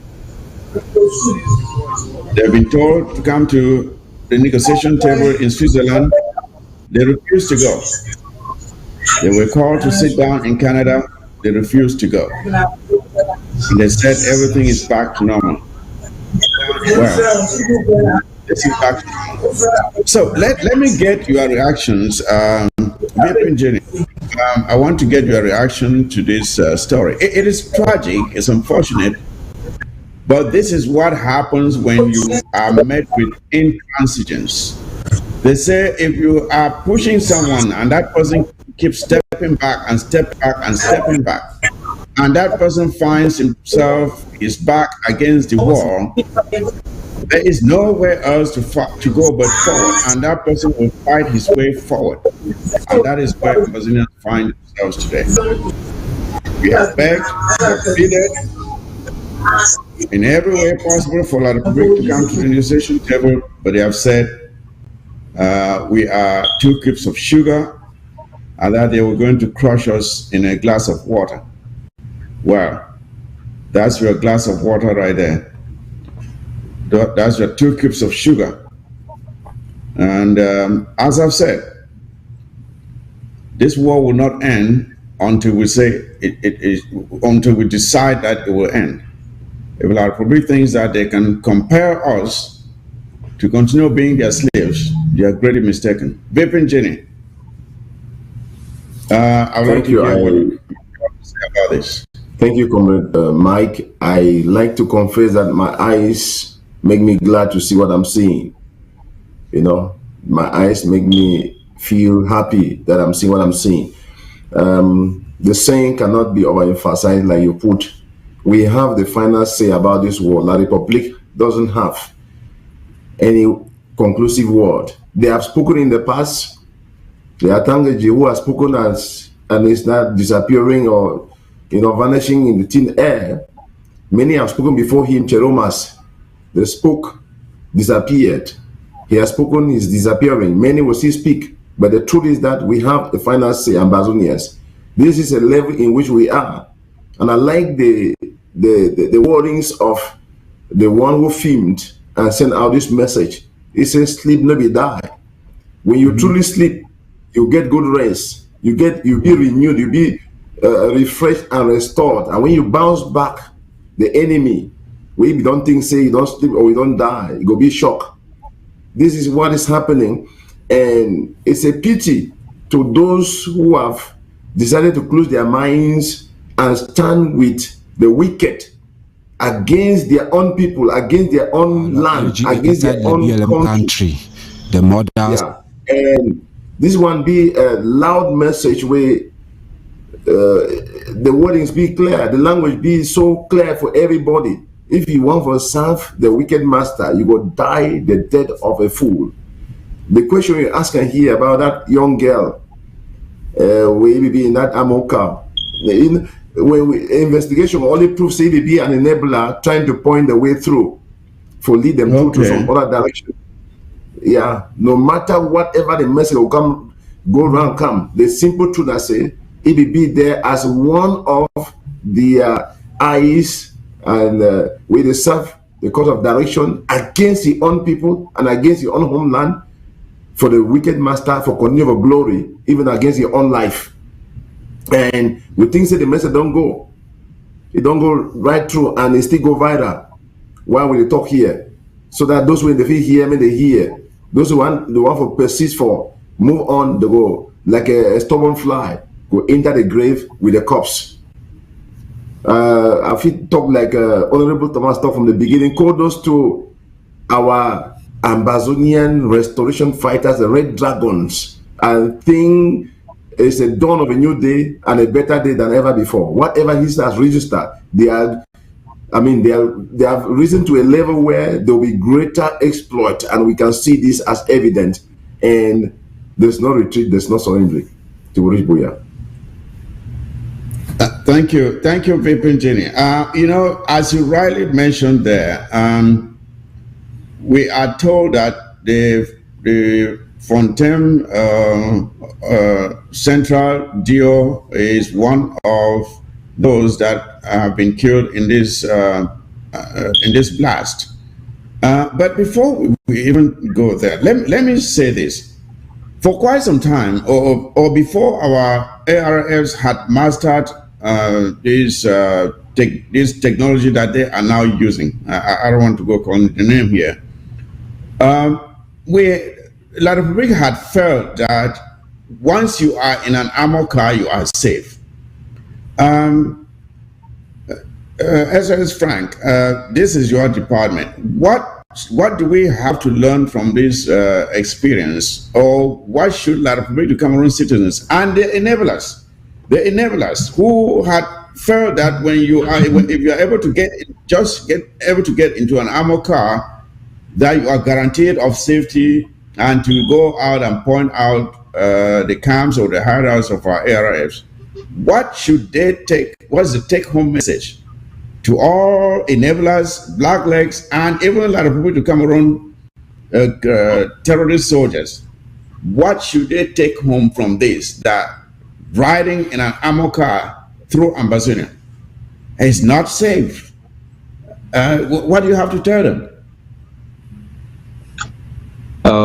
Thank you for that question. I hope you can hear me now. 5 on 5.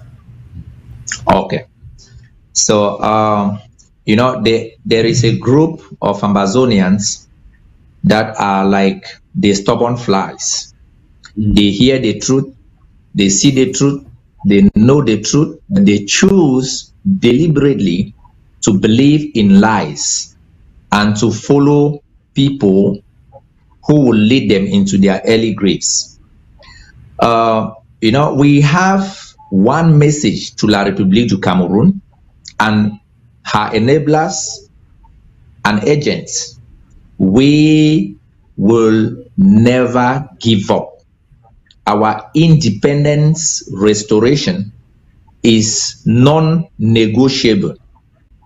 And for anybody who goes close to La République du Cameroun talks and their agents and their enablers, we are monitoring, we are watching, we are, following you. At the right time, you will have to respond to the laws of the land. It's just sad to see a young girl like this one we see here. Out of the 1,001 things that she could be doing to better her life up, she chooses to be moving around with thugs who will gang rape her and end up, using her like, some human shield.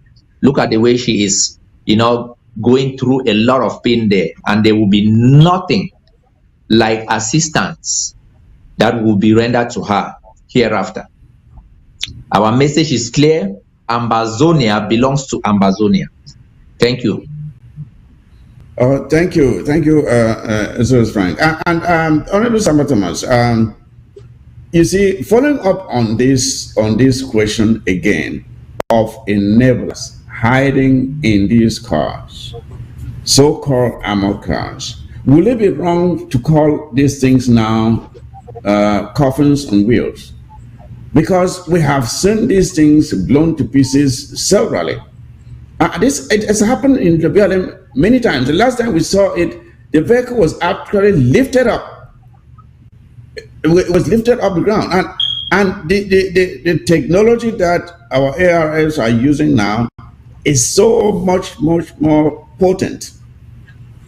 And again, I don't know what these enablers think.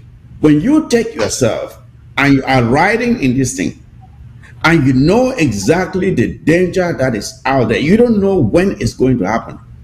You are just like sitting there and just praying that you get through. You don't know when it's going to happen, because it eventually will happen.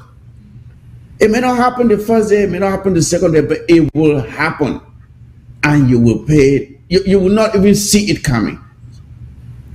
You will just see yourself at the gate of hell, not even knowing how you got there. And yet people still choose to put themselves through this risk. For what compensation, Honorable Samba Thomas? I mean, what goes through the minds of these people when they choose to put themselves in this situation? What goes through their minds? Honorable Samba Thomas.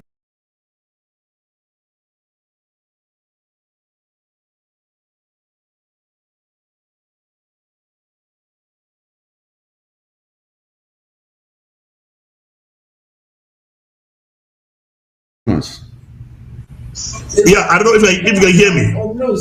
Okay, I can hear you now. La Republic agents have deceived themselves in such a way that one cannot even understand if a normal human being can be telling lies to himself. La Republic is claiming that the war in the southern Cameroon is over. Why is it that their administrators and their soldiers are parading the southern Cameroons in armor cars and bulletproof vests? If everything has returned to normalcy and there is peace, as they claim, the only thing that these guys are hiding to themselves, there are moments that you will be in the house and a child does something, you ask him or her, you do this thing, he say no, I swear to God, I not do one. I swear to God, we don't. If you can show them upside, I swear to God, I don't do one. Does not necessarily mean that he's not guilty of the crime. So these Laruan people, they become children with, I swear to God, normalcy has returned to the southern Cameroons, but the same, I swear to God, people are moving around in armored cars. There is something that we have to see, that we must watch well in that armored car lying there, because that area is a dusty road.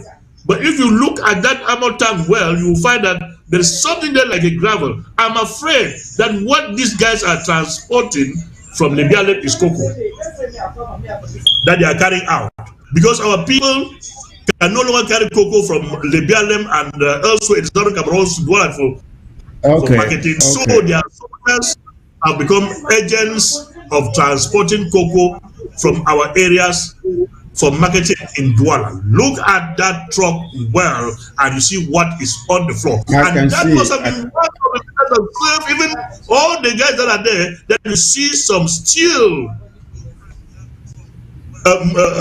moving as living corpses. If not that cocoa, all of them could have perished in that truck with remaining effect. That is what served their asses. But let them continue deceiving themselves that normalcy has returned. As they say, they do not want us to be in peace in the southern Cameroons, that they will maintain their occupation of southern Cameroons. They will never witness peace until the day we will witness justice.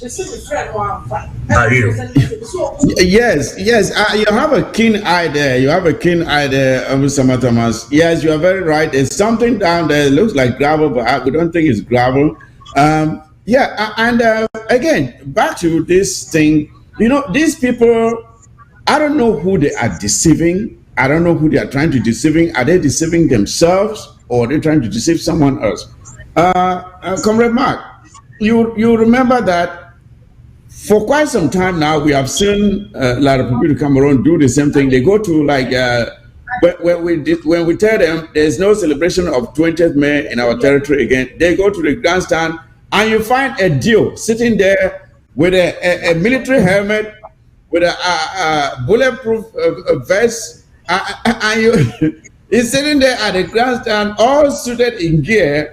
And these people are all suited in military gear, but they expect the population to come out and stand there to celebrate 20th May. Of course, our civilians know best not to put themselves in such situations anymore. But you look at these people and you wonder who they are trying to deceive. Who are you trying to deceive? At the grandstand, you find military people sitting, the Dio sitting there with his own protection, and they say they are celebrating 20th May when the people are not there to celebrate it with you. Comrade Mark, who are these people trying to deceive? Are they deceiving themselves? What do you think they are doing?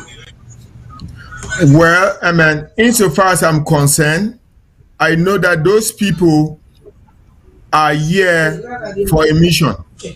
They are here to protect the person who sent them to be here. They are the occupying force, and they are just carrying out their role.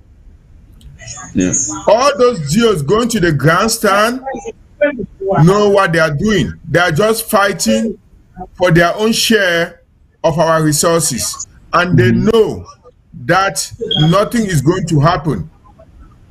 But the question now is, how about the Ambazonians who are sellouts? If you find yourself amongst the people who are persecuting us, and you are helping them, it is all on you and your generation. This is not limited to those you find in this on this image here. It's limited to, it goes to everybody. Some Ambazonians, not even Ambazonians, some blacklegs, I can now call them slaves, and I am not afraid to call them that way. I'm called them mental slaves. People that are chicken-hearted, people who knows right from wrong, but because they have their selfish means or they are protecting certain things, they don't want to follow us. Even if you don't want to follow us and fight for independence, do not block us or do not stand by our way or do not cause confusion. Because these people who are blocking us, standing on our way and causing confusion, are worse than the enemies, because at the end, they tend to discourage others to fight for our sovereignty.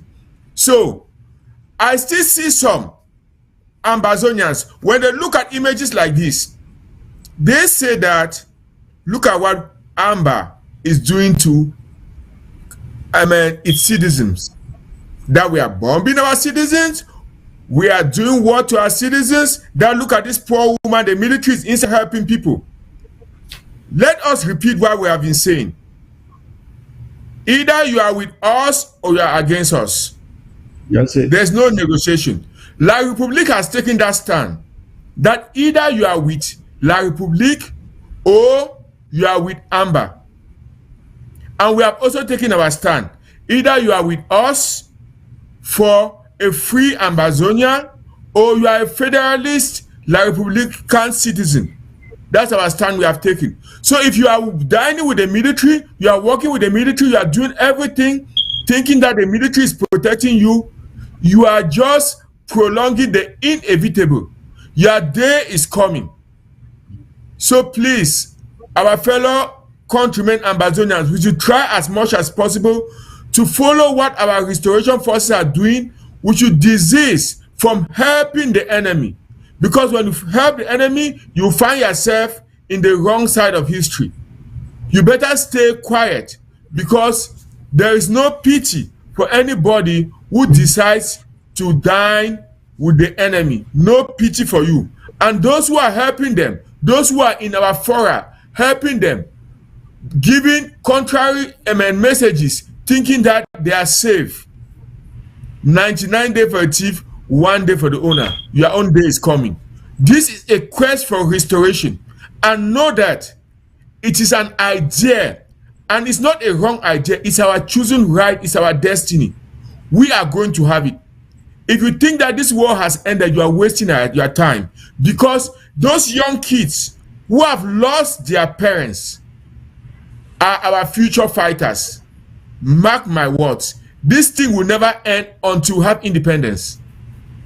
Thank you. Thank you for making it very clear to the naysayers, the blacklegs, the enablers out there. I hope they got the message that you just gave there. And to comment on what you just said there about some people always coming out looking for some excuse to blame Ambazonians for this struggle, for this war. We never declared any war. Paul Biya declared this war. It is on him to call it off. It is on him to call it off. You remember just a few months ago, they were supposed to sit down with us. It was in Canada, and they said no. They never sent anyone. They never sent Canada to engage in any negotiations with us. So they are the ones not willing to end this war, not us. Now, these people who always want to point fingers. When Ngabo happened, when they slaughtered our civilians and buried them in a mass grave, you never hear these people come out to condemn it. Such enablers will stay mute. They won't say anything, including the so-called clergy. When little girls are shot in the head on their way to school, they never come out to say anything. They never come out to say anything. When Moja kills our civilians, puts their bodies on the street and desecrates those bodies by standing on them, they never say anything. When all these things happen, those people never say anything. They are just looking for one little thing. And they come out and say, oh, Amba has done this, Amba has done that. But the atrocities that La Republica has committed against our people, including intentional, committing acts of arson on total villages, including hospitals, they never say anything. They don't see anything wrong with that. So we are not concerned. We don't even care about what these people say anymore, because they're all hypocrites. Now, SOS Frank, we are told that the deal for Fontaine is one of those alleged to have been killed in this blast. Can you tell us more information about this detail? Is it true that the colonial deal for Fontaine was one of those that have been killed in this blast? SOS Frank.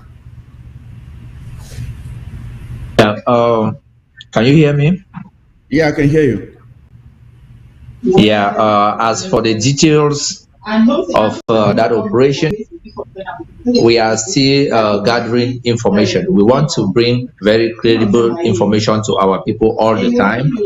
Okay. So that we don't have to say things that may not be verifiable. One thing I will assure Ambazonians and our tele viewers is that it was a very successful mission, and I think it has sent shockwaves down the spines of La République du Cameroon. And this is just the beginning. The days ahead are coming. We have 1st of October coming. La République du Cameroon is the only nation that chooses not to celebrate their Independence Day. We, as Ambazonians, we will proudly celebrate our Independence Day, and we will do so with some frogs being sent to Ekemaland.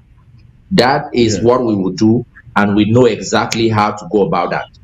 Thank you. Thank you, Chairman Frank. And to you, VP Jenny, we have seen a wave of uprisings amongst the military, various militaries of several countries in Africa, where they feel like the politicians, sit-tight politicians, are making them suffer, are making the citizens suffer. I mean, we have seen how Paul Biya has been in power for more than 40 years now. The country is going down the drain. And these people, these La République du Cameroon so-called soldiers, are being blown to pieces every day in Ambazonia. Vipinjin, what will it take for the military of La République du Cameroon to rise up and take down their own sit-tight, corrupt dictators who are sending them to their early graves in numbers? What will it take this La République du Cameroon military to rise up and emulate what their colleagues are doing through the Sahel and now even in Gabon? I mean, what Kool-Aid are these people drinking that they cannot shake it off and do something to save themselves from this imposed demise of being blown to pieces every day in Ambazonia? And I don't know if they think it's going to end tomorrow or when. I just want to, I don't know if you can even think like them, but what do you think goes through their minds?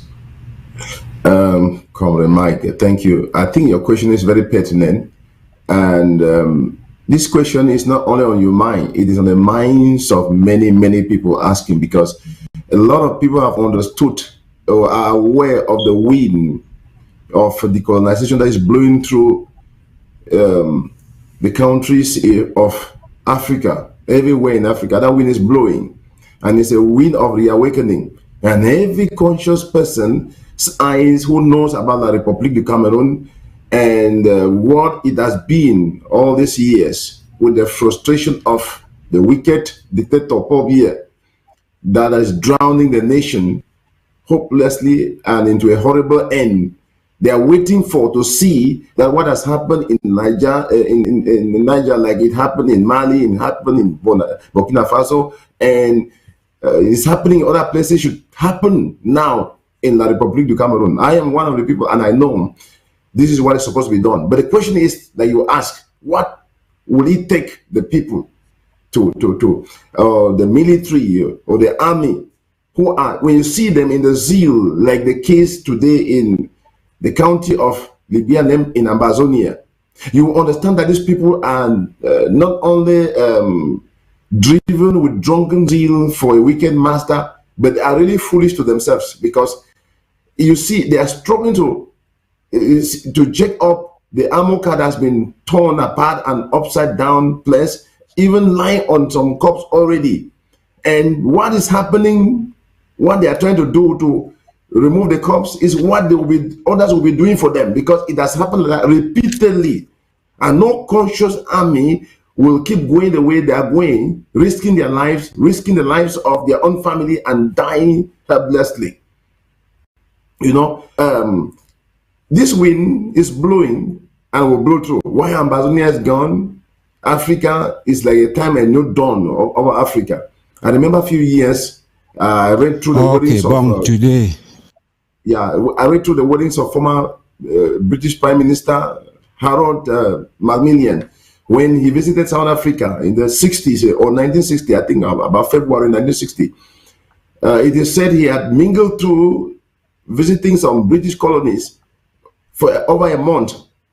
And when he had that opportunity in February 1960 to address the South African Parliament with regards to what they were going through, the fight and the struggle for their own liberation, he said categorically in his words that have not been forgotten, they have been re-amplified through the years, that a wind of change was blowing through Africa, the continent of Africa. And without the politicians of the world who are like backing dogs and can't do anything, or numbed in their senses and inability to do anything, whether they like it or not, it will blow through. And he tried to canalize this wind, which the La République and the army and all who think well and hope for a future that will rescue their children must know and stand up for. You see, it was a win, with strength of nationalism that was bringing consciousness to the people of Africa. It was a win which was stirring the zeal of the people to stand up for their right and to secure their future before it is dampened. And this is the truth. When you mingle through the cities of La République de Cameroon at 6 a.m. in the morning, to those who know and to those who have been around, you will discover that people are already drinking. And amongst them, army people or the military people in uniform, and they sit there in bars drinking till late in the night and they start up with it. Now, it takes just a few to the countries that have already succeeded in their cause and the military taking over in Africa. It takes a few. It doesn't take the majority. It takes a few who come to their consciousness and say, enough is enough. I can't stand this anymore. This uniform I took upon myself was not for myself, was not only for my family, was for the nation, to rescue the nation. And if I don't defend it till I die, I am risking my life, I'm risking the future of my generation. And those who know about me, who stood for the nation, will never forgive me. And they take a strategy and follow through to be able to dethrone. The case of La République is so rotten and decayed that there is no way any man in the name of a politician can stand in that country and then bring about revival or bring about economic revival, social change or whatever. It is going to be an end of the old, or a sweeping away of the old and all that has been in place, because all the structures and have been so polluted or decayed and destroyed that there is no way for renovation or for mending up. So it takes a few who are going to stand up in the army and say, enough is enough. This thing cannot continue. This man will not continue to sit on this place and bring the gloom of darkness over our lives and the future while we are sitting here. Should we stay here and die? And then they rise up. And when they do, in their few, the rest whose eyes have been blinded or whose ears have been shut down may come to a consciousness and toe the line, like we see. So the few that have taken place in other countries have not been by the majority, but a few who know what they need to do and to rescue the nation in the patriotic spirit in which they took over or they put on the uniform for. So this is what I think. And I think they are seeing, and the whole world is watching, like I said already.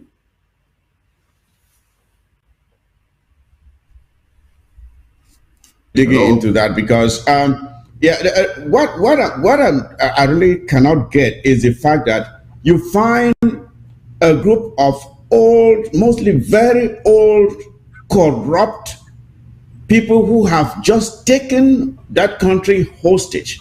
The most corrupt individuals, those with morally bankrupt individuals who have just no regard for the people they are supposed to be leading.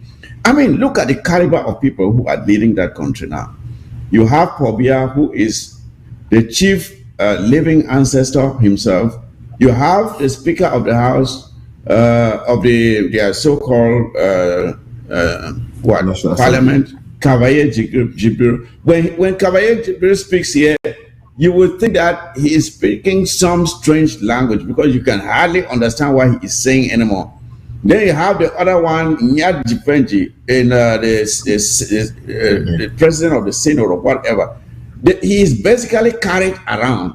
He's carried around. And that's not the only one. The person that is heading, I think, the Supreme Court or whatever, that person is barely living. He is barely living. And then the rest of them who are younger are crooks, thieves, murderers, rapists, and you name the rest. These are the people leading that country called Cameroon. So, as you rightly said, you cannot fix that country. In order to fix it, you have to start from somewhere. I have said it before and I've said it again.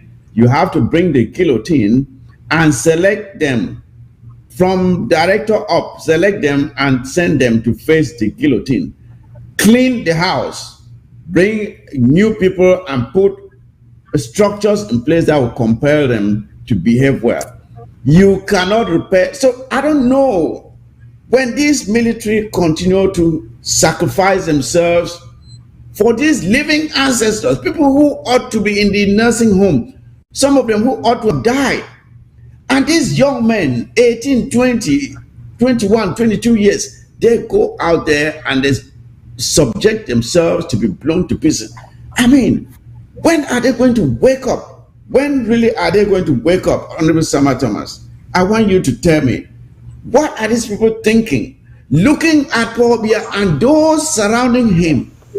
Just look at this bunch of crooks and thieves and murderers. Look at the other one who murdered the journalist recently and is hiding somewhere. They say he's in Kondegi. He murdered and mutilated that journalist. He is sitting. These are the kinds of crooks that are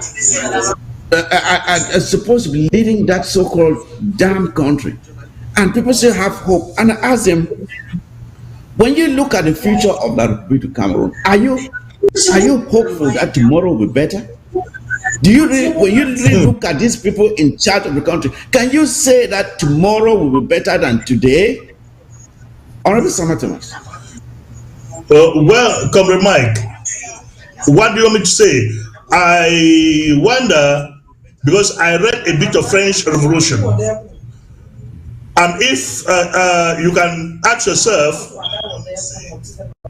send French soldiers during the days of Louis XVI in the 16th century to go and help the Americans during their war against their war of liberation against the British.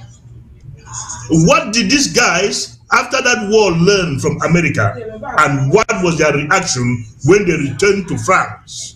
Mm-hmm. They said what they went to America to do was not even worth it of what they learned in America. For they learned the art of freedom of individualism, freedom of expression, freedom of speech, liberty, and they brought it back to France, and the monarch of France was toppled. For how long have La Republican citizens who call themselves soldiers been in the southern Cameroons, the land of freedom, where people could express themselves freely without fear or favor? What have they learned? Completely nothing. That is why they keep on behaving the way they are behaving as robots. All they know to do is to terrorize our people, take money from us to go and drink 3-3 export. I wonder if you watch the pictures that were out from La Republique, when they said Paul Biya did a cabinet reshufflement just within the military rank and file. Mm-hmm. That type of an army or security sector in La Republique, that is an elitist army or security.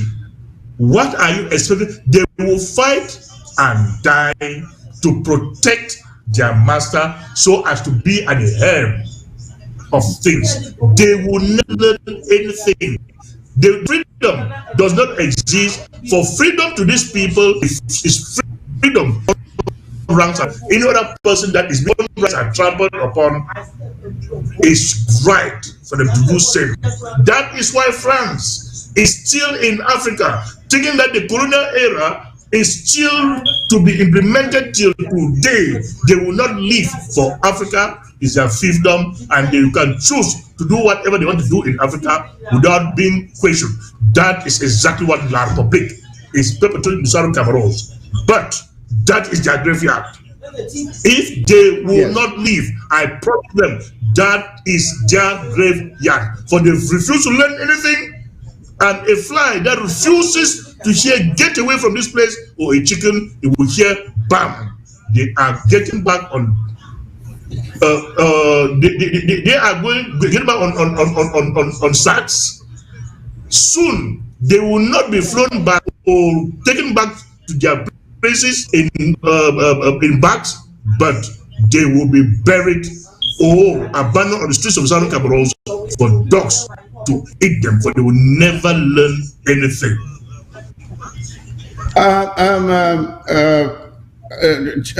Comrade Mark, I want you. When we look at the fact that when FMA was betrayed, I say he was betrayed and killed, there was euphoria in La République du Cameroun that, oh, at last the war is over. That the great FMA, if he is down, then there's no way Ambazonia can ever win this war again. Now, I want to ask you, what should La République learn from this incident today? I think because for so long they have always hoped that once a great general is taken out, that will be all. But they have, over and over again, it has been proven that taking out even one great general in Ambazonia does not mean that the war will end, because there's always someone who will step in and fill that position. Because when the general is in operation, whatever he is doing is being passed on to those his close commanders who are working with him. So the fact that you take him out doesn't mean anything, because the knowledge has already been passed. So my question to you is this: FMA is no more, but this is Le BLM still boiling. This is Le BLM doing what Le BLM knows how to do best, and that is to be the burial ground for La République du Cameroun invading soldiers. It continues to be the case, as has been for a long time. So, I mean, I want you to say in your own words, what should the message be to La République du Cameroun soldiers when they choose to enter Le BLM, or anywhere in Ambazonia for that matter? Okay, I mean, before I go to the message of La République soldiers, it is a very sad thing that we have lost so many generals. And is that most of our fighters died in a way that they were not supposed to. The death of most of our fighters was in a way that we could have prevented it, but we still fell for it. But anyway, it's a learning experience, and nobody taught us how to fight. Nobody, we did not declare war upon ourselves. They declared the war upon us. So going forward, I would like each and every Ambazonia to respect our fighters and help them. Help them by letting them respect hierarchy and letting them fight the fight in the way we are supposed to fight. Not helping them by trying to exercise your power through them. Because most of our fighters has lost their lives, not because of the bravery of La République, but because of some of us who are trying to exercise our power through them. Back to your question. La République du Cameroun has learned nothing from this, and they will learn nothing from this. It is part of their policy, and I believe their main policy is that they are going to fight like this, and with time, we are going to be tired. The war is not going to die its natural death. What they don't know is that we are never going to be tired, and we are fighting for our survival. We are fighting for our God-given right. We are never going to give up. So anybody who is in support of La République or who thinks that we are going to be tired midway and give up is wasting their time. Just like La République de Cameroon, they think that the time that our restoration fighters are laying low and coming out with new strategies is the period where the struggle or our quest for independence is dying down. They don't know. We will continue to fight like that and until we get our independence. So La République has learned practically nothing from this. It is part of their strategy, I believe, to continue fighting and lying to their army that they can win this war and manage the situation while showing the international community that things are returning to normal. So for them now, things is normal for them, but they are trying to show another face to the international community. So they have learned nothing from it. SOS Frank, you see, when you look at the blast, when you saw the blast, you look at that hill, up the hill there, you can see the mud going right up the hill on that cliff. That's the side of that cliff there. That the mud went right up there. It shows the potency of the blast. We know that FMA was an engineer. He wasn't just a soldier, he was an engineer. He produced a lot of his own tools that he was using. And before passing, he had already passed this technology over to his commanders and lieutenants. And I think they are just carrying out, going ahead with the knowledge that he passed on to them, which is what we are saying here, that taking out FMA, a lot of people may have thought that, oh, the game was over. No, it was already too late. The genie has already escaped from the bottle. You cannot put it back into the bottle. It's already out, and it will stay out for as long as Ambazonians' independence is not yet secure. So again, FMA's legacy has been restored. His legacy has been restored. People are still able to see what he started doing, and the boys he had trained are replicating exactly what he taught them, and they are doing it with precision, exactitude, and the magnitude has even been amplified. It has been amplified. So I just want you to comment on this, as well as Frank. I mean, it's impressive. But just look at the timing. The timing is just exact at the right time. Not a second early or late.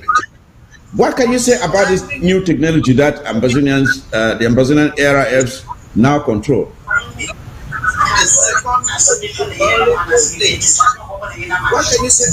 I don't know if SOS Frank is there. I can't hear you.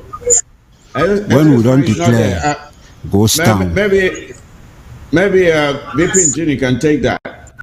When you look at the precision of this attack and the potency of it, what can you say about the skill level of our ARFs at this given moment?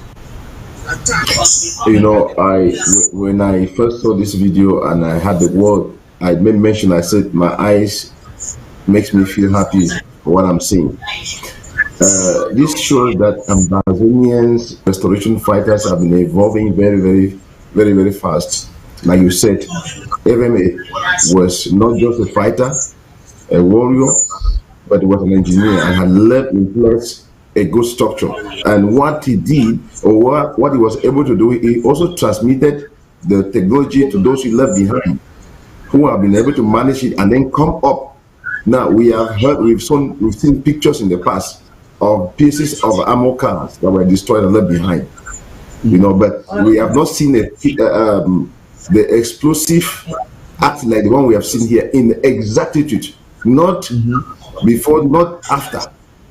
And this shows that the Red Dragons now are able to do and to do better, showing, meaning the fulfillment of the effort and sacrifices of Field Marshal can grow into high, grow high. And it's a big encouragement to both our fighters and to Ambazonians back home and everywhere they are, to know that while we have come to this point, it's a warning. I want to say we got these images from our restoration fighters sent out here in La Republic. The guys who were there, you see how some of them were helpless, who came from other supporting armor cars to want to rescue. You could see how helpless they were, but others were also filming it to send out to their colleagues to know what's happening. So it's a desperation in them. It's a message of frustration to them. It's a message of fulfillment to Ambazonians and to the restoration fighters.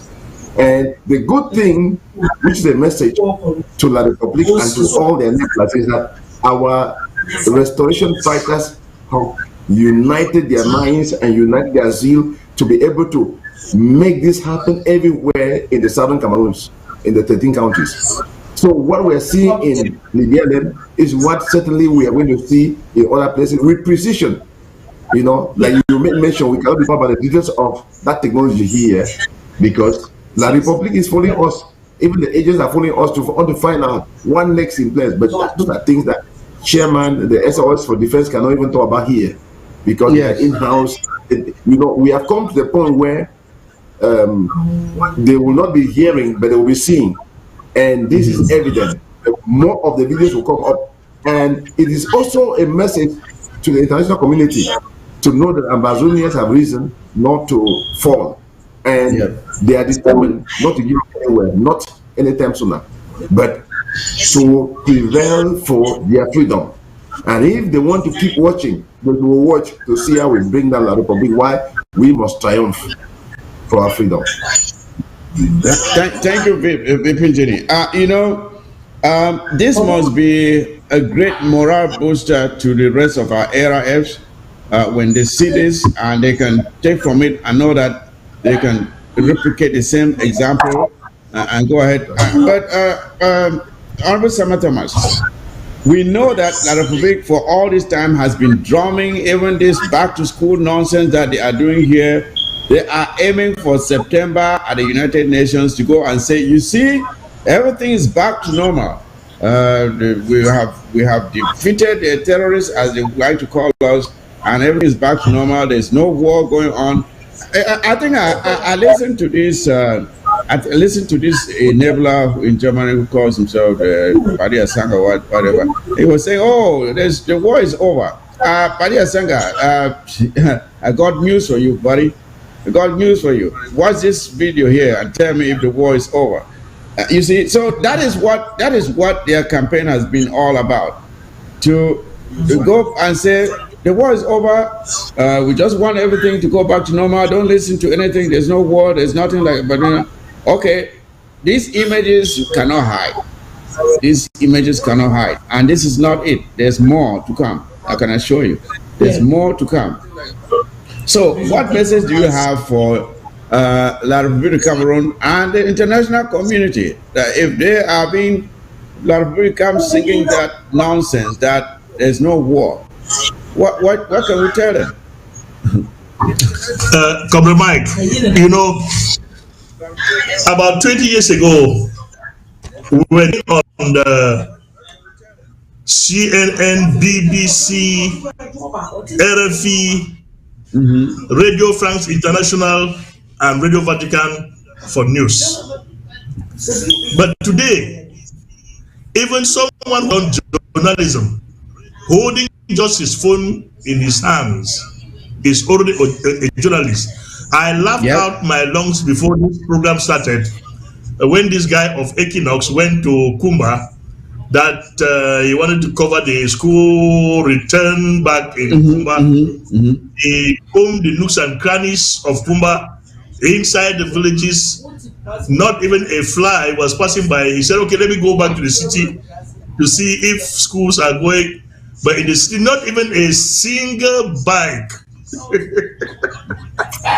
Not even a single bike was on the street. All offices, even government offices, were locked.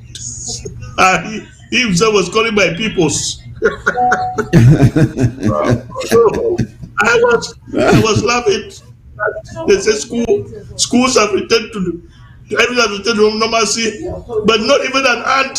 He said if you drop 100 francs, even on a dusty road, you will hear how it drops. You will hear a sound from that 100 francs on a dusty road, not on the tar. Let La Republic keep on pretending that everything has returned to normalcy and their schools will open. What I regret in all these things is that our people are not learning anything. I heard La Republic elements, 2 teachers in Boyo. But the question is, must I sacrifice my life in the name of getting a salary? Every teacher in the Southern Cameroon must ask himself his or herself that question: must I sacrifice my life because of a salary? Without that salary, can you not still survive? Don't your parents have farm for you to farm crops there and eat? That is not. I don't even think that is the issue there, Thomas, because when they say don't go, if all of you don't go, nobody will get penalized. No, they cannot fire everybody. That is what they fail to understand. They cannot fire everybody. It is when some people, the blacklegs, want to show that they are the good ones, and they go in and they get victimized. That is the problem. Let us even accept that everybody can be fired. Can all of you fired? Not now say, okay, because I have a profession and have been fired by the occupational system, let me now exercise that my profession by opening even the room I'm sitting inside as a classroom to teach 1 or 2, 3, 4 children. Will you not still survive? And will you not still maintain your profession as a teacher by teaching these 4 children? Must you only go in an official school, public school, before you will be known as a teacher? Comrade Mike, I have taught children, though not being a student myself, but I've taught children in my own house who have succeeded in their exams. Am I a teacher? So why should people think that you must be a teacher sitting in a classroom before you can teach another person? That is a lie. I will never accept that myth.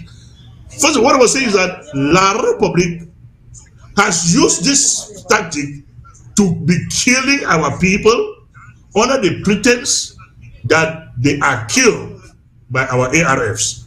So you teachers who want to sacrifice your lives because of salary, the same person that is calling you to go to school and work is the same person that is waiting for you there to kill you. Go there and lose your life.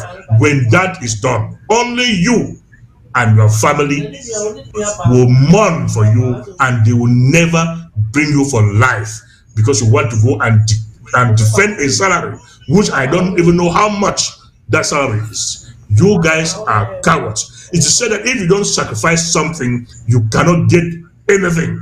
You guys have refused to sacrifice your profession, as you claim is a profession, at the detriment of yourself and the freedom of your people. You guys are enabling this occupational system. As such, the same occupational system will take all of you out. Indeed, cowards, Honorable Thomas. Very, very big cowards, because the message that the colonial mayor gave to them was that there is enough guarantee of security for their coming and for their going. Everything has been put in place on their way to come for the meeting and on their way to go back or during the meeting, and these guys end up losing their lives. Now, this is a message, you know, when you speak the way you speak, some people think, oh, you are insulting people, but this is the truth. How long do we have to indulge in this kind of foolishness? Now, you see somebody who has been intoxicated, you mentioned about salary. What kind of salary do they pay them there? You mentioned, you ask a question, do their parents not have farms where they can farm up and then get what to live on? If people have come to their knowledge to understand that this is La Republic and all the philosophy of all that is about their gene and their blood and life is wickedness and there is nothing to write home with, they will be committed committed to work in their own farms, and then the produce that they will have will be more than enough to eat and then to sell and have benefits more than anything called a salary from that damn country called La Republic of Cameroon. Ask everyone who is, in fact, it's a pity. How long will people come to learn of these things and then come home or stand up for their right? And that is the tragedy of the so-called educational system that we have in that damn country, because they train people to come out and be dependent on the government for a job. They don't train you to come out and be creative enough to create your own employment. And that is why we have to do away with, because the educational system is just, the educational curriculum is completely a cake. It was meant for 100 years ago. It is not applicable in today's world. So we need to scrap that thing and put in place a curriculum that is commensurate with today's demands. So it is just tragic, you know. You come out of school, you start looking for a job. Either you are a teacher, you are a nurse, or the same old profession. There's no change. There's no change, and that has to change. Now, let me just ask this last question, and we can transition from this topic. When we look at these images here, we look at this. I don't know where they got these boys to come and help to lift the vehicle. You can see there are people under that vehicle, but you can imagine the weight of that vehicle. Imagine the weight of that vehicle. Those boys are standing there with empty hands, no equipment. There is no way they can lift that thing. Just the tire of that vehicle alone weighs maybe 1,000 pounds. So how are they going to get that thing lifted up enough to get those from under it? So my question to you, Comrade Mark, is this: is La Republique now suffering from its own negligence? For so long, they have refused to maintain our roads. They don't have any equipment. In a decent country, you would have had a vehicle drive in with a crane and simply hook that thing up, lift it up, and they can pick the people under it and move on. How are they going to get a crane, a vehicle with a crane? Do they even have one? Even if they have one, how are they going to get it through the bad roads to that spot where they can pick that thing up? They are now. Mike, you are making a mistake. Boys. These are children below 15 and below 16 and 15. Yeah, they are not boys to come and lift this they're up. expecting this boy to lift that vehicle up. How are they supposed to do that? How are they supposed to do that? You see, they themselves are standing there now completely helpless of their own doing. Comrade Mark, what's your take on this experience? And tomorrow, look at the boys very well, the young kids very well. Tomorrow after 5 months, these hoodlums are gonna kill those boys and call them terrorists. The same little kids that are helping, they will kill them, plant weapons on them, and call them terrorists. So, what has been going on is that La République du Cameroon were not building our roads. They were diverting our projects, like that of the Limbe Seaport to Kribi, and doing all of these things, eating our monies, getting our resources, thinking that they were helping themselves. But little did they know that that will turn back and bite them one day. So that's what is happening. So they are confused. They don't know what to do. That's why they are using these boys to help them. And if you watch closely, almost all of their equipments, which are all outdated equipment from France or from Russia, because Russia is now giving them equipment, all those old equipments, they will not survive in that land. Give it 5 more years, all of them will be obsolete and they'll go away. And we are talking about schools. I cannot end this segment without asking all of us some questions, because we're talking about school resumption. But why did this fight really start in 2016 in the first place? Was it not about the schools? People who want to sell us for pennies. We started this war because of schools. We started this thing because they took French teachers and sent to our schools to come and teach our children in a language that we do not even understand. We started this because our teachers' unions were protesting against the infiltration of our schools by French citizens. We started this because our GCE board, our main exam system, was controlled by La République. We started this because our education, our heritage, was being trampled upon. But 7 years into it, it has gotten worse. It has gotten worse because the GCE board has been totally transferred to be controlled by Yaoundé. Our teachers have no say. I don't even want to talk about the lawyers because we are talking about school resumption now. So those who are talking about schools and crying that we are preventing our kids from going to school, what has happened? What have they said to La République? Is it that they are talking to us because they can attack us without consequences? Or is it that they are talking to us because they are afraid of La République? So I want every Ambazonian, everybody, especially the federalists, to reflect what change has La République government implemented for schools to go on smoothly. What change have they brought forward to salvage the situation, our cries and worries of 2016 before this thing came out in this way? And we are talking about schools. So let's have that reflection.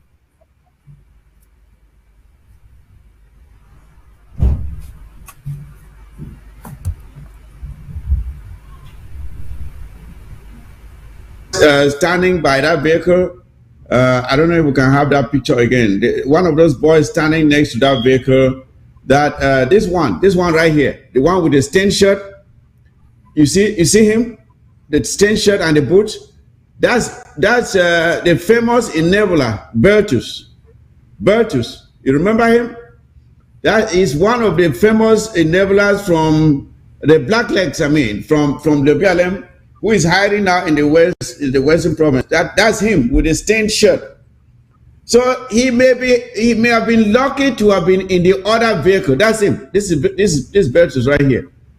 He may have been lucky to have been in the other vehicle. So our message to Bertus is this: you may have been lucky today to have been in a different vehicle, but the next time you will not be that lucky.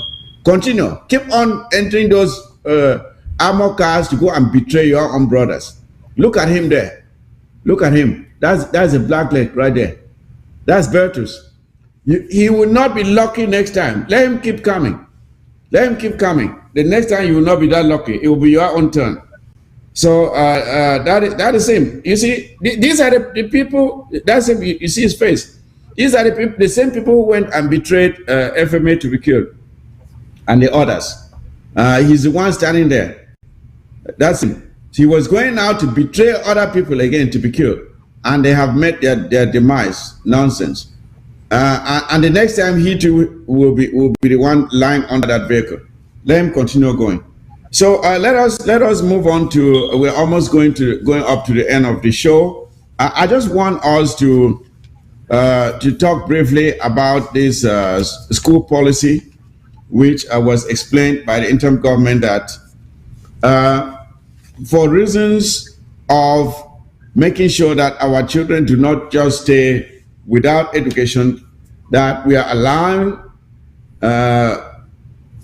community schools and private schools to go on, but making sure that they are not following La République du Cameroon, the La République du Cameroon system, which was meant to brainwash us, to teach us useless stuff that would not help us to be able to be self-sufficient, and that we need to make sure we keep their teachers out of our classrooms. But it has come to our knowledge that even some of these private schools are beginning to take advantage of our citizens who are now flocking their doors for admissions.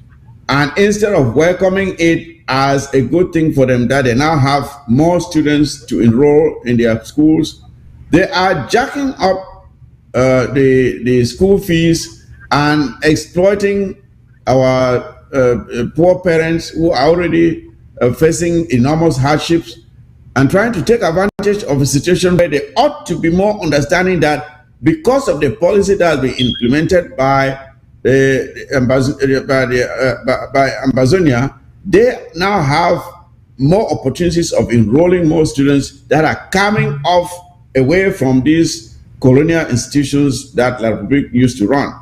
So this interim government is sending out a warning to the owners of these private and community schools. Make sure to treat our parents and our students, our children fairly, not jacking up prices above levels that have never been charged before. Because in the days ahead, this interim government will be conducting investigations to see the rate of increase in school fees as compared to previous years. And we'll be reaching out to the proprietors to find out from them, for them to explain the rationale for the increases that they have put in place in school fees, which are causing enormous hardship on our people. So I would like VP Engineer to make a statement about this, do some more explanation as to the rationale behind this policy. I know some have said, oh, we should just ban everything, but we have to be empathic. We have to be empathic about the education of our people and do things that are attainable. Do things that are attainable. It's not enough to just make a policy when you can't enforce it. So let's do things that are attainable. VP Engineer, I would like you to come in here and give some more information about this school policy. Thank you very much, Comrade Mike. We have taken a stand about this, and whatever information has come up this year has been a follow-up of the stand of the IG, that we don't want La République schools anywhere in Amazonia to operate. The educational produce have not been of any help to anyone, and we don't want to continue in that deception. So we want to bring forward our own educational system that we will be able to train our people for productivity and to stand the test of what education means. And that is why we encourage community schools wherever it is possible in the 13 countries of the Southern Cameroons, in the local government areas, and we are grateful to those who were able to meet it up at different levels. And so we are encouraging that as much as it is possible, we maintain that. And in private schools that are there, we don't want anything called a government school or a republic school operating in Amazonia. So, and to every parent and to every child that want to take risk, because like you see, these enablers in this Amoka, some have been victimized, and compromised, in other words, or sent to meet a Kema. When you want to stand in to show your passion for the Republic, you are going to die the death, and they will still go on their lives in their own country. Now, and so we want to encourage, the message has been given out already. We think proprietors of the different schools, private schools, mission schools in Amazonians have heard. Let them not take advantage of the wickedness of La République for this war to traumatize our people, by raising or exhibiting the fees and whatever will be required for our children, our parents to stand through with the little effort they have to contribute in this war we are going through.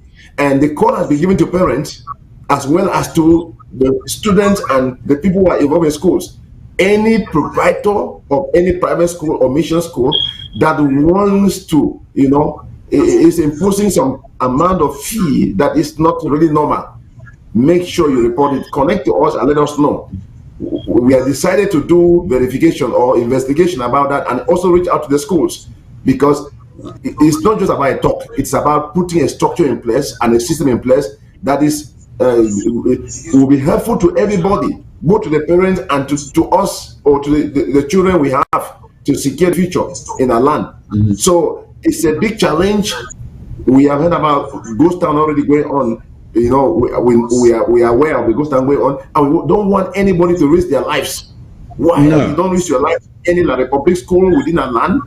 Don't be foolish and be exposed to the danger of the season, because La Republic enablers and army also take advantage of the situation, and they want to wipe away innocent lives as much as possible, especially when they are frustrated the way they do. They land on the helpless civilians. So don't be one and don't be a victim in season. Okay. I think that is pretty much clear. I don't think we need any more explanation about that. Just be conscious. Your security is paramount. If there's a lockdown, we are not encouraging you to go out violating, putting yourself at risk of getting hurt. We are not encouraging that. But make sure that you only enroll your children in community schools, private schools. And if you should have any information about some proprietors taking advantage of vulnerable parents, please send that information to us. We will shine a light on those schools. We will shine a light on those schools. If you have any complaints of any proprietors taking advantage of our poor parents and students, let us have that information, and we will shine a light on them. We will reach out to them and give them an opportunity to explain why they are doing what they are doing. We cannot allow people to take advantage of vulnerable people, because I mean, look at salary scales back in that damn country. If a person is earning maybe 100,000 colonial francs, and the school fees is 300, 400, 500,000 francs, and you have 1, 2, 3 children, how are you supposed to have the money to pay all that school fees? So people have to be considerate and not take advantage of a desperate situation to further exploit our people. Now, I have something that you wanted to say something. Yes, can I add something? Okay, yes, go ahead, please. This issue of fees should be taken seriously, because these proprietors can skyrocket those fees very fast. Even 5,000 francs CFA that will be added to the fees will be so high. So now, this should be a serious warning to the proprietors, because they should not be penny wise and pound foolish. Because if you have 10 more students being admitted to your school, you have more money, because the space and the classroom, the space, the desks that the students sit are already there. So you already have more money. So if you are trying to increase the fees with more students, then you are not even supposed to add the number of teachers. You are being greedy, and it's gonna blow up on you. So this warning should be a very serious warning to them, because first and foremost, it's also a help to them to improve on themselves and to improve on the life of their teachers. Because if you have 10 or 20 more students, you have more money to work on. So they should take that seriously. They should not be caught trying to manipulate our poor population, because they should even be taking the fees down, because they will be having an influx into the governments, into the private schools. That is exactly what I was about to say. Remark, that's what I was about to say. That on the contrary, with more students coming in, these proprietors are supposed to bring the tuition down. Because, for example, if you had a classroom that had 20 students, and now you have 40 students, you are still paying the same teacher. It's still the same classroom. You have really not spent anything that much to have those extra 20 students, except you are saying that you have to go and create another classroom for just 20 more students, which Back home, you don't do that. They don't do that. So you are supposed to even bring down the cost of the tuition because you have more students coming in, not raise the students, not raise the fee instead, or go into fee hikes to take advantage of vulnerable people just because you see that they are desperate. So we'll be watching this situation very closely. We're watching this situation very closely, and we'll shine the light on those who are trying to be exploitatory on our people. So just one little thing again before we close the show. We have also seen a lot of coups around Africa recently. We will not comment on the actual behavior or responsible parties for these coups, but there is something that I would love for those who have been responsible for these coups to do. Because when they come in, they sound very good, they make good speeches, but oftentimes it is a follow-up or after the coup or what they do after the coup that is not commensurate with the intentions that were expressed at the time of the commission of the coup. So, and one other thing that I would like for them to do also is this. I hope that they live up to the promises that they are making now. That they'll be able to live up to the promises, the hopes that they are giving the people now. That this is what we're going to do, this is what we're going to do. We hope that they will do exactly what they have promised to do. And secondly, the one thing that these school leaders must do, if they truly want to demonstrate that they want to save their people from the dominance of especially the French, I will single out the French, especially the French. If these school leaders want to show that they are truly for their people, they must do everything to do away with the franc CFA. They must do everything to do away with the franc CFA. Whatever else they do, if they are not able to do away with the franc CFA, the benefits of them coming to power will be very much reduced. Because the CFA is the head of the snake. When it comes to France and its very evil intentions on Africa, the CFA is the yoke that France has put around the necks of African countries. It is the pipe by which the resources are swindled from Africa. So every leader that comes to power and is claiming to do the right thing for his people, do away with the franc CFA. That's the message I want. I could not end this show without, because again, the CFA is the head of the snake. The body of the snake is France. The head is that franc CFA. That is what has enabled France to continue to extort Africa. Besides the resources, the franc CFA gives France 500 billions every year. 500 billions. That's a lot of money.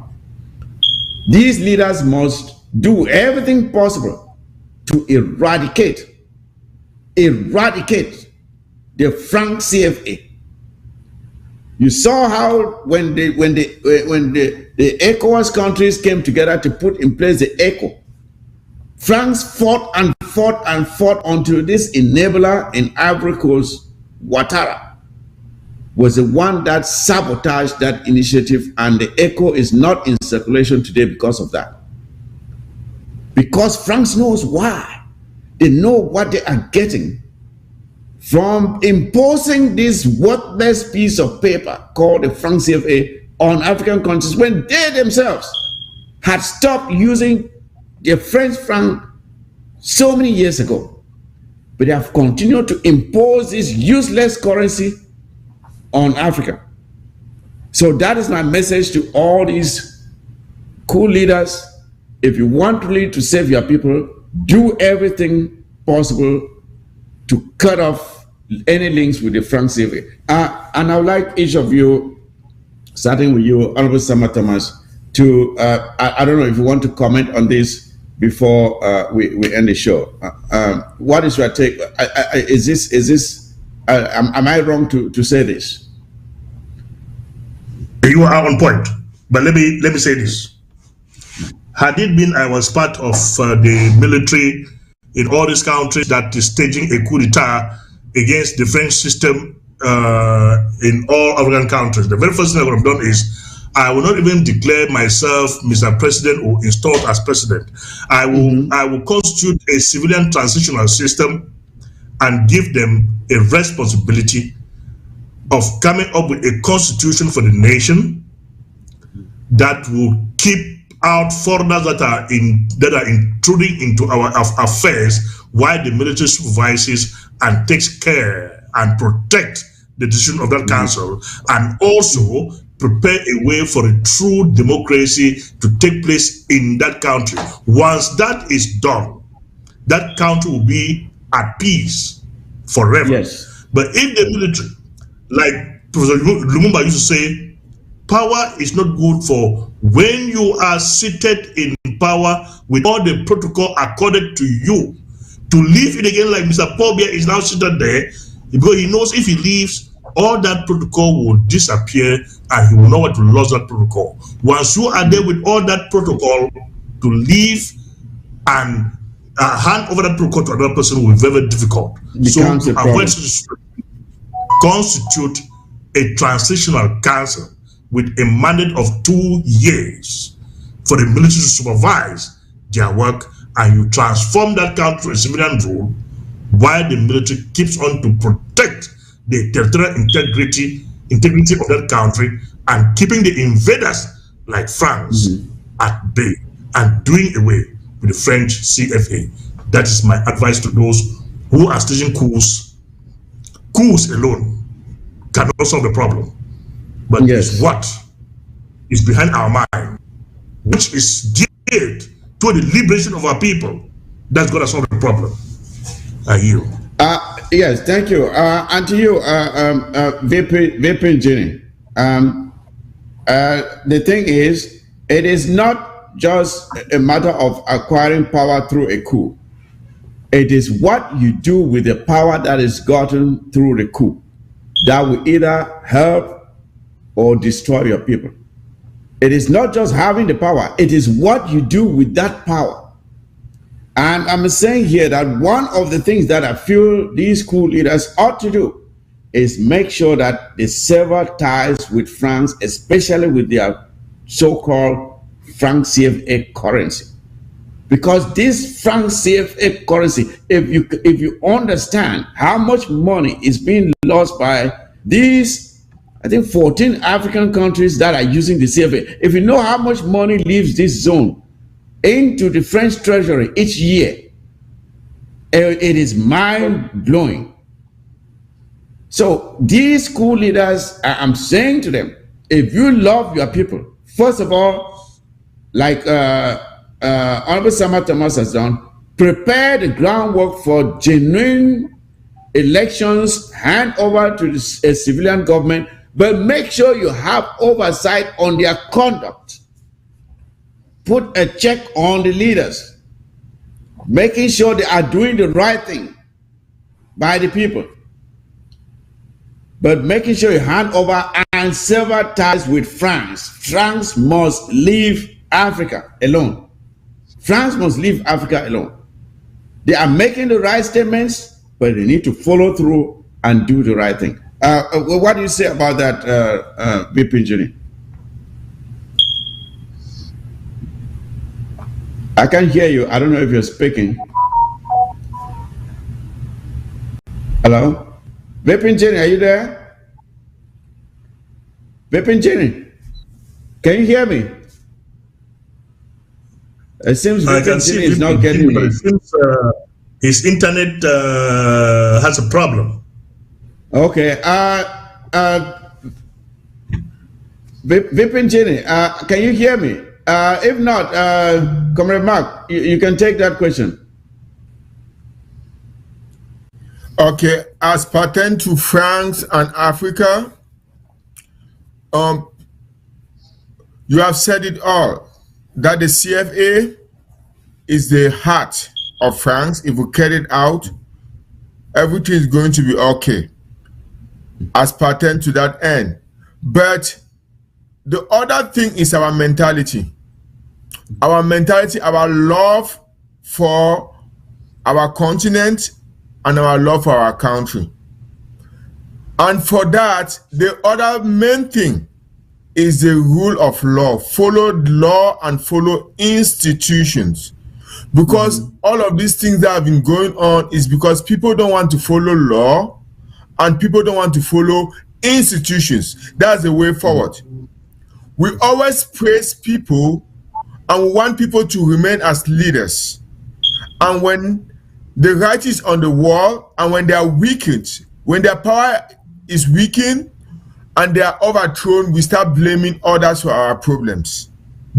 If you stay as a leader for more than 2 mandates, 15 years, 14 years, 2 7-year mandates, don't think that you are becoming more powerful. You are becoming less powerful because all your usefulness has already been implemented.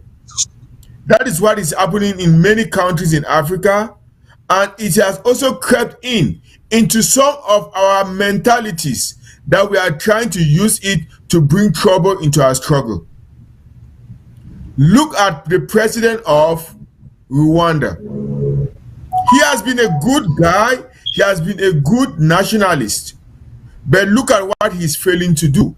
He's failing to groom up a leader, he's trying to stay there, and he's trying to convince his people that he's the best leader at this moment for his country.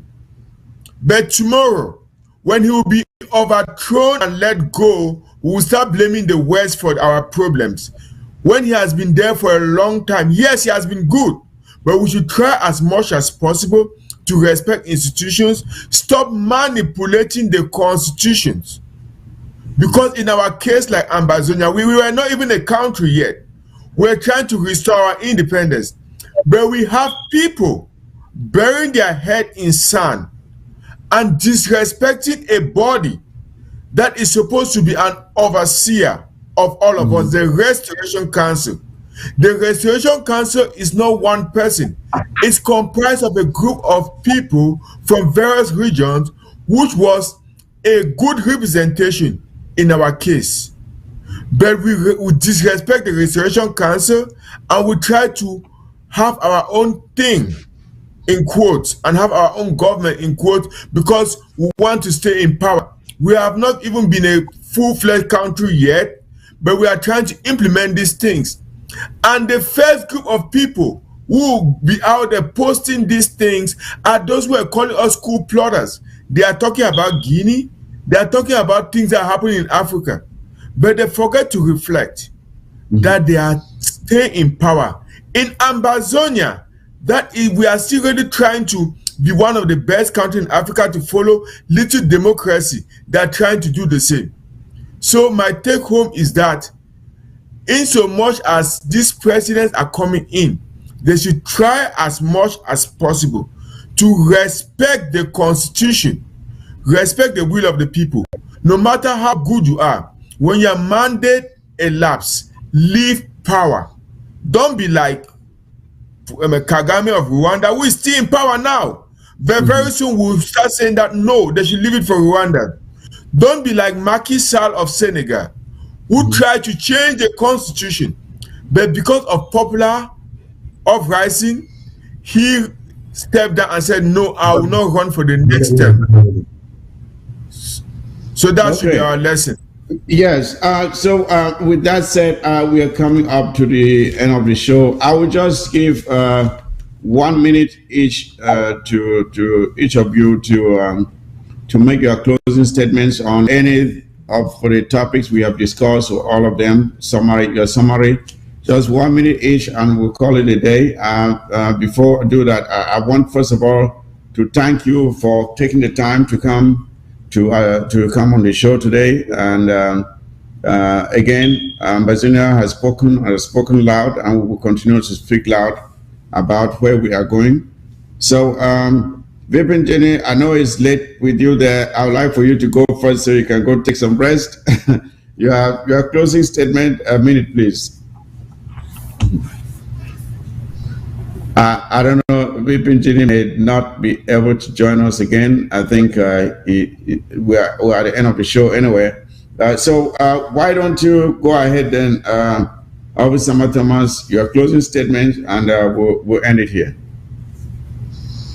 Welcome, Mike. It was a pleasure being with you guys today for us to discuss about happenings in the Southern Cameroons and around the world.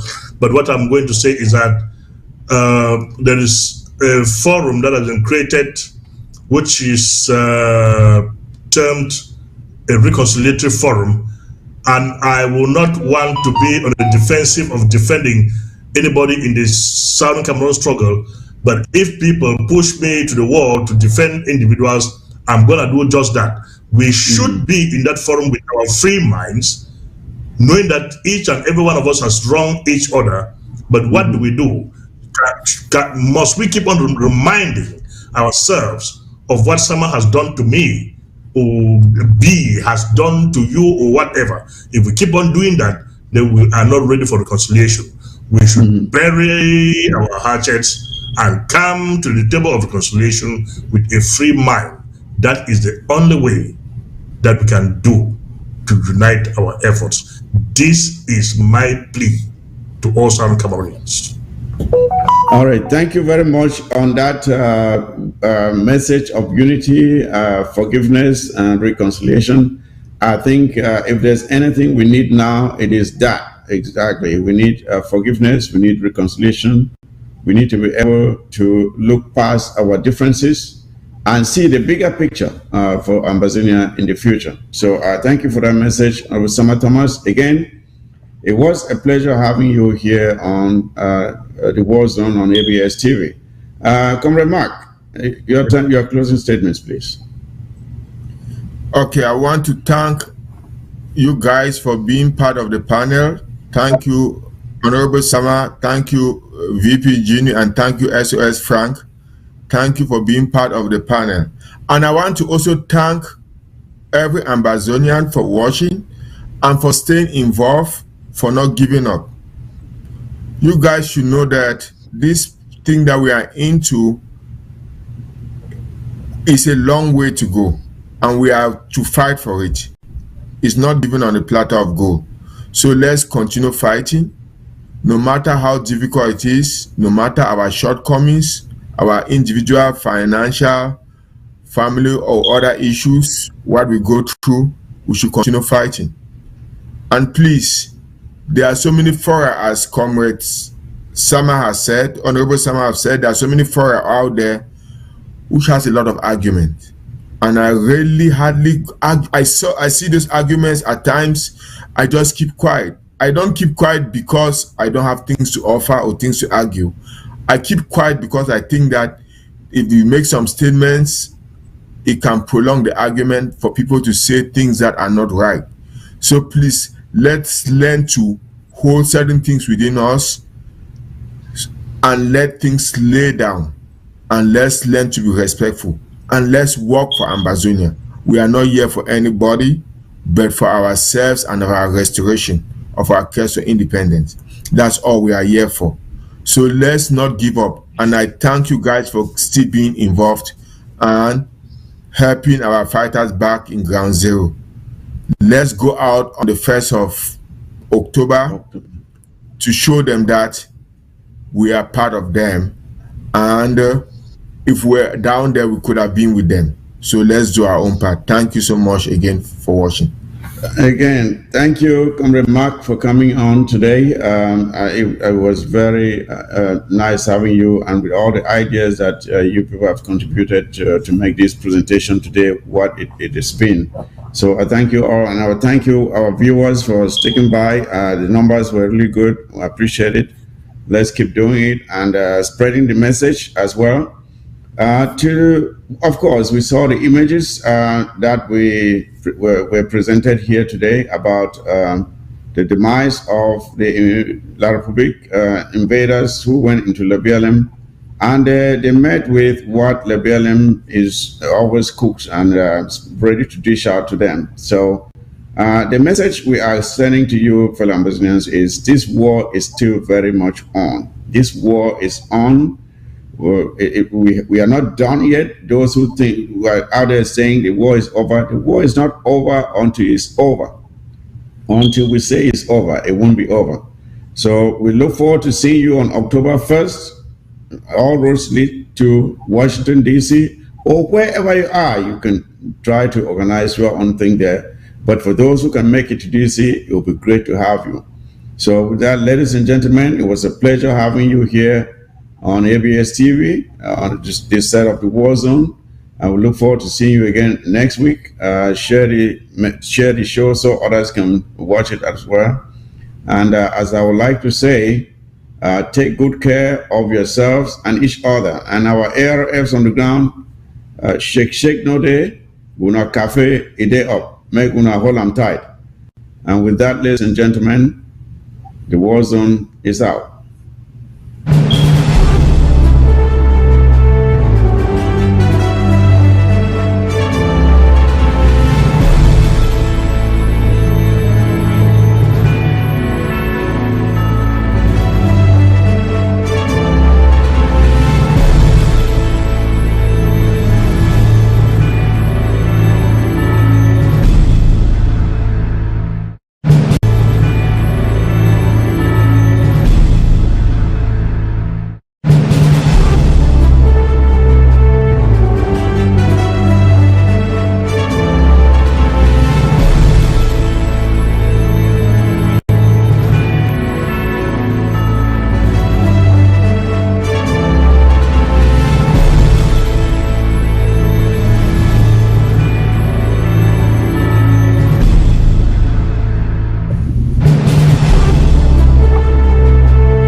LGA inside the BLM country, the mothers come, watch and see, sleep, you know, be die.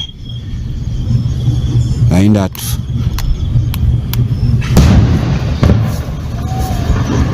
Okay.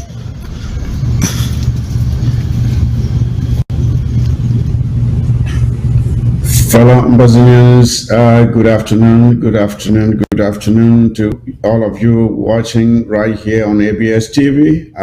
You're welcome to another episode of The War Zone, and it's a pleasure having you with me today. As you very well know, there is a lot to unpack on this show today. Tuesday, September the 5th, 2023. It's a good day to be alive. It's a good day to be an Ambazonian. And I'm sure you are all as proud and pumped up as I am. But before we go on with this show, ladies and gentlemen, I would like for you to do me a favor and share the link and get as many Ambazonians watching today. We have some really exciting news to share with you. So please do me a favor and share the link. I have a very powerful panel that will be joining me today to discuss the various developments affecting our struggle for the liberation of the Southern Cameroons or the actualization of our independence. It's again a pleasure to have you here with me today. So please, as our ARFs would like to say, shake, inode. Shake, inode. We have said it severally that La Republique will either have to let Ambazonia go or Ambazonia will bring La Republique down. And that is exactly what is going to happen. And you can take that to the bank, ladies and gentlemen. Free, or La Republic will be destroyed. It's up to them to make up their minds. We are determined. For those who have listened to all the noise from La Republic and with them claiming that the struggle is over, that the struggle is over. Oh, the struggle is over. Everything is back to normal. I want you to carry this message to those like people to Cameroon, enablers. This struggle is not over, and this struggle will not be over until Ambazonia is free. The struggle is not over. It will not be over until Ambazonia is free. That is the way it's going to be. And they can take it or leave it, but that is the way it's going to be. So, ladies and gentlemen, I'm glad to have you here with me again today. Please share the link. I want to see the numbers climbing. This information we have to unpack here today. You just saw the highlight of the show with a short video that you saw at the beginning of the show. We have all the details about what happened in Leguelem today. We have not just the information, not just those who are affected, we have the pictures to share with you. And I'd like for you to get as many people watching as much as possible. Unfortunately, that is what La Republique wants to see before they can decide to let us go. Like the Egyptians, who did not want to leave the Israelites to go free until they had suffered punishment. If that is what La Republique wants to see, then that is exactly what they're going to get. That is what they are going to get. But at the end of the day, Ambazonia will be free. And you can take that to the bank. Ladies and gentlemen, again, I'm glad to have you here with me today. I have VP Jenny himself will be joining me here today. SOS Frank, who is the Chief of Defense of this interim government, will be joining me. I have Honorable Sama Thomas, who will be joining me. And of course, a very critical analyst, Comrade Mark, will be joining me here today. I have a panel of 4 very knowledgeable individuals who will be joining me to break it down so you can take the information as accurately as possible with regards to the happenings today. So without any waste of time, I would like to bring in my panel. If VP Jenny is there, please, can I see you, VP Jenny?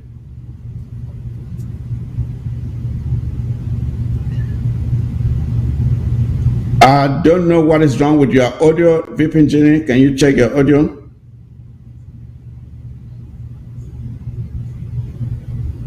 I can't hear you. I can't hear you still. Not yet. If it's not coming on, I would say just sign off and sign back on while I bring in the rest of the panel. VP Jenny, just sign off and sign back on. And before I bring in my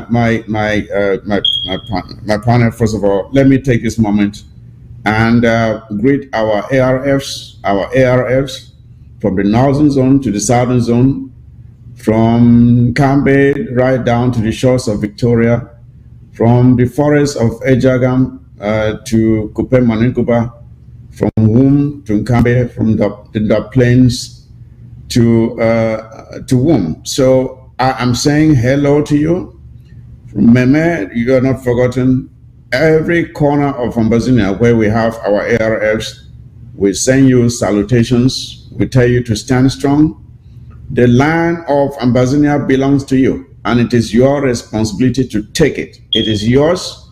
The resources underneath our soil belong to you. So it is your responsibility to fight and take those resources back from these invaders who have been taking advantage of us for so many years now. So with that said, SOS Frank, I don't know if you're in. If you're in, please let me see you. SOS Frank, are you there? SOS Frank, okay.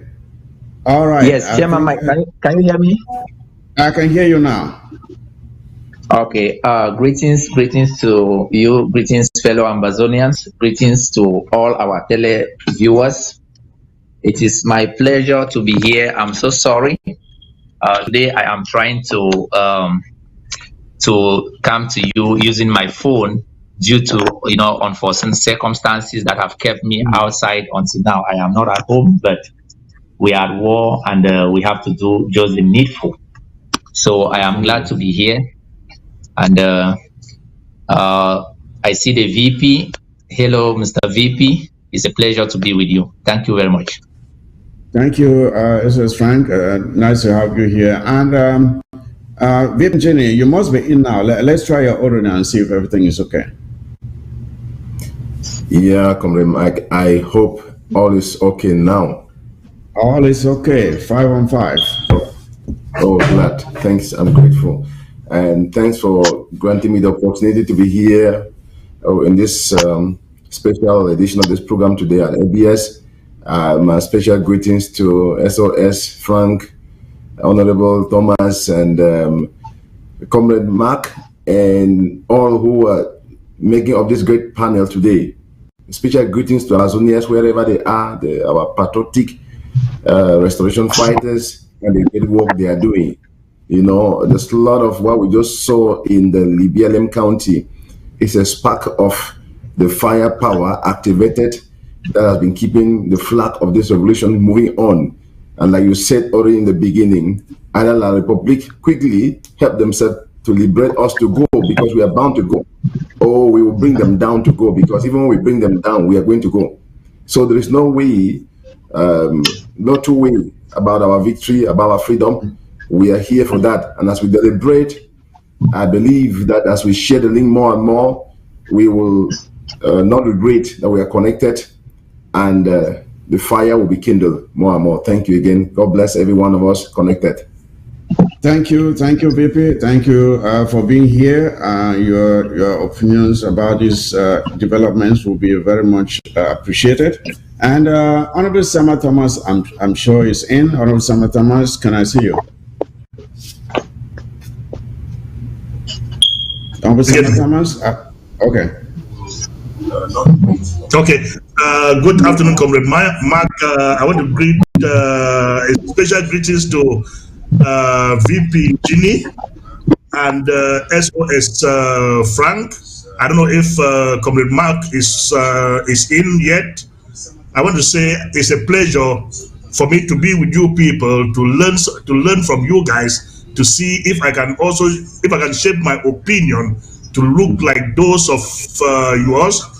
But most importantly, let me say congrats to the guys who are fighting on the ground for the freedom of the Southern Cameroons. Kudos to you all. La Republic thought, like they are saying every day, that they are on a reconstruction phase in the Southern Cameroons for the past 2 years or 5 years. They are reconstructing. I wonder what they are reconstructing, but they will reconstruct till their kingdom come, and nothing will be reconstructed. Yes, Honorable Sama Thomas, talking about reconstruction, these are people who don't know how to construct anything. They don't know how to construct anything. Talk about construction. I'm sure you have seen their bridge of Bonaberry, across the Bonaberry Bridge or something.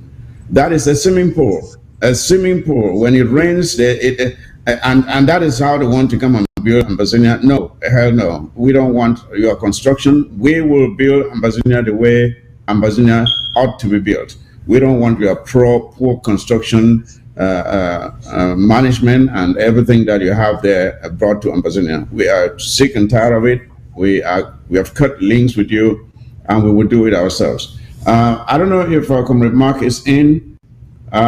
If Comrade Mark is in, I would like to see you. If not, we can indicate, the studio can indicate when he comes on, so we can welcome him and bring him on to take part in the discussions. Without much time to waste, we have a lot to discuss today. Let's move on to the first item. And fellow viewers, the highlights of what happened in the BLM are coming up very soon. But we want to get some tidbits in preparation for that juicy piece of information. If you can just continue sharing and invite us as many Ambazonians to watch with us, that would be great. So, but first of all, I have this information about the rally that is being planned for Washington, D.C. on October 1st. For October 1st rally right here in Washington, D.C. You see, the thing is this. We have tended recently to leave all the fighting to ground zero. And I think that is wrong. We have to get back out there and take our struggle to all the four corners of the earth. We have to be out there and be visible, demonstrating that we mean what we say when we say we want to see Ambazonia free.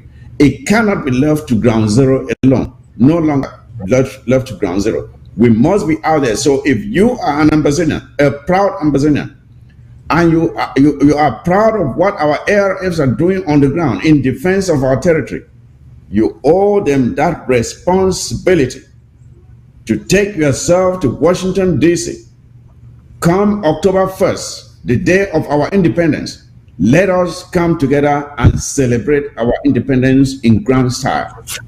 Washington, D.C., the venue for the event has already been secured. The permit from the United States government has already been obtained. All we have to do is show up and be part of that festive activity, celebration of our independence.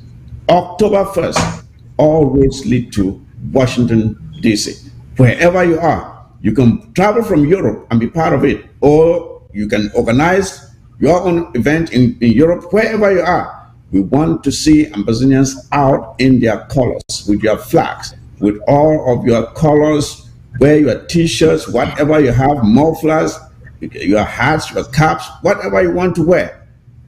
Use whatever means possible to celebrate our independence. Nobody would do it for us but us. Nobody would do it for us but us. I know that the last time we were in Washington, D.C. to challenge Mr. Paul Biya, some people said it was too cold. Some people said it was too cold and they hid under their beds. But October 1st is not that cold, so I hope they will not give that excuse again. So I would like to give each of you just 1 minute, please, just 1 minute to make a comment about the importance of us coming out to celebrate our independence. Why don't you go first, VP Njeri? The call cannot be overemphasized. I think it's a pertinent call to every true patriotic Ambazonia, wherever they are, whether back home or in the diaspora.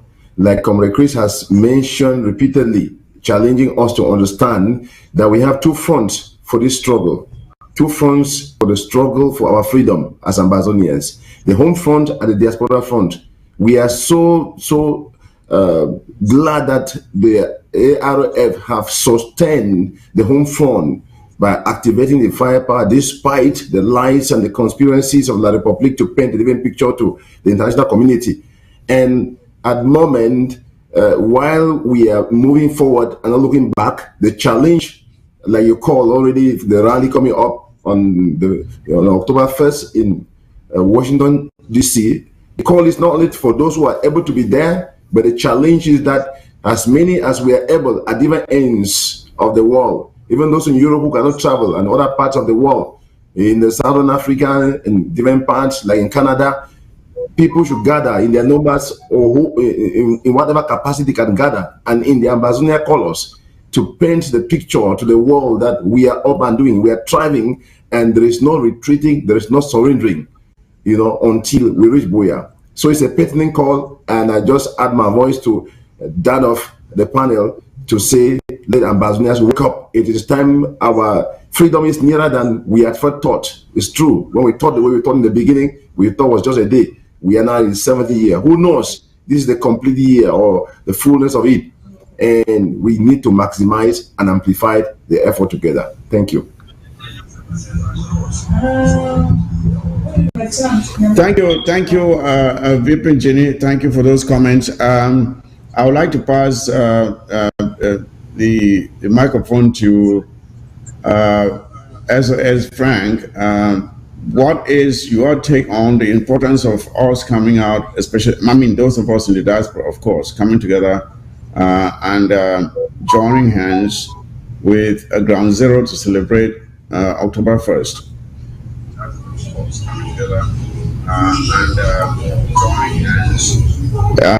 SF Frank, I don't know if he's there, but if not, Albert Samatamas. Yeah, thank you, Comrade Mike. It is said that when you cannot celebrate your birthday, who do you expect to celebrate it for you?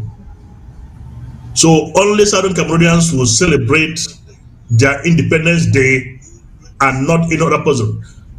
What can you say, or what can I say, that when I was back home, every 1st October, we were running hector-skater with the occupational system, forcing ourselves to celebrate 1st October, while they were refusing us from celebrating it. Now that you and I are in a free space, that no one will be chasing after you from celebrating 1st October, what will be your excuse to give if you cannot celebrate it? Oh, have you forgotten the importance of 1st October because you are now in Europe or in the United States of America? If that is your thought, then just know that you are enjoying what is in America because some people fought for it, and they are celebrating the day that they liberated themselves as an independent day. Nobody needs to remind an American. I don't know if you guys call it 4th of July or 4th what, I don't know, which is the Independence Day of the United States. People celebrate it with pomp and gaiety in them. What about you? We are going to do same in the West. I will do same. On behalf of those who are back home who cannot celebrate 1st October, I will do it on their behalf. What about you?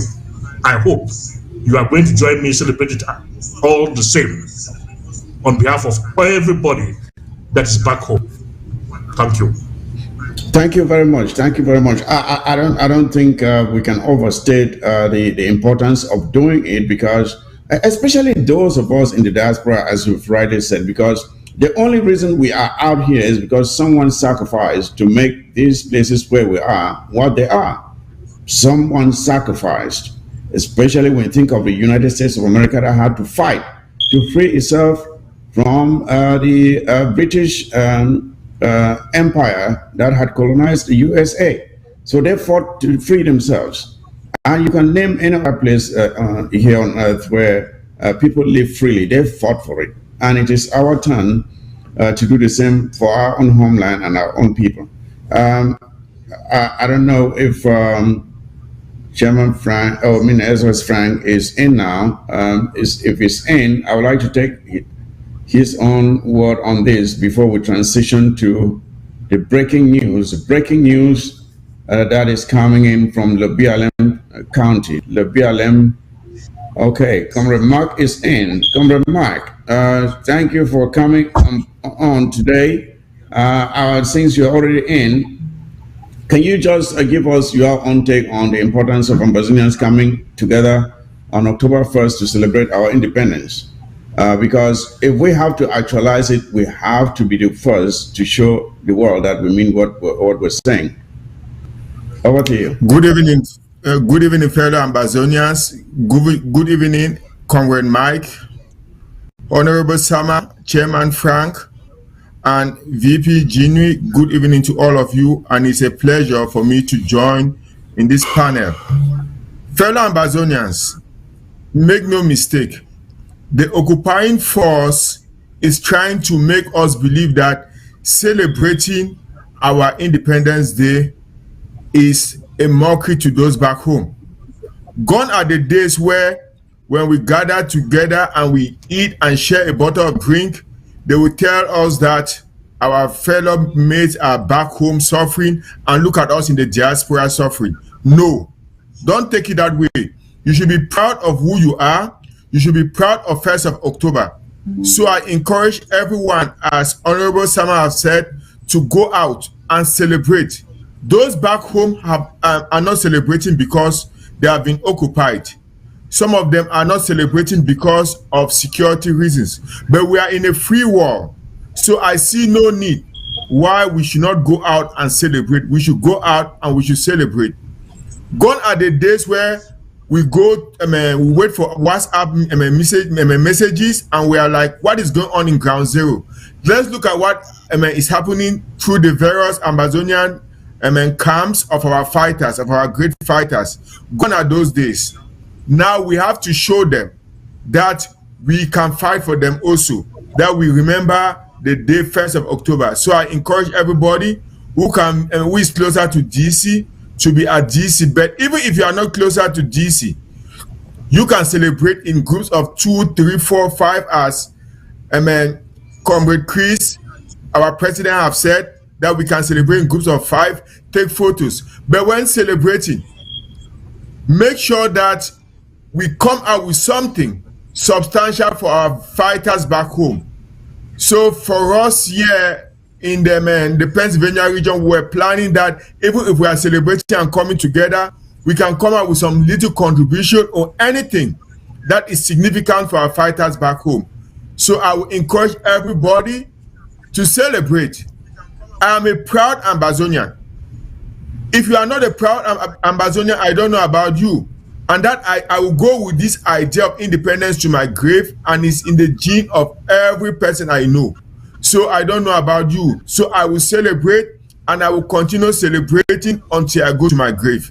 So if you are not proud of your heritage and you are in someone else's country, and every day you are saying 4th of July, 4th of July, waving American flags, where are you coming from?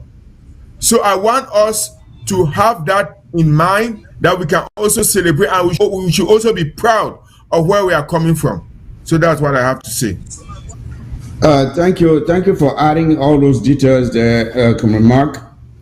As you have rightly said, when we celebrate, we have to add some meaning to that celebration. We have to add some meaning to celebration by making sure that we do something that will impact Ground Zero positively, putting something in their hands to continue encouraging them to keep doing what we're seeing today. Give them the tools they need to continue pushing the fight towards victory. And again, like you rightly said, if we do not value ourselves, then who do we expect to value us?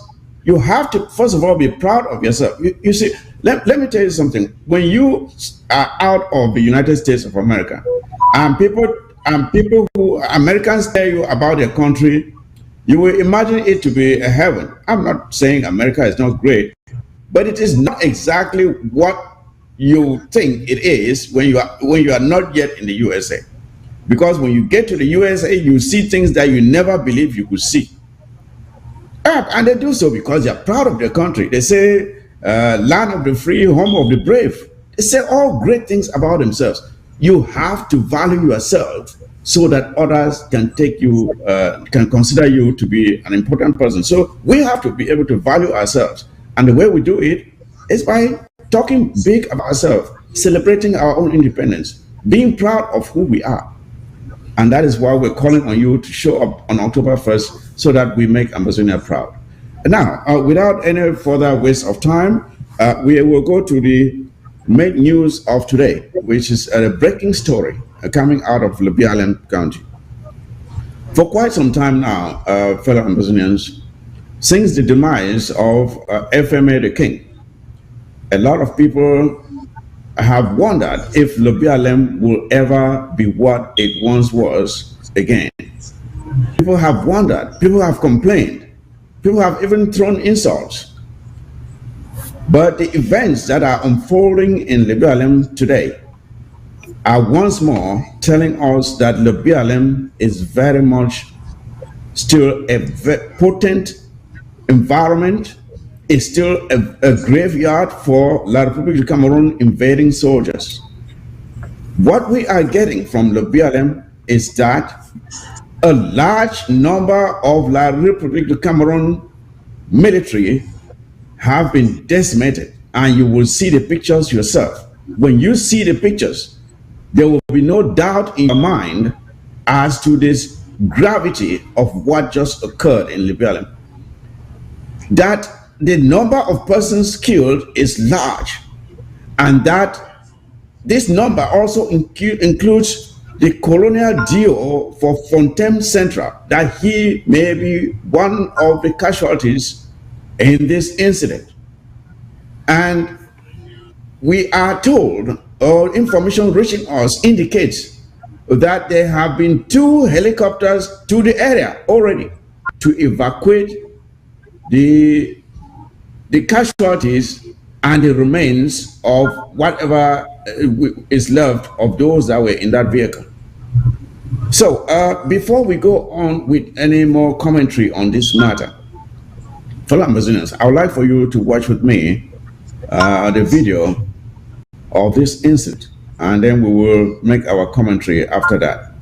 Let's watch the video. For LGA inside the BLM country, the mothers come, watch and see, sleep, not be die.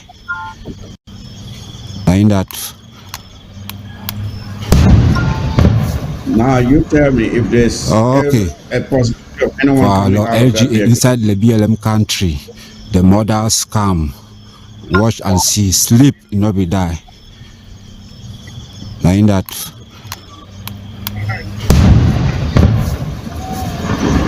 Yes, the Red Dragons are very much a very potent force in Amazonia. The Red Dragons are very much alive. All man for day, it don't finish.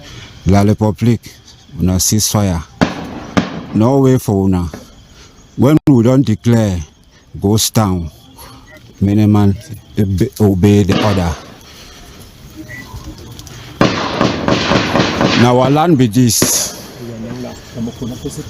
Now our land be this. Watch and see. Minimum focus, minimum stay tuned. You know, move for that place.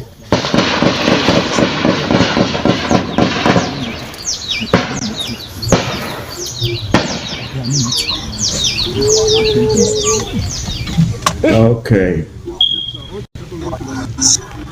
Those are the images. You can see that is supposed to be an armored car. It's all crumbled up. It's all in pieces.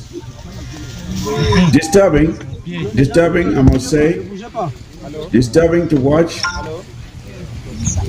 Disturbing to watch. I think they said there's one lady that was in the car as well. That is one of the casualties, the DO, and many others. That is what is happening, and that Republic continues to send these poor people, innocent people, to come and be blown to pieces in Amazonia. They are not listening. They don't want. They've been told to come to the negotiation table and get this matter resolved, but they just will not do it because they believe we are their slaves. We are conquered people. That is what they think. They feel too important to sit down and negotiate. That is the lady, that is one of the casualties in that vehicle. We are yet to get the details of her title or responsibility. Why was she in that armored vehicle? Probably riding with the colonial DO who was also one of the casualties. Well, a lot of people says the war is over. I don't know how they can hide these images now. I don't know how they can hide these images. They say the war is over, everything is back to normal, and that all they are doing now is reconstruction. That is the reconstruction right there. That is the reconstruction. They've been told to come to the negotiation table in Switzerland. They refused to go. They were called to sit down in Canada. They refused to go. And they said everything is back to normal. Well, this is back to normal. So let me get your reactions. I want to get your reaction to this story. It is tragic, it's unfortunate, But this is what happens when you are met with intransigence. They say if you are pushing someone and that person keeps stepping back and stepping back and stepping back, and that person finds himself, his back against the wall, there is nowhere else to go but forward, and that person will fight his way forward. And that is where Brazilians find themselves today. We have begged, we have pleaded in every way possible for La Republic to come to the negotiation table, but they have said we are 2 cubes of sugar and that they were going to crush us in a glass of water. Well, that's your glass of water right there. That's your 2 cubes of sugar. And as I've said, this war will not end until we say until we decide that it will end. If La Republic thinks that they can compare us to continue being their slaves, they are greatly mistaken. Vaping Jenny, I would like to hear what you have to say about this. Thank you, Comrade Mike. I like to confess that my eyes make me glad to see what I'm seeing. You know, my eyes make me feel happy that I'm seeing what I'm seeing. The saying cannot be overemphasized like you put. We have the final say about this war. La Republic doesn't have any conclusive word. They have spoken in the past. The Atangaji who has spoken as and is not disappearing or vanishing in the thin air. Many have spoken before him. Cheromas, they spoke, disappeared. He has spoken, he's disappearing. Many will still speak, but the truth is that we have the final say, Ambazonians. This is a level in which we are, and I like the wordings of the one who filmed and sent out this message. He says, "Sleep, no be die." When you truly sleep, you get good rest. You be renewed. You be refreshed and restored. And when you bounce back, the enemy, we don't think say you don't sleep or you don't die, you go be shocked. This is what is happening, and it's a pity to those who have decided to close their minds and stand with the wicked against their own people, against their own land, against their own country. The mothers. Yeah. And this one be a loud message where the wordings be clear, the language be so clear for everybody. If you want to serve the wicked master, you will die the death of a fool. The question you're asking here about that young girl, will be in that ammo car.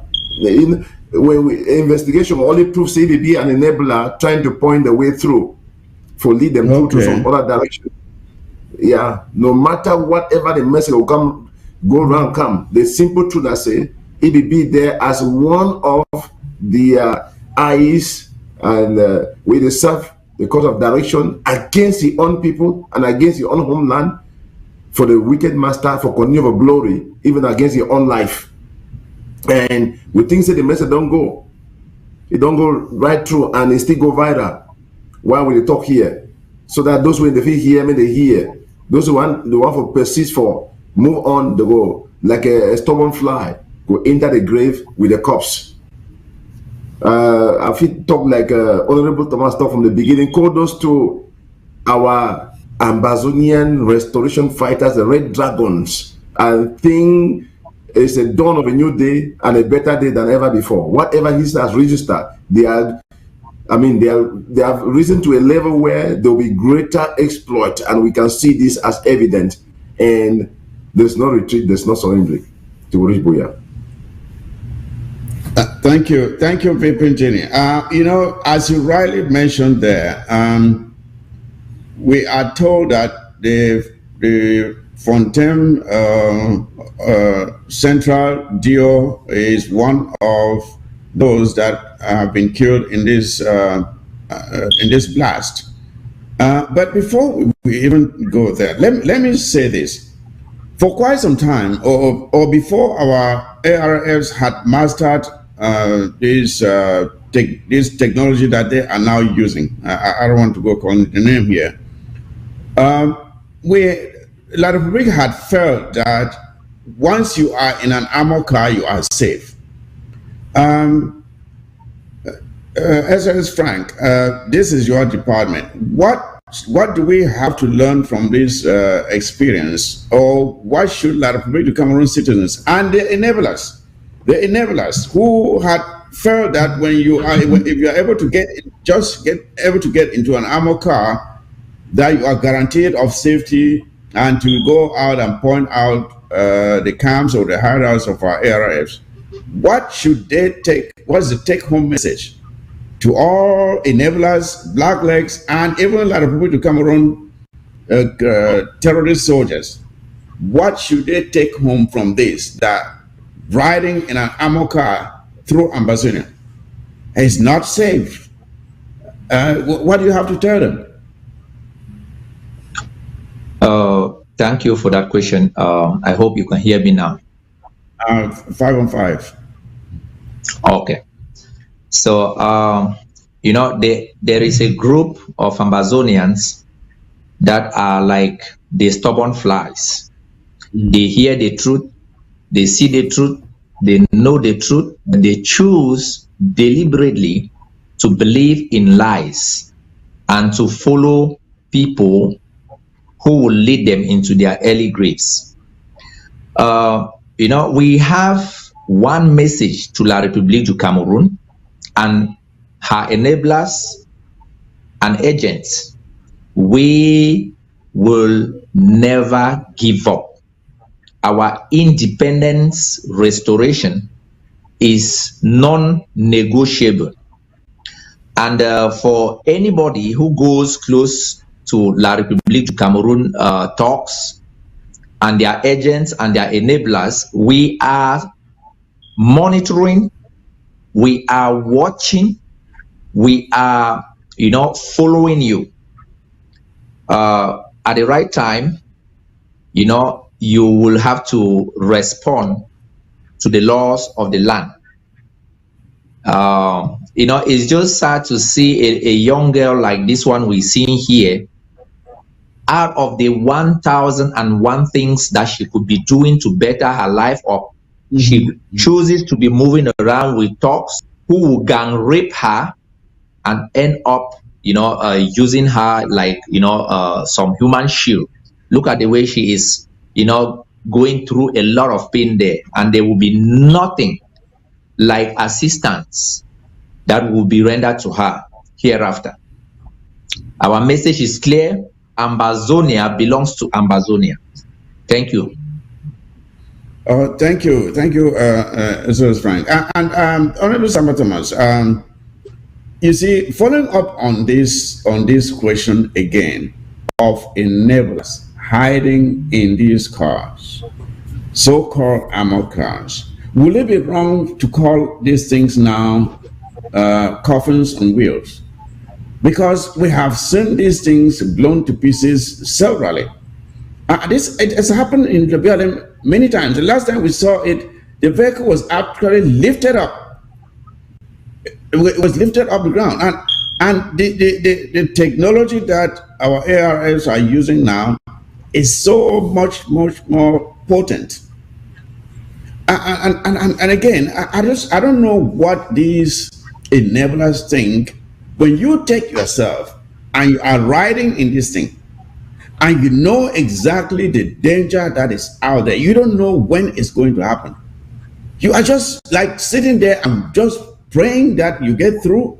You don't know when it's going to happen, because it eventually will happen. It may not happen the first day, it may not happen the second day,